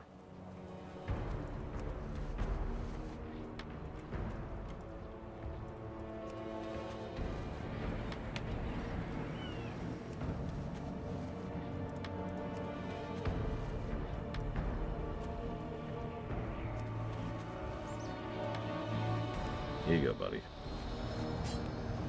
Good. Now, have you ever cauterized a wound before? Oh, please don't make me do this. The day just became more interesting. Maybe you should find a healer? Don't be so soft. I'll walk it off. We'll okay. remember you. Ugh, another scar for my collection. I am a healer. Let me heal you. Ah, a new face. Of course, take your time. That's what you young pups do best. Careful out there. Honestly, I thought your help would be the end of me. May your catch come swiftly. Right now, the most important thing to bring back my people, preferably in one piece. And as much as it pains me to say this, I'm in no condition to fight them on my own. Will you help us? Keep the balance preserved. Gnolls, they came out of nowhere. Outnumbered, we had no chance. They took the others with them. Probably thought I was dead. But there's still a chance they're alive. Follow me. Can I go faster than you?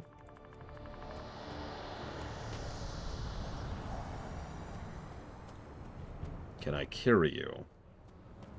I know what you're talking about, Captain Zeus, but I don't remember what they're called.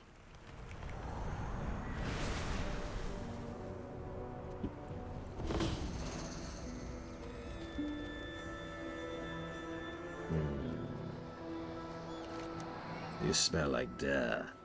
Frostbite likes that. Snowhide knows smart. They know you put food on ice, food is good longer. But just ice no good, magic ice be better. This be the work of shamans. And they put Frostbite here so he starve to death, next to delicious Tuskar meat. If Drakthir want to help Tuskar's time running out, but Frostbite knows how to break the spell. Why Frostbite help? He no like shamans either. And yeah, he's got this like moose skull mask thing going on. I really like the gnolls in this expansion. Find shamans, bring back their totems, if you can. Okay, I can do that. Hello, Mayanas. No, Mayanasa. I'm right.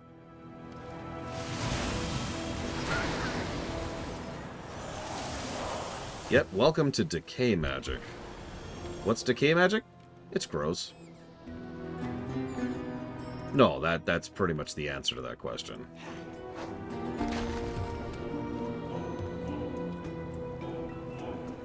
Do I think the gnolls are smarter than the Nokud? Yes.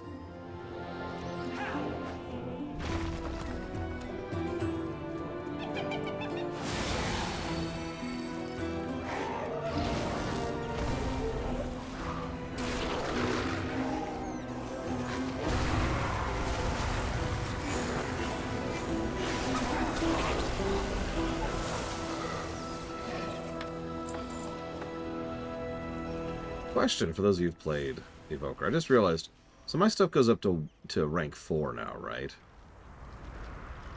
So when I pop Tip the Scales, does that go to rank 4 or 3?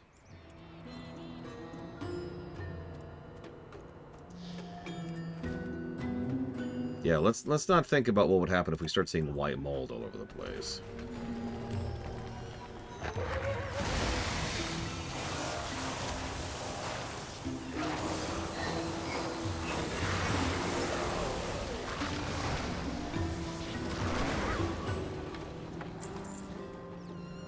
Okay. I'll go and kill the named. Why not?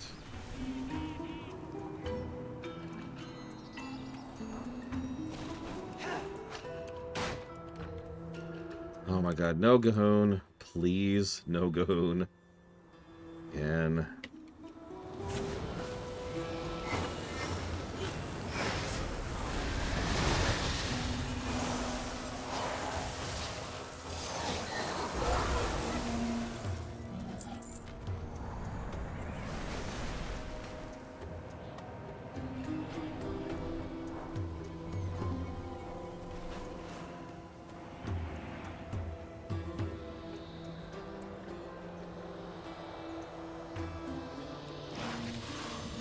Ah, you're right. Tip the Scales is just there, sitting there. Fascinating. Yes, Bragon. Tuskar friends don't look so good, Drakthir. So sneaky shamans are dead? Elements live in totems, Drakthir. Release them, break the ice. Free your Tuskar friends. Do you want me to let you out there, buddy? Yep, Graal's discarded tooth. Pretty sure that's it. Your harmful spells and abilities have a high chance to... Excuse me? Reading here. I'm reading here.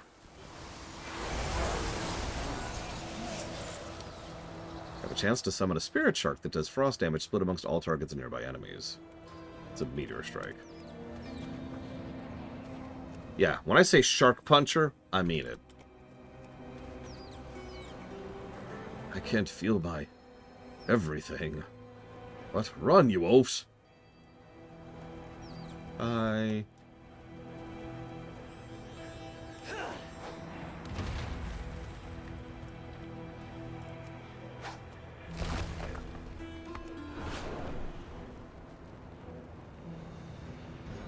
Come, tell us a You did what? Doesn't matter for now. This isn't over yet. Come back for... I know we're pretty banged up, but we can't forget why we're here. Our people are counting on us, and I don't plan on letting them down. We've got to find a temporary place for ourselves in these savage parts. Time to adjust the place. Now quit your mining and move it. Keep the balance preserved. Pull it together, everyone. We'll rest once we're out of this cursed forest. Follow me. Should not have gotten up this morning. Tell me about it, buddy. I did not know that. Maybe I did know that. Either way, I know I've never seen it, Uthor. Greetings, That wasn't so hard, was it? Come back for soup. Now that we've gotten back to what we aimed to do, we need to have a talk, tusk to tusk. That Knoll, Frostbite, the one you spoke to, we got history with him. This may take a while to explain. Go get some fish while I talk. We need to feed everyone. They need their strength for what's to come next. Careful out there. That wasn't the first time we've crossed spears with that Knoll. Or Frostbite. If he's back in power, that's bad news. That old mongrel is the smartest Knoll I've ever seen. Meanest, too. Bad combination. When we came out here to settle more land, I was completely straight with my new hunting band. It's not so much settlement as resettlement. How do I get fish? We had a fishing hole in a camp here, and Frostbite ranked it. Killed a bunch of my old good hunters and good friends. Spooked them bad. But I'd say it's time to get unspooked, round up the old gang, and grow some spines. Frostbite needs to be taken down for the safety of all Tuskers. Yeah, where's the fish? Please tell me I don't have to actually fish for this quest. Like, I think that's the worst thing I've ever seen happen in my life. Having to fish for a quest. Again! Alright, fine. Whatever.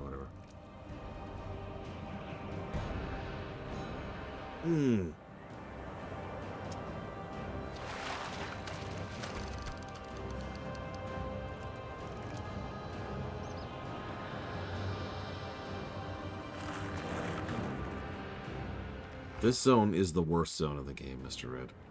Forces me to fish. Twice! And unless I'm doing the soup event, then it's more than twice.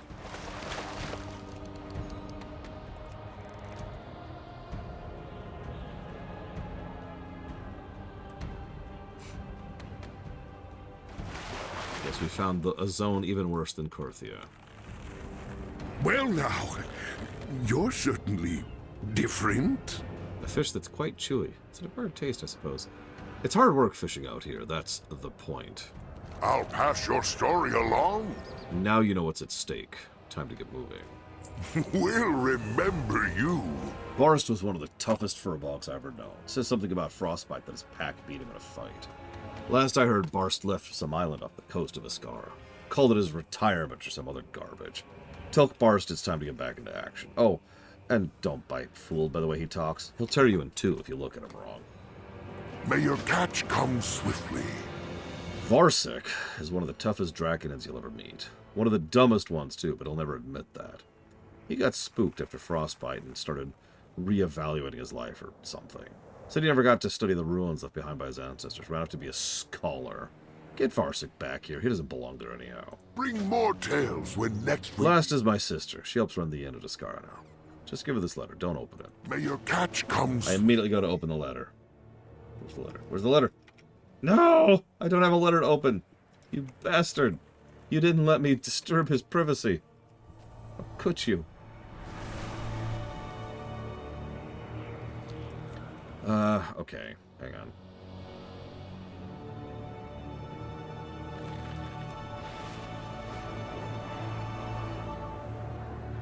That is a lot of quests. Let's go for that one.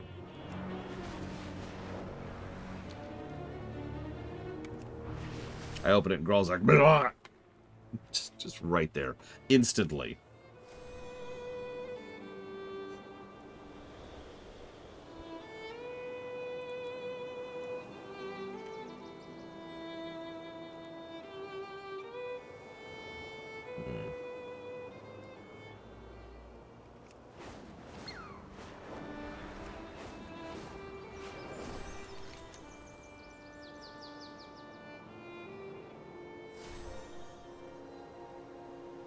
That's hysterical, Bragwin. And no, I did not know that.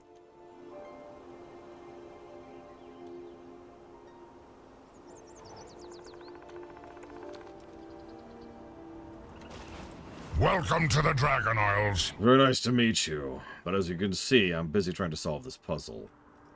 I want you to look at his, Honor all dragons. accessories.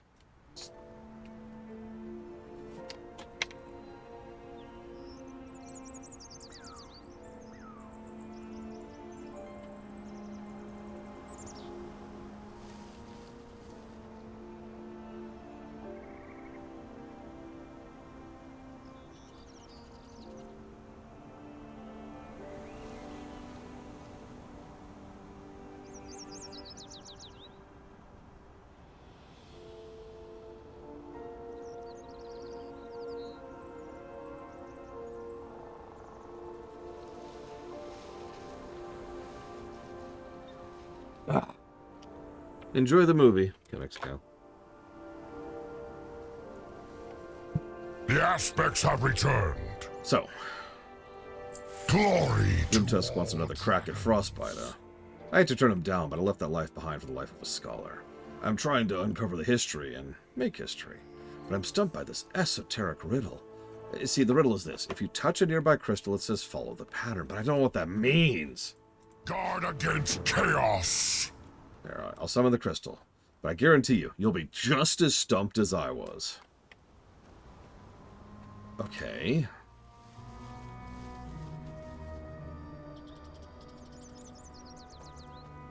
Here's the crystal I found. Put your hand on it and listen to its instructions. They're frustratingly mind-boggling. You create these weird symbols on the ground, but I don't know what language they're in. What could it be saying? I don't understand. Oh, you just walk on them. Huh.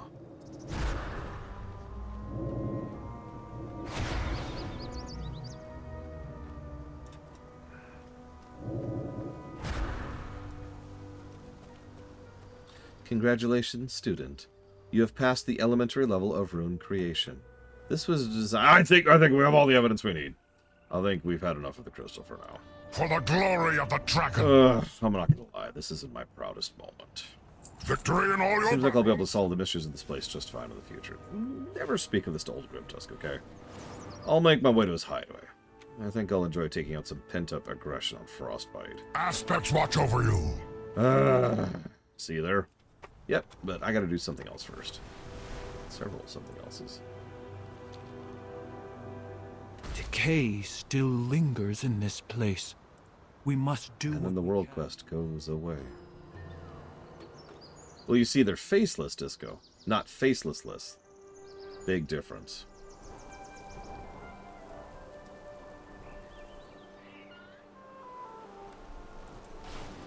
Aw, no soup. When is the next soup event? Let us hear your story. What does it actually say?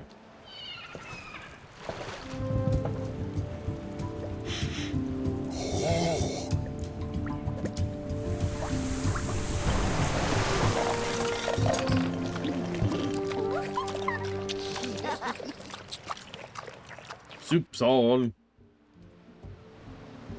Oh, we got gray soup today. That's okay.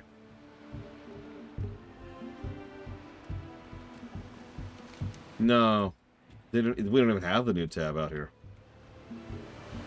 Who are you? What did you say? A fine What? day for a fine trade. May my wares be useful to you. What game has the best food? FF15. Come, Or FF14. Or WoW. We'll remember you. The day just became more interesting. So here's another orientation quest. Balance preserved. And there's that quest for having finished the entire rep chain. And let me now go finish the orientation quest. Goodness, now that I finished the max out the rep chain quest. Hello, friend. Well, I prefer the topic of gnolls. If you want to discuss different forms I've studied that dragons such as your companions can take, I'm the Tuskar for you. Where have you come from? Oh, here he is. I have plenty to offer. Looks like some of my Autoks have already taken a shine to you. Hope I can entrust one to you someday. They are lifelong companions. Yeah, not me, buddy. Yeah, ignore the boat. Ignore the boat. If you're after goods, I have plenty. I specialize in armor for your wrists and shoulders. I do like wrists and shoulders. Yes. What is it you need? Right, so we're going to ignore that quest. I'm not making a fishing out of this character. No, Huthor. What's that? Now, you be careful out there. In the ancient days, a wandering tribe sought the shelter of a cave during the harshest winter they'd ever known. As they entered, they were dazzled, for the cave was filled with beautiful, gleaming crystals. The elders sensed great power humming from within the crystals and learned how to draw upon that power. It was invigorating. More and more they drew. It erased hunger and thirst. It made them strong enough to fill a mammoth with a single blow. But there were no mammoths, nor otters, nor beavers, nor deer. The rest of the tribe pleaded with their elders to move on, to follow the herds before they starved, but the elders only laughed. They did not need food. They had the Gleam Cove. Eventually, a young, brave Tuskar named Iskar had enough. He led the rest of the tribe from the cave, and they lived on. Much later, another tribe came upon the cave. They found the elders, what remained of them. They had forgotten to hunt, to eat, to drink, and to be with their tribe, and so they perished.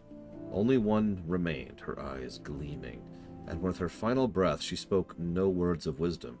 She only chattered her tusks and laughed and laughed and laughed. Horrified, the tribe sealed the cavern, and though more Gleam Coves appear every decade, a wise Tuskar knows not to disturb them lest they too forget to hunt. Don't think too much about the implications of that. Well now, you're certainly different. Well, aren't you a fresh fish hopping out of the water? What's this, a letter from Grimtusk? Keep the Let me guess, he told you not to open it, right? Looks like you did as you were told. No wonder I trust you so much. Give him this fish head, he'll know what it means. We'll remember you. Greetings, sir, or ma'am. Such interesting tales the Tuskar have. A rich oral tradition is just the sort of thing we seek out. What sort of hidden nuggets of knowledge and lore can be hidden in these stories? I'm glad I hopped on the boat. Why don't you sit a while and listen as well, friend? Not everything in the ocean is as good-looking or nice-mannered as I am. Yeah, true, Huthor.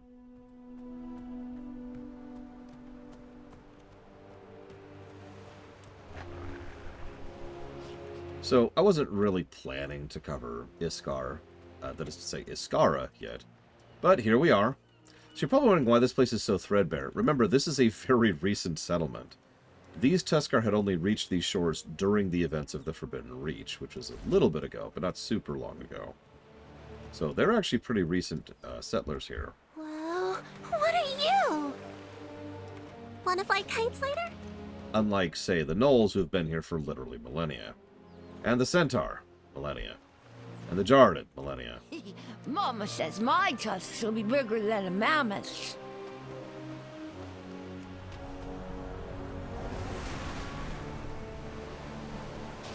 Me too, as Miristar.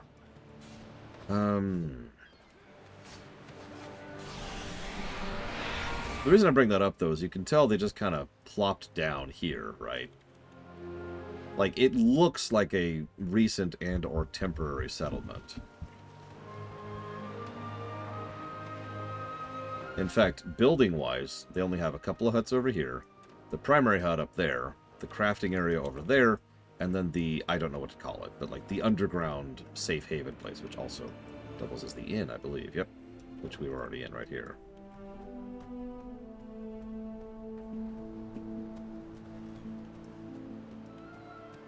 Even the docks they have look like these were thrown together, like, I don't know, a month ago. Oh, that's cool. Here's how long until the boat shows up. Yeah, you like that giant chunk of bloody snow over here? This is where they do their butchering. That's probably not sanitary. just saying. And again, maybe it is, huh? Hell do I know.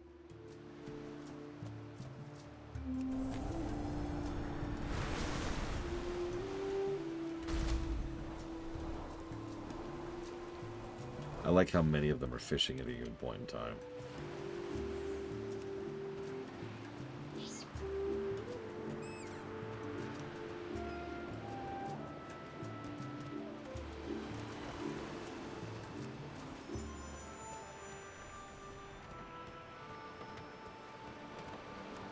Yeah, no, they do some good work with the Tuskar here. I've said it before, I'll say it again. Most races get, like, a turn.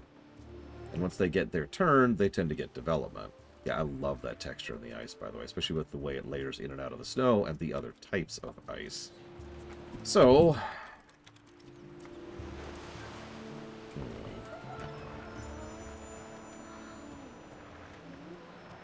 non-WoW standout examples of games showing good infrastructure in a town or village. Honestly, a lot of Final Fantasy games do that pretty well.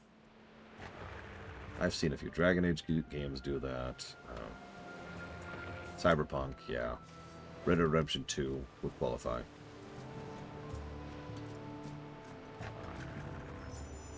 I feel like there's others. I can't think of any off the top of my head, but I'm pretty sure there's others.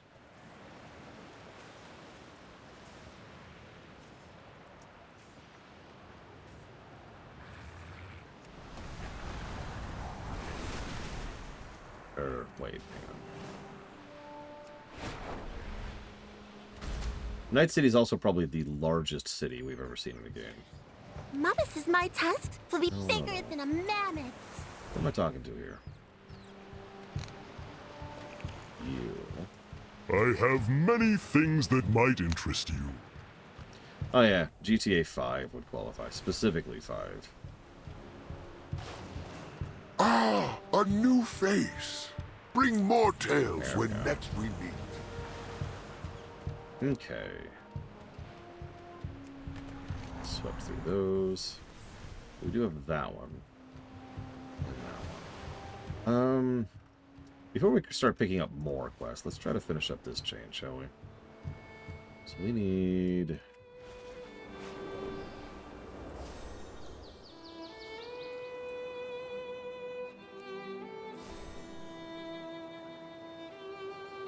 There it is. There are a lot of side quests in Dragonflight. I mean, in the Azure Span. Ignore that giant glowing tree in the distance. It's not there.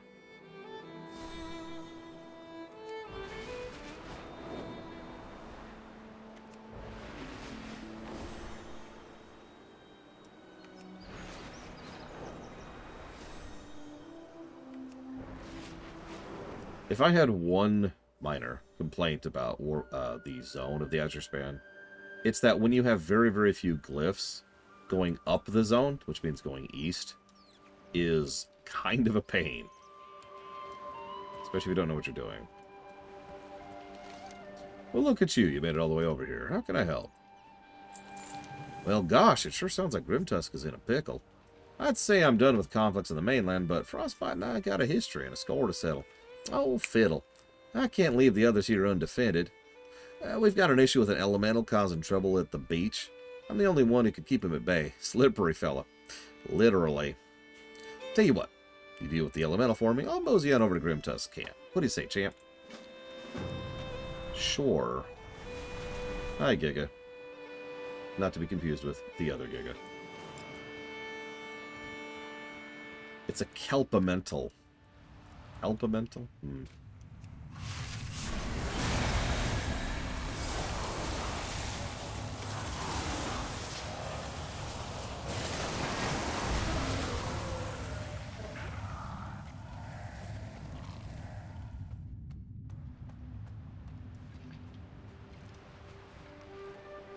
sure not to disturb the water. You might scare the fish. Welcome, welcome. Fishing is about patience, mindfulness, respect, and a full belly. Careful out there. Me too, Uthor. Absolutely. I get what they were doing with glyphs, but really all it did was slow down dragon flying. Like, we really should just have the full stamina and the full stamina recovery abilities at the start. Well, I'll be. Guess I'll be heading out to my pal Grimtusk after all. Deal's a deal. Grimtusk needs a hand killing Frostbite once for all, then I'm in. What hate I have left in me is specially reserved for Frostbite. Grimtusk tell you what happened? See, all of us who hunted with Grimtusk thought we were unstoppable until we met Frostbite. He didn't just defeat us, he humiliated us in front of everyone in the hideaway. We were left defeated and bloodied and battered at the hideaway. Frostbite used us as an example. And now it's time for payback. See to the hideaway. Frostbite's gonna pay for what he did to all of us. Yuck! Okay, so that's vaguely terrifying. Cool, cool, cool. I have so many go-to quests for Camp Nowhere. Look at that. I have 5 quests to go to Camp Nowhere.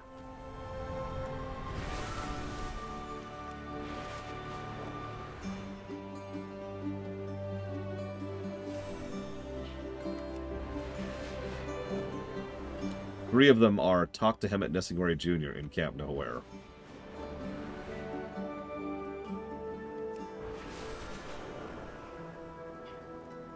Decay still lingers in this place. We must do what we can to stop its spread. I am counting on your aid. Okay. But yeah, it's probably not super obvious, but as I've mentioned before, this entire zone's a hill. The more you go east, the more you go up. Up means losing speed, and also stamina. Now, when you've got a full bar and the ability to regenerate stamina by flying, yeah. Speed, which, that's one of the better decisions they made with dragon flying. The fact that the fastest way to get stamina back by far is to maintain speed.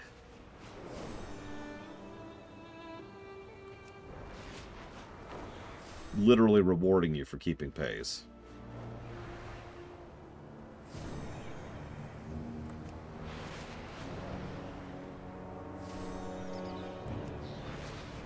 Hey, Ross. Yep, the climb ability, that is a huge speed booster, especially if you use it right. I've actually been trying really hard to not do this anymore, because this is what I do when I'm doing races. It's a really quick, easy, efficient way to get speed for the races to min-max my speed. But I've been trying not to do that because I'm streaming. I don't know how well I've been doing. It's been a few months. I'm trying to do more things like this now instead. So it's a little bit more gradual and less horrific of a...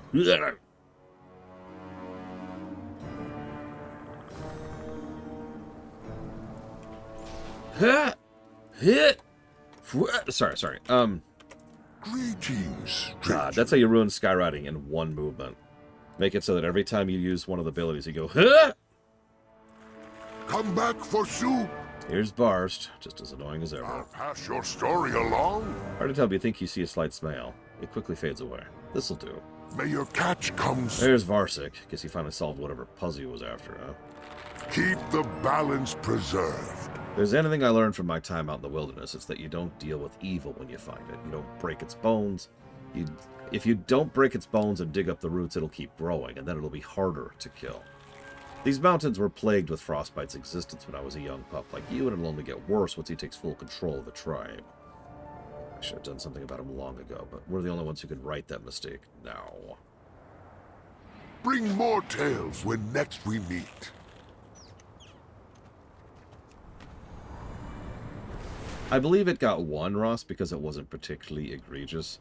And, though I don't remember off the top of my head, I know we've encountered worse movement audio spam than that. Hell, FF15 arguably has worse. For those of you who don't know where, the fastest way to travel in FF15 by far is to jump constantly, which sounds irritating and is irritating to look at, but it is demonstrably faster than running. So...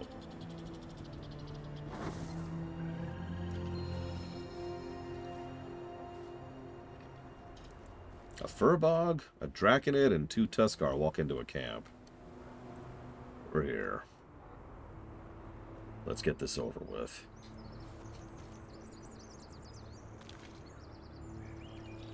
Frostbite, get your filthy fur out here. Don't make me go inside and drag you out, because mark my words.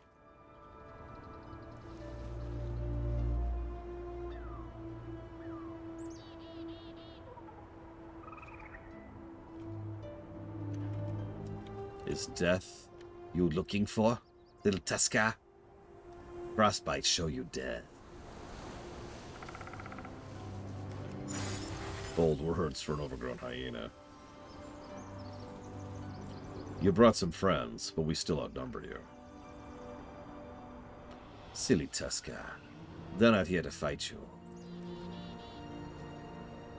Huh? You disgust me. Come on, let's finish this. Nice guy. Pay for this.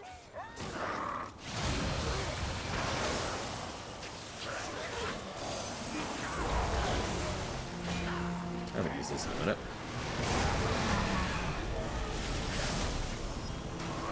Yeah, no, they do some really good... It's the animation, I think, that really makes the gnolls intimidating now. Honestly, they remind me of the Char over in Guild Wars 2. And I definitely mean that as a good thing.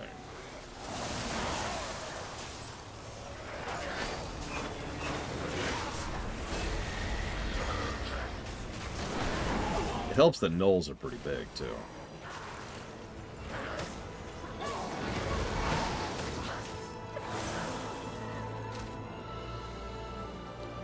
Is it finally over? He's very much dead, but we know the rules, no chat on the field. We're still very much in danger. We'll see each other at the hideout. Go! Yeah, these guys almost beat the Kingdom of Stormwind.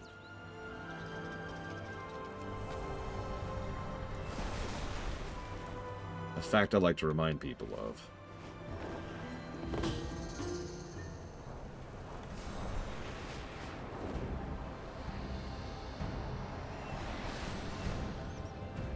Fine, I was about to start without you, Drakthir. Okay. Who speaks before me? Let's never do this again. Come back for soon. Thank you. I couldn't have done that myself, especially now. Well, that's a first. You sure Frostbite didn't hit you on the head too hard? Don't make it weird. Does that mean the team's back? No. Maybe. We'll see. But first we rest. Also, didn't you, like, permanently lose your furball? He's not even here. Oh, no, he's over there fishing. Of course he's fishing. Yeah, this is a weird little quest. It's a completely self-contained... It's like a window of a much larger story that we only get the very end of. It's a weird way to approach it, but I'm completely with it.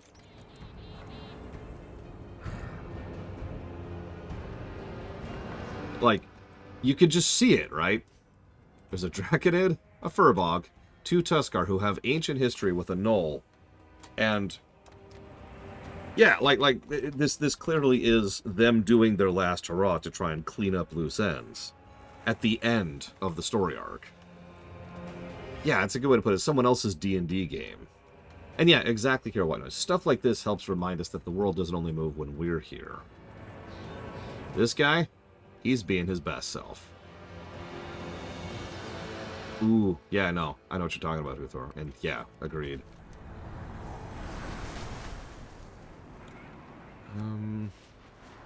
So let's do this little quest over here. I'm still not going to Camp Nowhere. I'm not doing it. You can't make me. I won't do it. Sorry.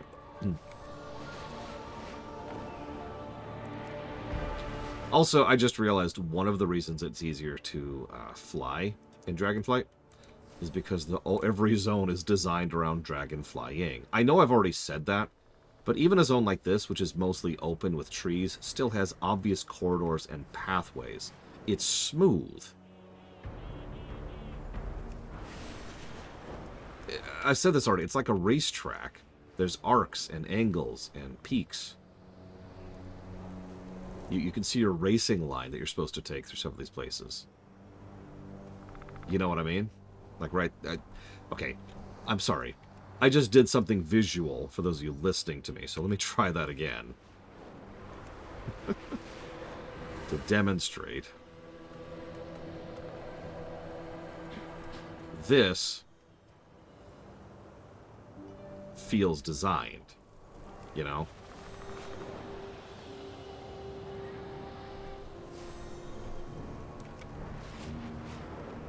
Anyways. So, hi, I'm here to help. The day just sorry, I was stepping on someone. Interesting. Didn't mean to. Finally, a stroke of good luck. We could really use a hand here. We'll remember you. This mission was a mistake from the beginning. Alias Sunsor enlisted our aid to keep the Sundered Flame from acquiring a dangerous artifact. We tracked it down to these ruins, but the Sundered Flame beat us here in the areas infested with ice spiders. Alia was badly poisoned. We need to get the antidote. Careful out there. So cold. Please hurry. Her strength is fading quickly. I got this. Ah. We should cure her and leave to get reinforcements. May your catch come. We've all come too far to leave now. We can stop the Sundered Flame with help from our new friend here. Kattegat and I came here to prove ourselves by stopping the Sundered Flame and recovering Valthrux. By the way, this is the second zone in a row where the Sundered Flame are just looking for artifacts. Just keep that in mind. I honestly completely missed that my first time through. Now we're stuck watching over this elf after she's taken a few ice bites. We haven't even fought the Sundered Flame yet, and spiders may do us in before we can. We need to keep them at bay. Thankfully, there's a natural way to repel them. Burning silk from their cocoons creates an aroma that repulses spiders. Grab some silk. I'll throw it on the fire. Oh, bring more tales when next we meet. Is that this cave by chance, Maverick? Asking for a friend. These vile spiders lay their eggs in corpses, and sometimes the living. We've seen several bodies of Sundered Flame who have fallen victim to them. We can't let those eggs hatch if we want to survive and defeat the Sundered Flame. Take this torch. It's imbued with the power of air and fire. Point it in the direction of what you want torched. It'll do the rest. The Tuskar don't mess around with spiders. I came prepared. Careful out there.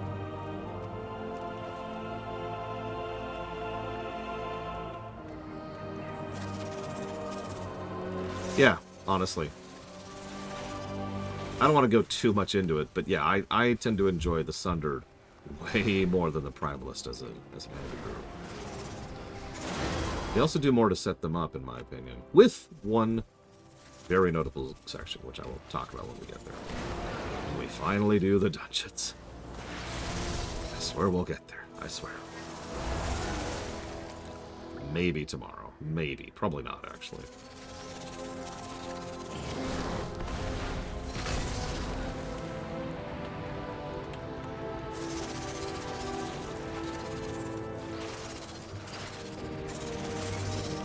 Well, the Sundered also feel just a little bit more designed, like more depth to them. Why?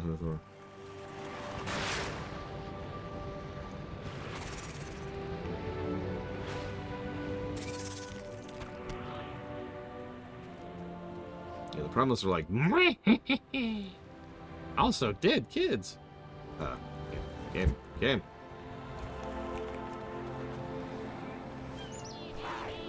Ah, gotcha.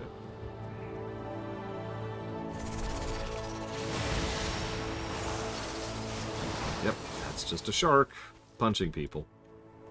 You got a problem with sharks punching people? I didn't think so.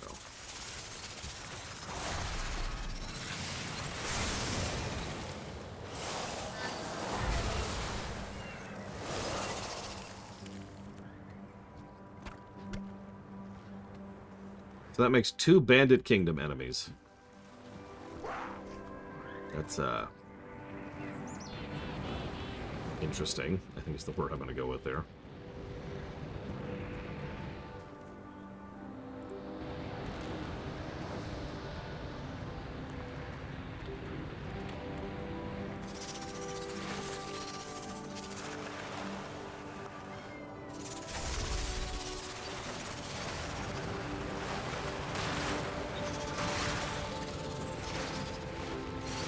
Uh-oh. I'm ready. I'm ready, Huthor. Jesus. Okay, yeah, that. Ooh. Alright.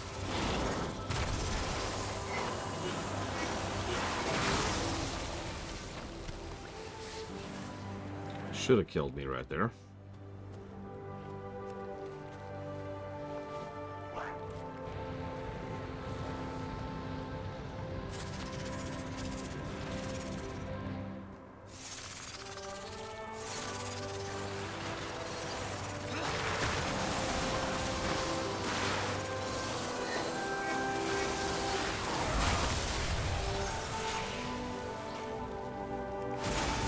Oh, 100%, Uthor. You know me, I like to pay attention to the little nitty-gritty details. Especially in this particular run. I've been challenging my own vague memories and preconceptions and making sure to keep track of when things were notated or when things showed up and all kinds of stuff like that. And yeah, Shadowlands had some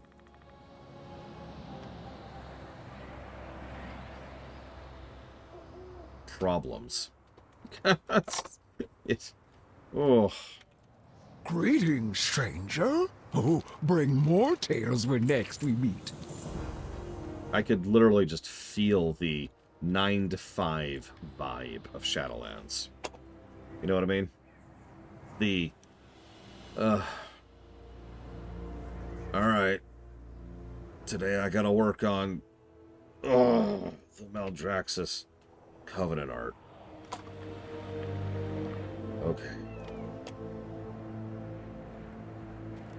Come, tell us a tale. I'll pass your story along. Hang in there, Alia. We won't find the artifact before the Sundered Flame if you die now. This is a fool's errand. We should cure the elf and report back to Iskara what we found. Iskara. By then the Sundered Flame will have the artifact. Who knows how much devastation they'd cause. Thank you all. We've lost valuable time. We must move quickly to recover Valthrux. We must use caution to end up avoiding like the Sundered Flame in the Ice Spider Caverns. State your business.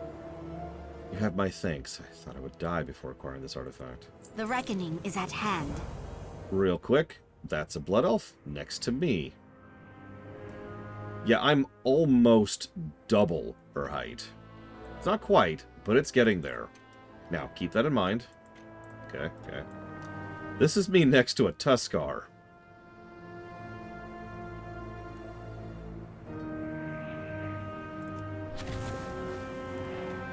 Yeah, no, that tracks, because, you know, human. We're pretty much the same height. So, again, this is me next to a Tuskar. I don't even come up to his chin.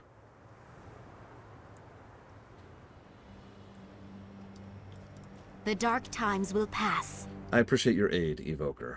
I was the Kirin Tor mage who first discovered the artifact, Valthrux, and the Sundered Flame's plans. The retrieval and study of this supposedly sentient and powerful artifact is of the utmost importance, mark my words. I shall be the one to do it. The Sundered Flame guessed at its location, but I've used magic to find a path. There's a corrupted guardian nearby that holds a magic shard. I can use it to find the rest. Salama, a Shalinor. That'll be enough of us to contend with the Sundered Flame. We should pull back and get more help. The Sundered Flame will be of no consequence if we can wield Valthrux. We should focus on acquiring it. We can't leave now. We have to do this to protect our families from the Sundered Flame and the artifact. Let's go over this nonsense. Yep, it's mustache all the way down.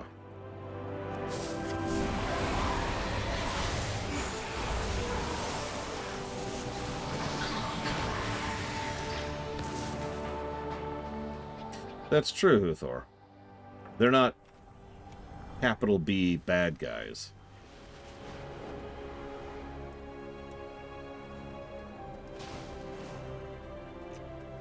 We will persevere. Be ready for anything. Did you hear the whispers too? I believe Valthrux is trying to communicate to us through the shard we recovered. We can use this to our advantage as long as we keep our minds guarded from the artifact's influence. I was wrong about the Sundered Flame. They have unfortunately collected several fragments already. Valthrux's whispers claim they're close to finding its location. Go recover the shards before they reach the artifact. Shurelaran. Welcome. I don't like this. Mysterious artifacts whispering promises of greatness does not sound good. Maybe we can't just walk away. Otherwise, this Sundered Flame will get their hands on it. Whatever it is. I'm familiar with ruins like this. The blue dragons often left behind notes on their work. Keep your eyes open. You may find some. We can use whatever evidence you find to warn Alia and Kattegat. We'll remember you. What are you two whispering about? How to deal with ice spiders if they come up again. Figure they might be an issue. We need to work together on this. The artifact could be dangerous if it falls into the Sundered Flame's hands. No need to worry. Totek's been a brave warrior since we were kids. Aha.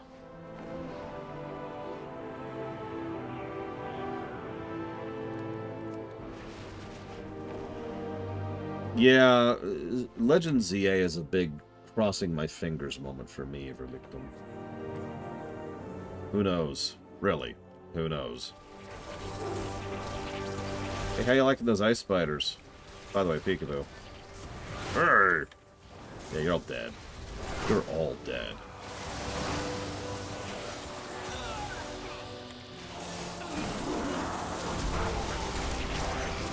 Sorry, I guess.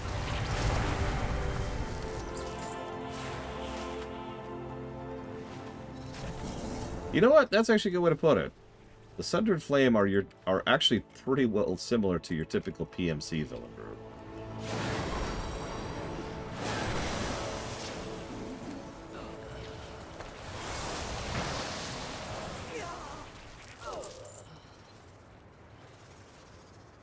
The whispers from these fragments grow louder the more you collect. Maybe there's no harm in listening a little bit.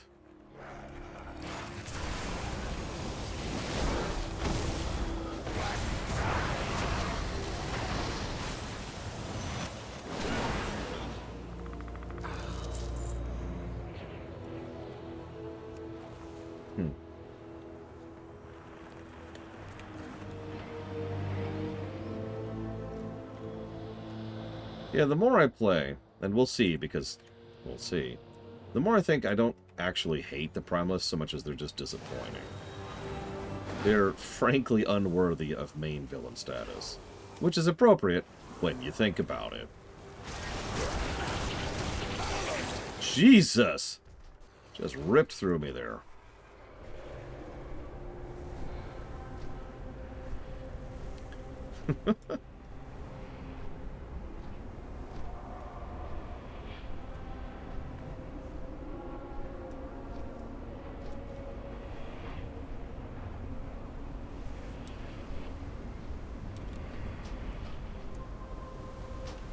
Try that again.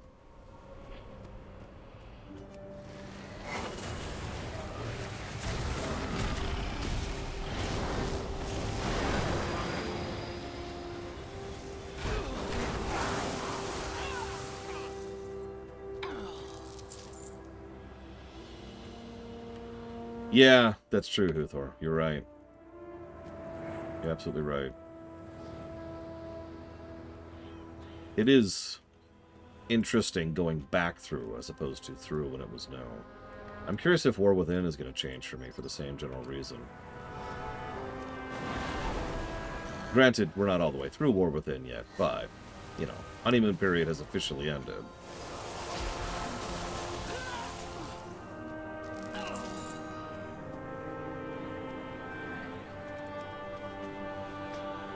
I deciphered the last of the stone tablets. The dragon spawn that once lived here went mad. Greed overcame them. They fought each other over control of Valthrux. They wanted the power for themselves. We won't make the same mistake. It's a simple matter of disciplined nature of the Drakthir. Only we, the Drakthir, have the willpower to properly wield such power. Only we, the Drakthir, have the willpower to properly wield such powerful artifacts. The dragon spawn's failure shouldn't keep us from searching for Valthrux. I will tell everyone my recommendations immediately.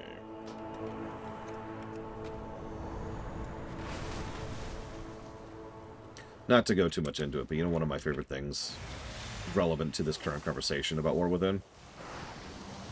How little presence that group had as a bad guy force in the first 3 zones. Oh, they'd poke their heads in periodically, but that was it.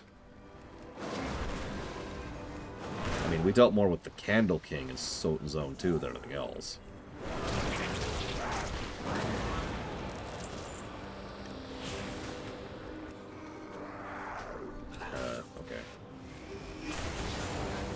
The chase for the Valthruks began some time ago when some of us from Carnthar began to hear whispers coming from the mountains. Oh, Jesus. I can't read and kill or die. Nope. Ah, Jesus! They're just murdering me.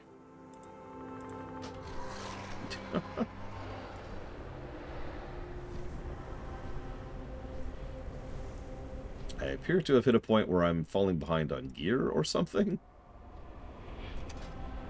I am very low. That's why right there. I should be about 357, I want to say. Yeah, about there. And I am 285.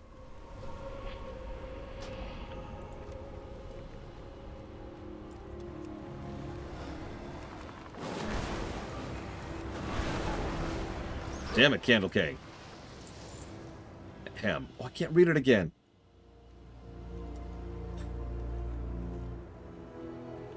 Oh yeah, I can't wait to be undergeared for dungeoning. That actually might be fun.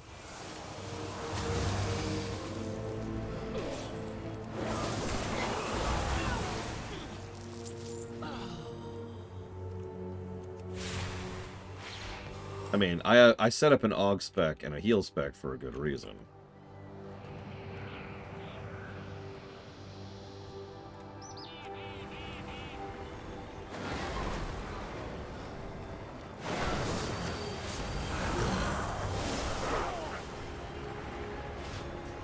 This quest is called What Valthrux Once Was. I can look it up too, I just need to do it. Artifact, Valthrux, final observations. The dragons aren't coming back. We are left without them. Valthrux tells me this isn't fair, and I agree. I must take matters into my own hands. The artifact said I'm the only one who can use its power to bring order to this place. I believe it's time I take control of the situation. So that's probably one of the Dragonkin.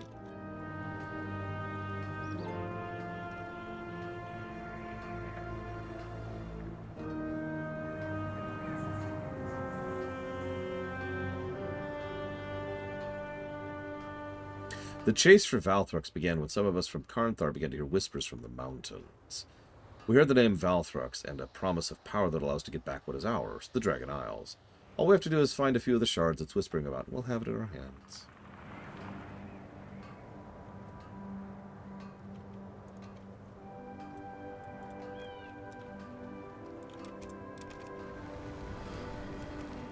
Weird, Huthor. The good soldiers want orders. How strange.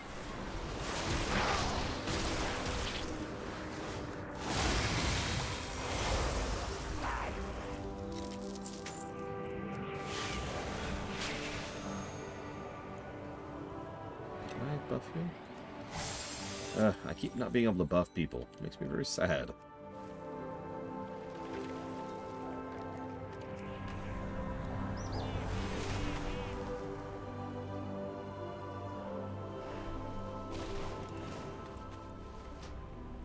Initial observations. Sindragosa and the others have yet to return. We continue to hold on to this strange artifact that calls itself Valthrux. Its most peculiar attribute is the ability to whisper into the minds of those near it. At first these whispers were intermittent, but now they're constant. I'll be relieved when we can deliver it to the archives upon Sindragosa's return.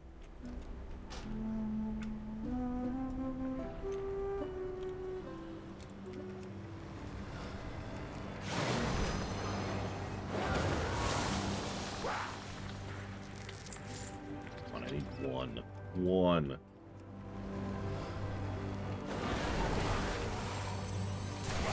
Yeah, the blue chain, I am rather looking forward to. But I don't want to overhype it. It'll be cool. That's it. No more, no less. Ah, a new face.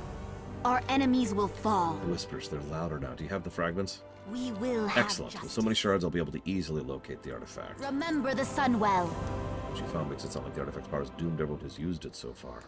The dragons found who lived or killed each other over it. The Sundered Flame, like they're getting corrupted too.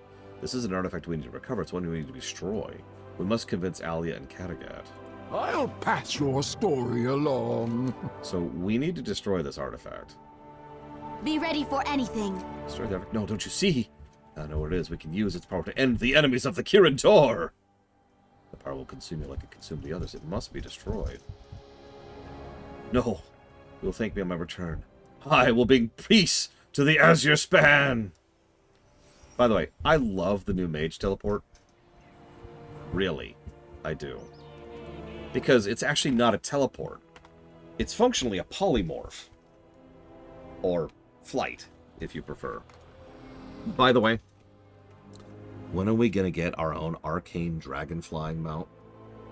Where we can just zoom around as a giant chunk of arcane energy? Why has that not happened yet? What do? We destroy the artifact.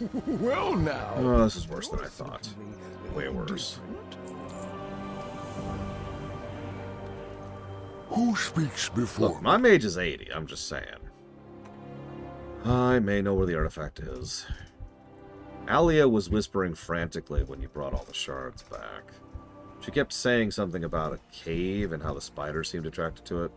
There's no cave in the area in front of us, which leads me to believe there might be one deeper in the ruins. We'll stay here and keep your escape path open. Please save Alia and destroy this artifact. Careful out there. Ah, damn it, Maverick. That's true, Huthor. And keep in mind, you know, this artifact has been here for 10 millennia. Sindragosa died in the War of the Ancients.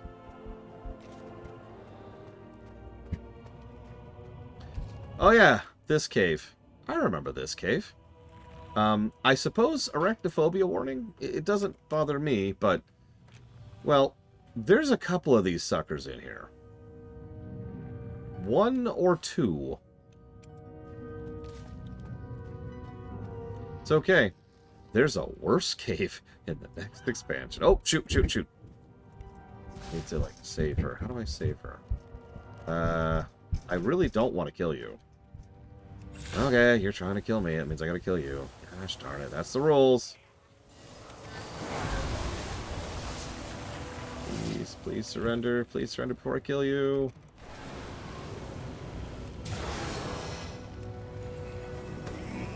The worst part is the little ones that are all over the place on the ground. And she's dead. Perhaps we can come to an agreement. This is all a massive misunderstanding.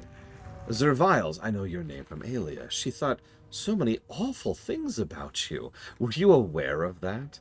I know things seemed a bit hostile before, but there's no need for you to destroy me. Some consider me a cursed artifact, but my power changes depending on who wields me. Surely you can do better than all those before you. You can see it as clearly as the pages in my book. Wait, what do you do? Ah!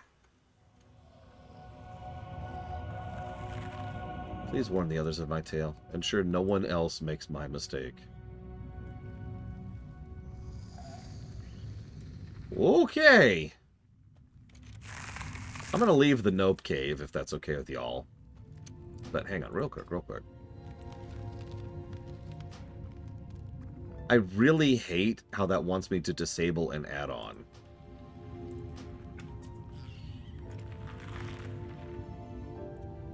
Which I'm not going to do, by the way. There's no reason I have to disable an add-on to enable an arachnophobia mode. No reason at all.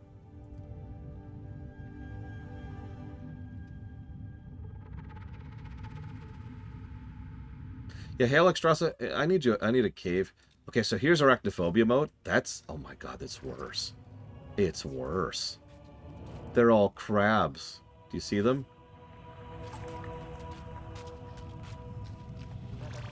There's crabs everywhere.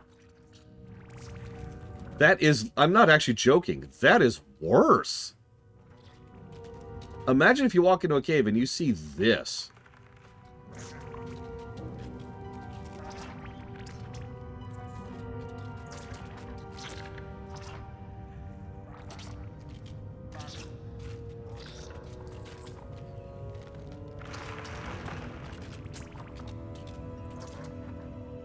This is the screenshot. I'm sorry.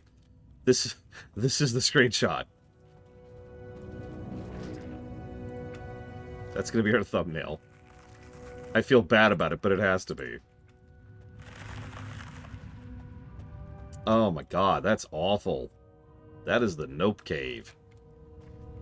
Holy crap. Burn that place to nothing.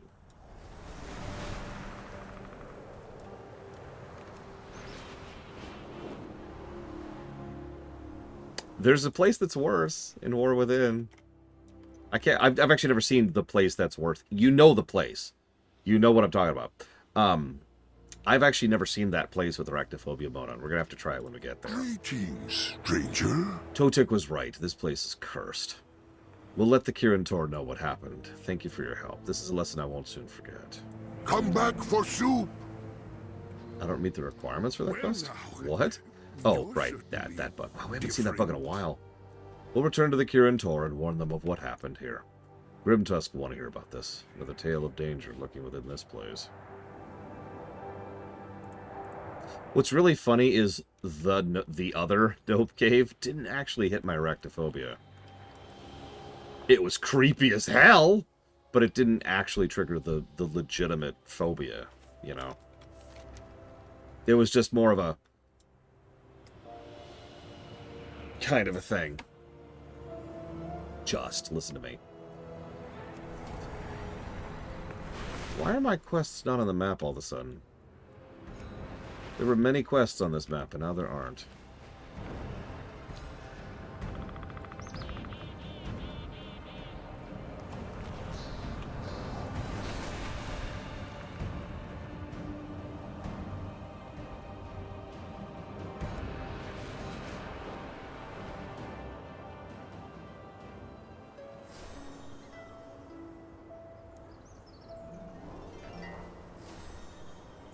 I did not know about that relictum. Honestly, and I don't mean this as a negative thing, I kind of try not to pay too much attention to international politics, because I got enough to prevent me from sleeping as is right now, in the country I live in. Where are the quests? There are a bunch of quests right up here. Where are they?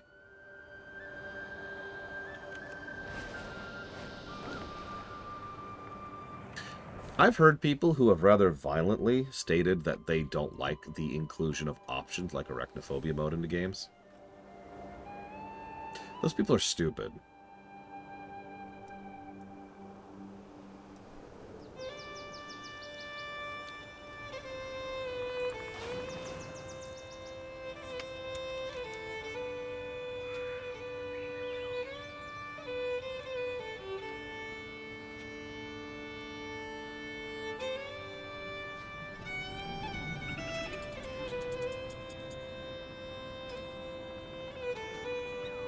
Oh my god. Oh my god. Yeah, grounded. Ugh.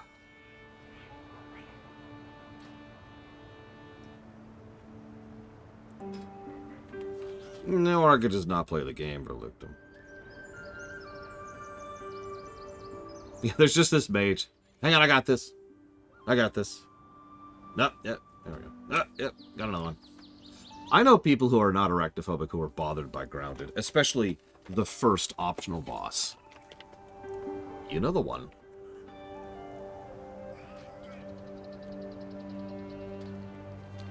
Hang on, I'm going to do something weird. I'm going to relog really quick. I want to test something. No, the Widow is the second to last optional boss.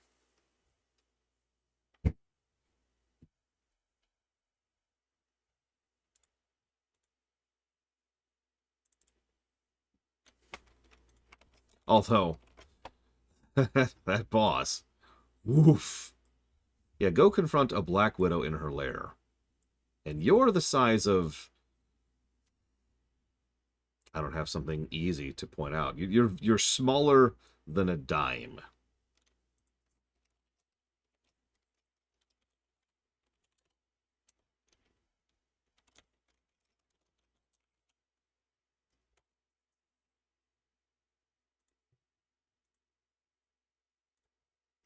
Game, you gonna... Hello?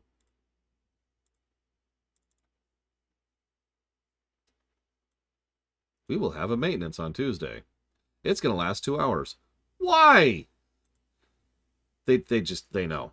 They know that I'm trying to catch up.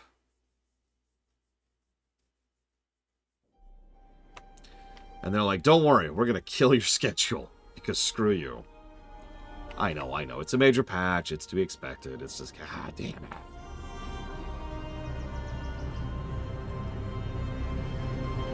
Yeah, that mount sucks.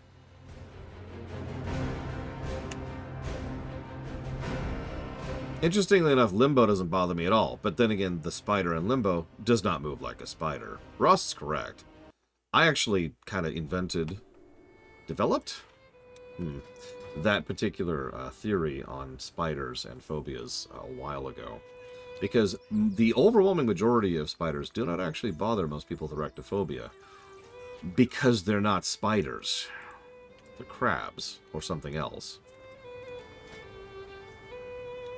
So, small arachnophobia warning, but... Is that it? No, that's not it. Oh, where's the damn thing? No.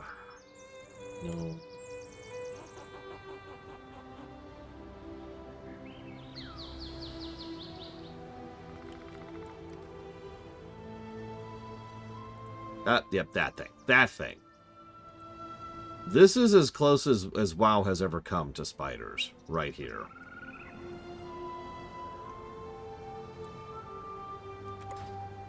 I don't have any of those mounts. Why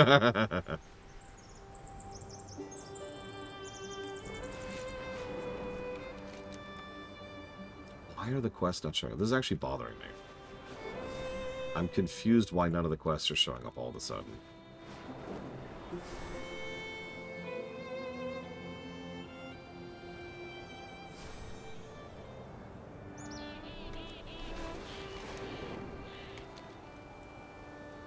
Well, no, but they were there, Huthor. They were on the map. There's a whole bunch of them right up here.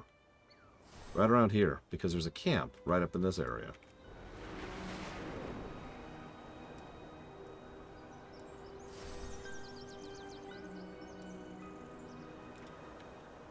Oh, that's a good... No, I am. I'm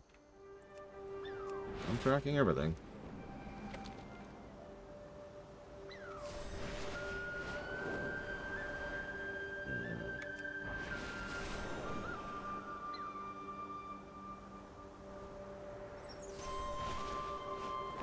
Also lost, apparently. Where the hell am I?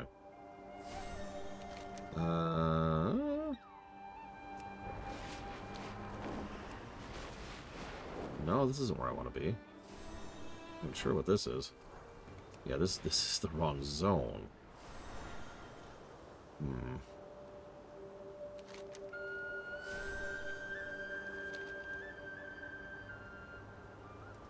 The strong hinges of Three Falls Lookout forgot to order supplies again. We need someone to hunt and gather to keep the place going. Well, there is a quest here. There's 2 quests here, but there should be like 5. Ah, whatever. You come get the voodoo. So, Wookie, what you doing? Be with you, man. I'd be having a cup of tea. What do it look like I be doing, child? I'll be watching you. Want to go to the waterfall with me? No. Your father stay here. Say to stay here, so we be staying. I'm sorry. Let me make this very clear. A Kultiran child is being watched over by a troll.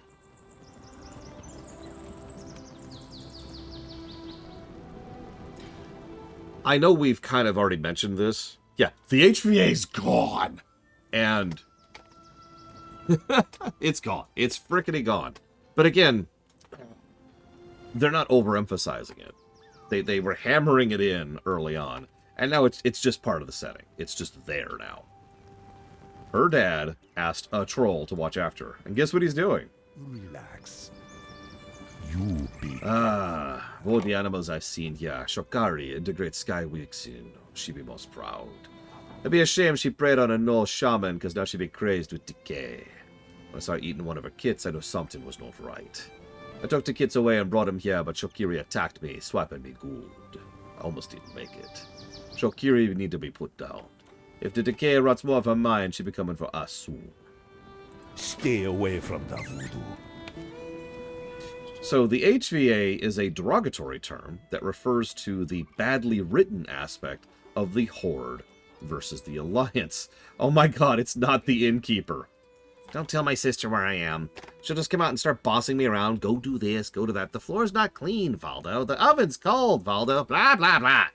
All she does is play that game all day. I want to relax too. Off and away. Wait, what game? What is she playing? Tell me more about this game that she's playing.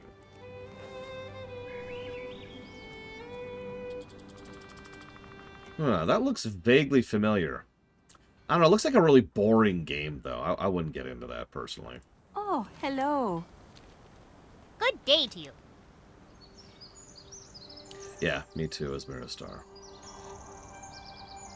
But yeah, the HVA refers to the badly written conflict between the Horde and the Alliance. And that's why I refer to that specifically. There is some good Horde versus Alliance stuff. We've seen that for years, actually. And there's some good rivalry between the two factions. But when I say HVA, I mean it with derision. Very good. My brother Valdo was supposed to order more supplies, but it's been a week. Nothing's come. I'm not surprised. That lazy elf probably took a nap instead. Now we're short on food. And I'm too busy to hunt on top of my chores and Valdo's. What do you hunt for us? The meat of the Vorquin Striders and the striped Bruffalon, who'd keep the kitchen open until I can order supplies. You have a great day now. Very well, then. Oh, no. The beers, no! Oh, you mean beers, not bears. We're good, we're good. Being a good innkeeper means anticipating guests' need. Unfortunately, I didn't anticipate how cold the nights would be here. Whoops. My guests are going to need blankets. Good, thick blankets. Maybe bear pelts will do? There's some large bears in the forest just east of here. If you can bring me some of their pelts, I'll pay you for them. Please. Think of those poor adventurers and their cold, cold feet. Off and away. I have scales. They keep me warm in battle. All I care for is the blood of my enemies. Oh, sorry, you weren't actually asking a question. I would believe that firmly, as Star. Because, yeah, I mean, I'm sorry. Let's say this one more time. Kultiran child, watched over by a troll. Boom. Enough said. What can I do for you? Oh, the gang had some time off and was hankering for a pint, so I bellied up to the inn. But I can't believe it. They didn't have any brew. What kind of inn is that?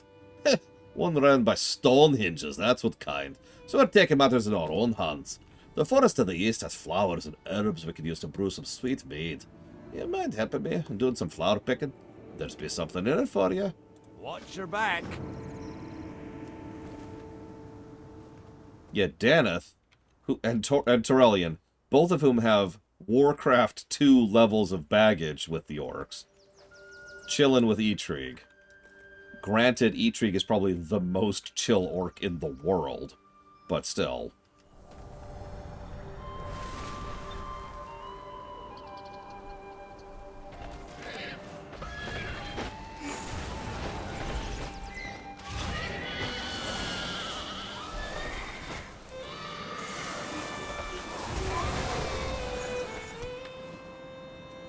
Can I buff you finally, please? No. God damn it. Let me buff other players. God damn it, game. I'm starting to feel a little self-conscious about it.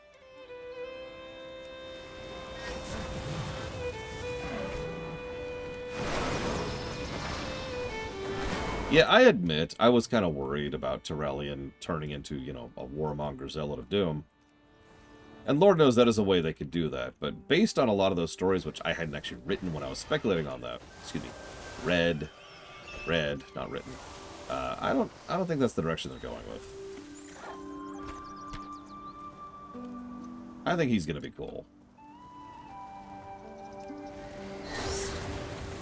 You want to tag these? No? Okay. Just checking.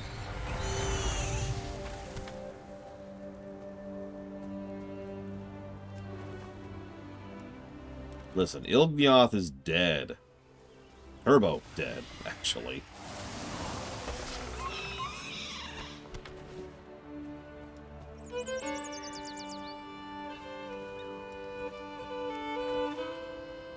Sorry, Xavion, it's me. It was always me! I was always the jailer.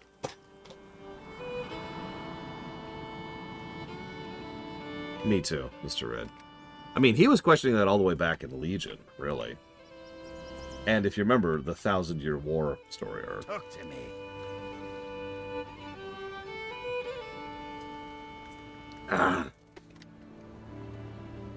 And yeah, Old God Whispers are cool and all, but rule one of the Old Gods, they lie.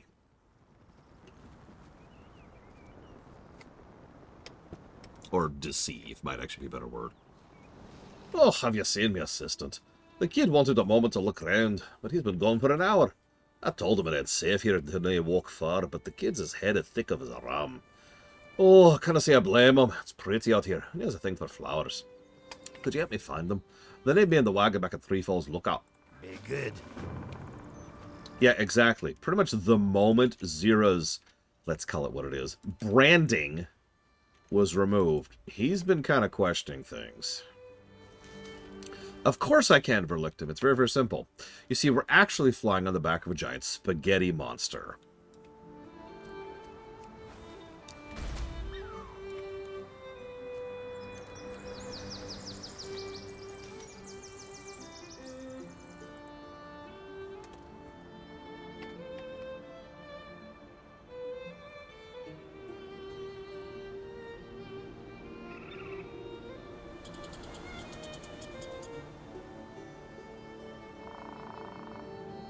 When is this set, Luthor? This comic image? Because there's some interesting moments here.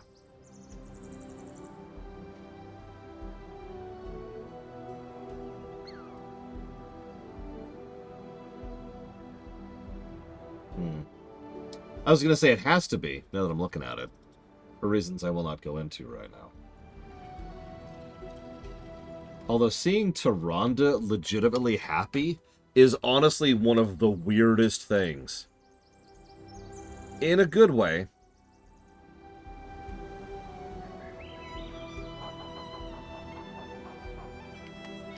But, you know.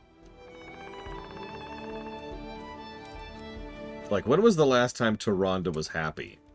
Before the War of the Ancients?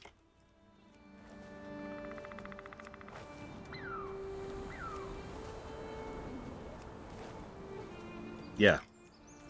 Obviously, I'm focusing on Tyrande, but yeah, Tyrande, Malfurion, and Chandris just having fun. What a weird concept.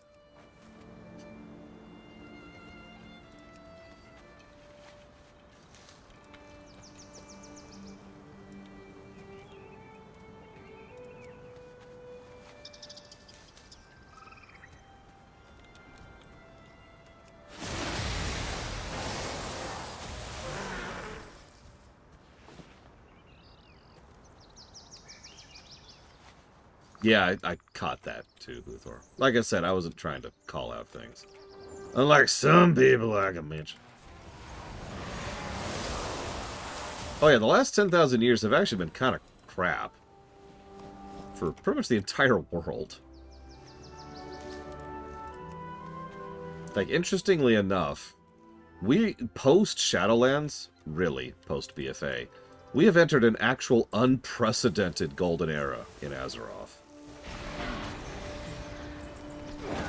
Which is weird to say, but it's true. Even the events of Dragonflight and War Within don't really interrupt that. Not yet, anyways.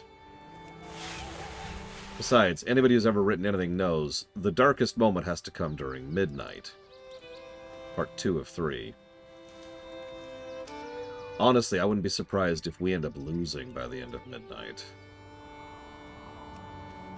Oh, I saw Asmira Star. Bingo, Maverick.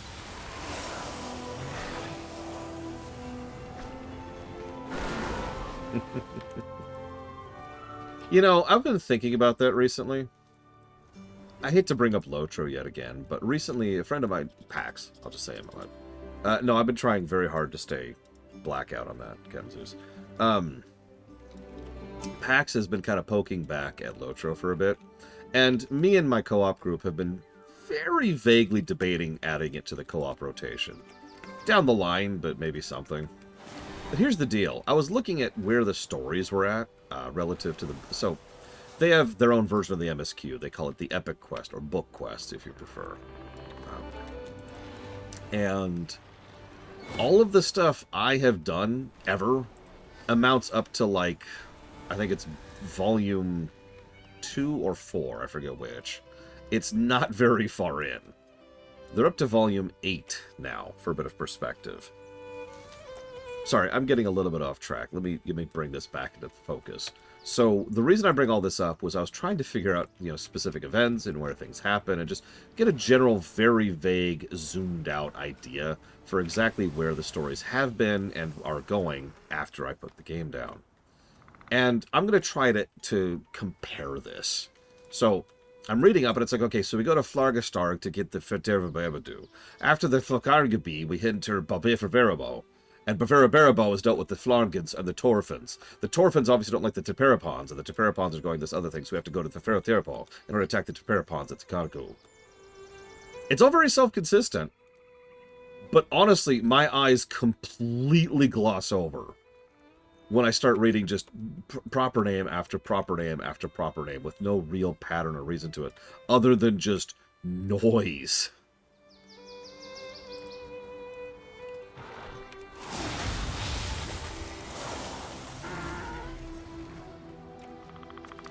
Why do I bring that up? I kind of like how Blizzard does it. Where are we going? To the Dragon Isles. Guess how it got that name? Right now we're in the Azure Span.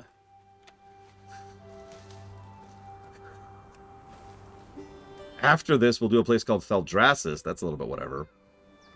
Earlier, we went to a place called the Waking Shores. We've actually talked about this before. They use a very deliberately memorable nomenclature. It's very noun-adjective, right? But that works. There's lots of nouns and lots of adjectives. Caravan gets there. Good job! I knew the Dragon Scale expedition could count on you. Thanks, Toddy. Yeah, it's accessible. It's just, boom. Quick and easy to memorize. And that's honestly important when it comes to certain settings, especially one like this one, where you kind of want your players to be aware of where you're going. Kaz Al Ghur, for example, kind of sounds, Lord of the Ringsy, until you realize that Kaz is just kind of dwarven for... It's just a word for dwarven place. There's Kaz Adum, there's Kaz Dulgor, and now I can't think of any other ones. You know what I mean, though, right? Kaz blank is a very common thing, so Kaz Al Ghur, Kaz Modan. Kaz Al Ghur is dwarven place. Boom. We can pick that up instantly. And immediately after, there's a place called the Ringing Deeps. Gee. I wonder what we'll find down there.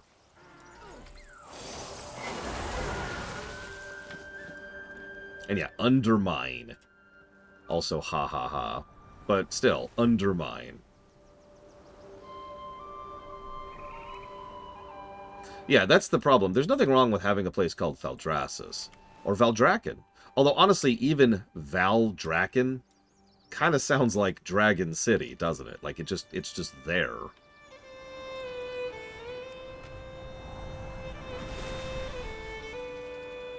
Yeah, Hellfire Peninsula. Yeah, let's go to Amon Aramarth. Wait, what? Where are we going?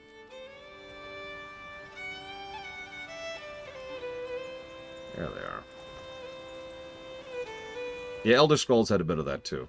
I've actually talked about this before in writing advice. Because, well, there's nothing wrong with coming up with your own unique terming and terminology and all this stuff, but you gotta be careful with it, If you make a horrible mistake and make your linguistics impenetrable, it's going to automatically shrink your audience. Because people are going to just start blurring over all the words, right? Yeah, Toll is another good one. Tolbarad, Toldogr, Tolger, Toldagor.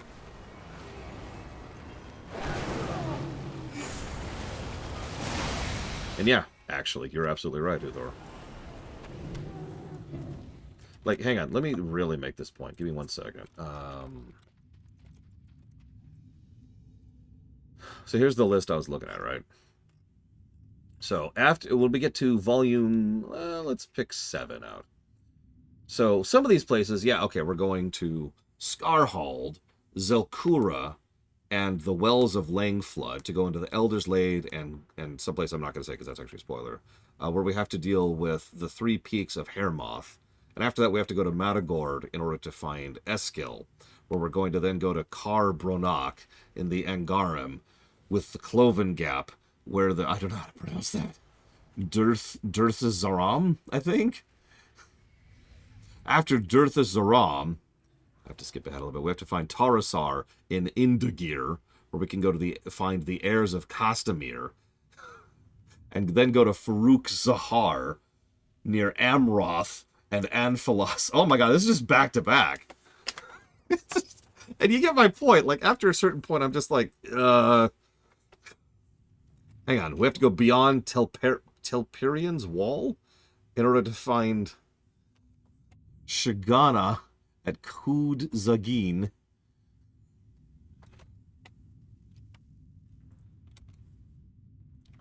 Anyways.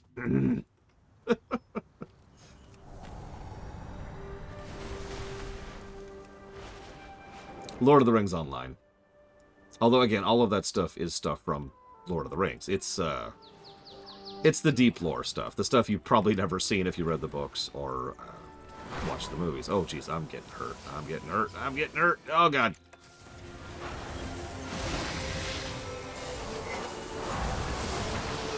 Yes, please help me, Demon Hunter. Save me. Save me, Demon Hunter. Yeah, exactly, Maverick. I mean, to put a little bit of perspective, I don't think this is much of a spoiler. We finished Mordor back in Volume 4 and arguably 5. Again, Lotro is up to Volume 8 now. And you might think, is a volume an expansion?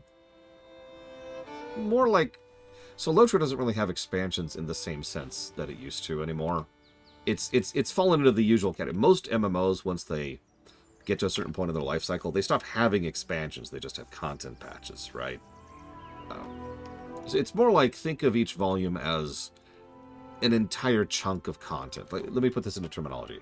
If Vanilla was still in the game, it would be Vanilla, BC, and Wrath would be one volume. Make sense? And then, like, Cataclysm and Pandaria might be a second volume, because Cat is huge, so I could see that, right? And so forth and so on. So a volume is a pretty big chunk of content. Greetings, man. Be seeing ya. Anyways, thank you for coming to my TED Talk. What's on your mind? Oh, these are beautiful. This one's spicy. It reminds me of Earthroot. Oh, I could taste the sweet meat now. Oh, thank you kindly, friend. You saved me and the gang's after dawn. Off with you. Nothing like home-brewed mead. What's in the hole? I don't think there's anything in this hole. What are you talking about? Anyways, we're going to leave now and pretend this isn't a hole. Yeah, the amount of content in Volume 1 alone is bonkers to think about.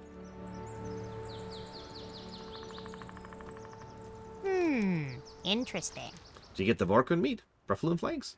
I was ready to put a fillet of boot on the menu. Be seeing you. Thanks to you, and no thanks to Valno, I can feed all those hungry travelers. You looking for a job? I've got a recent opening. Can't pay you much, but you can have Valdo's spot. No? You can't blame me for trying. You have a great day now. Huh? Oh, you're back. Sorry, I got involved in my card game. Do you have any pelts? Be seeing you. Oh, these are awesome. Luxurious and soft. Oh, now if only Valdo were here to clean them up. Off and away.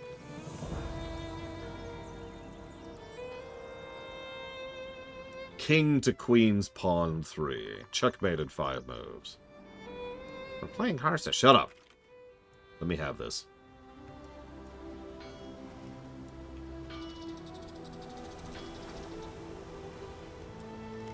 Great to meet you.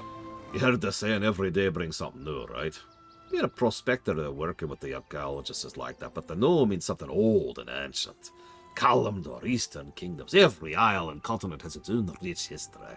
The Dragon Isles are no different. They may even harbor more history than the others combined. There is a lot of world building here, yes. Safe travels. I've seen you run in and out of the camp helping people. I think you'd help old Gunner too. Surveyed the area and something caught me old eyes. I think it's an ancient potsherd or a jar or something just on the south edge of the waterfall. I ain't much of a swimmer, but I'll give you the coin if you can deliver the findings to Thanessa Silverbream. Oh my god. See you soon. Oh yeah, the Eastern Kingdoms. Could you guess where the Eastern Kingdoms are? I'll give you a hint. Hello. As the health inspector here, I make sure the expedition everything the expedition eats or drinks is safe. My job is already difficult, but it would be easy if my daughter Amalia would listen to me. She snuck out last night to look for Knowles, telling me her doll told her to do so. Her mother died 2 years ago, and I think she's acting out of grief. Zunwogi is stuck at the camp with an injury, so I asked him to watch her. Hopefully, his Sky Fox kits will keep her entertained and out of trouble. See you later. My greatest responsibility is to make sure everyone has access to clean drinking water. With the Knolls to the east dealing with the decay, I must make sure the camp is safe. I don't want to alarm anyone, but I feel testing is necessary. Bring me the samples from the 3 nearby waterfalls. See you around. The Gulf of Kilneas. And yeah, that's another thing. Most proper names, not all, in WoW are pretty easy to pronounce. This one right here looks a little bit confusing for a second, but Amir Drasil kind of rolls right off the tongue once you get there. Also, the Drasil suffix is very common. Teldrassil, Nordrassil, the one I can't think of the name of off the top of my head, which is over here. It doesn't say what it's called. Whatever, you know what I'm talking about. All the Drasils, they're the world trees, right? So, this is Amir Drasil. Yeah. So, you know, but then you have, like, Tirisfal, you know. Silverpine, Hillsbrad, Hinterlands, Arathi. But the thing I was trying to bring up, Arathi is a good example. Let's go with Arathi. Oh, I don't know.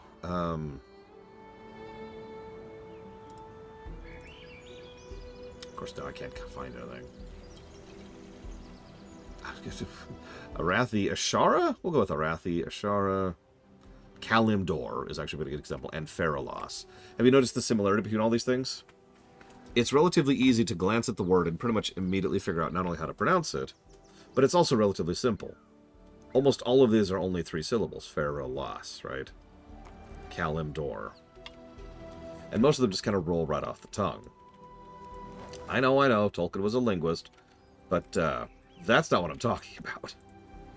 Yeah, Mulgore, Tanaris, or Tanaris, or whatever. Yeah, it's the comic book thing. Peter Parker is a pretty memorable name. Let's not get into the alliteration thing, that's separate.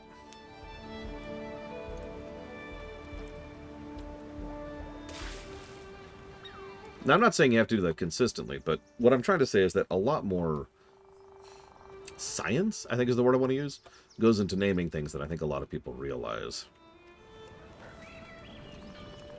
Tony Stark, that's actually a good one, who's not alliterative.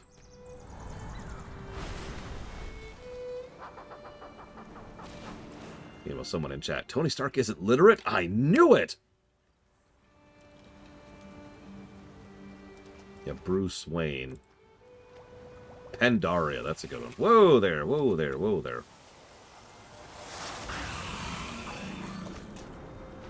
More ice chunks. Everything's dropping ice. It's weird. Northrend was one that caught my eye immediately. They also tend to have fanciful words for places like Roof of the World. But again, the Roof of the World is pretty self-indicative immediately, isn't it? What can I do for you? Have a good one. A deep worm. Something must have driven it from its underground nest. Whatever spooked an apex predator must have been very terrible indeed. Thank you. I'll remove the carcass so it doesn't contaminate the water. Safe travels. I could do it. Okay. So, you remember earlier we were talking about where you would settle, where you'd set up your home in Warcraft, and we decided to go ahead. Me too, Xavion. We decided to go ahead and divide it by expansion. If you remember, if you were there for that game, You remember how that went, but if you weren't, what it boiled down to was each expansion had like one zone which was considered livable. The first time we interrupted that was here in Dragonflight, because we have 4 perfectly livable zones in Dragonflight. So, which one would you pick? Interest you on a pint? Off with you. Maybe this will teach you for running off like that. I was just looking for something. That thing grabbed me by the neck. Yeah, I suppose we technically have 7 zones here. Let's assume for a moment that the dream is off the list. You're looking for flowers again, weren't you? We all know about it. You know about me dried flower collection? I collect them too! What do you think I do between blowing things up? Who's up for a wee nap? Okay, that's actually adorable. I'm sorry. That's great. So, Luke here has been keeping quiet the fact that he collects flowers, because he's a big burly dwarf. And this dude says, you've been getting flowers. And he's like, oh my god, you found out? And his response is, I collect them too. That's wholesome. Which is another good word to describe Dragonflight and War Within. Weirdly enough, there's a lot of wholesomeness.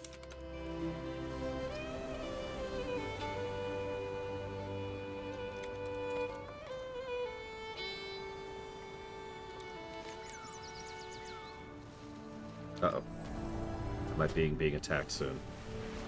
Yes, you can come down. Thank you for asking, though. 3 Falls, that's what it's called. I mean, frankly, as weird as this sounds, that still qualifies as wholesome, Uthor. Hey, kiddo.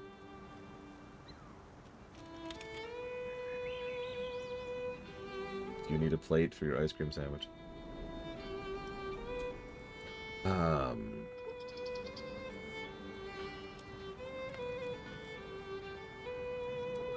What are you doing? Oh, okay. I can accept that.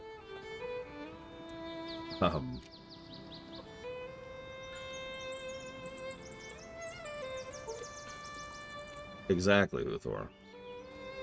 Like, a lot of people have this weird impression that a breather expansion means everything is made of cotton candy. Strangely enough, no. Even Final Fantasy X-2 has more than just cotton candy. I want to chat. What's Final Fantasy X-2? Don't worry about it. Don't worry about it. Put those down there. Farewell, friend of the Grummles. Actually, yeah. Maverick, that's a good way to put that. Okay, we are very close to being done with all the secondary quests, but it is getting relatively late. So I'm going to go ahead and chop off here. Tomorrow we'll go ahead and try to finish up a decent chunk of the remainder of the Azure span and actually get into the MSQ. And we might even do the dungeons. See y'all.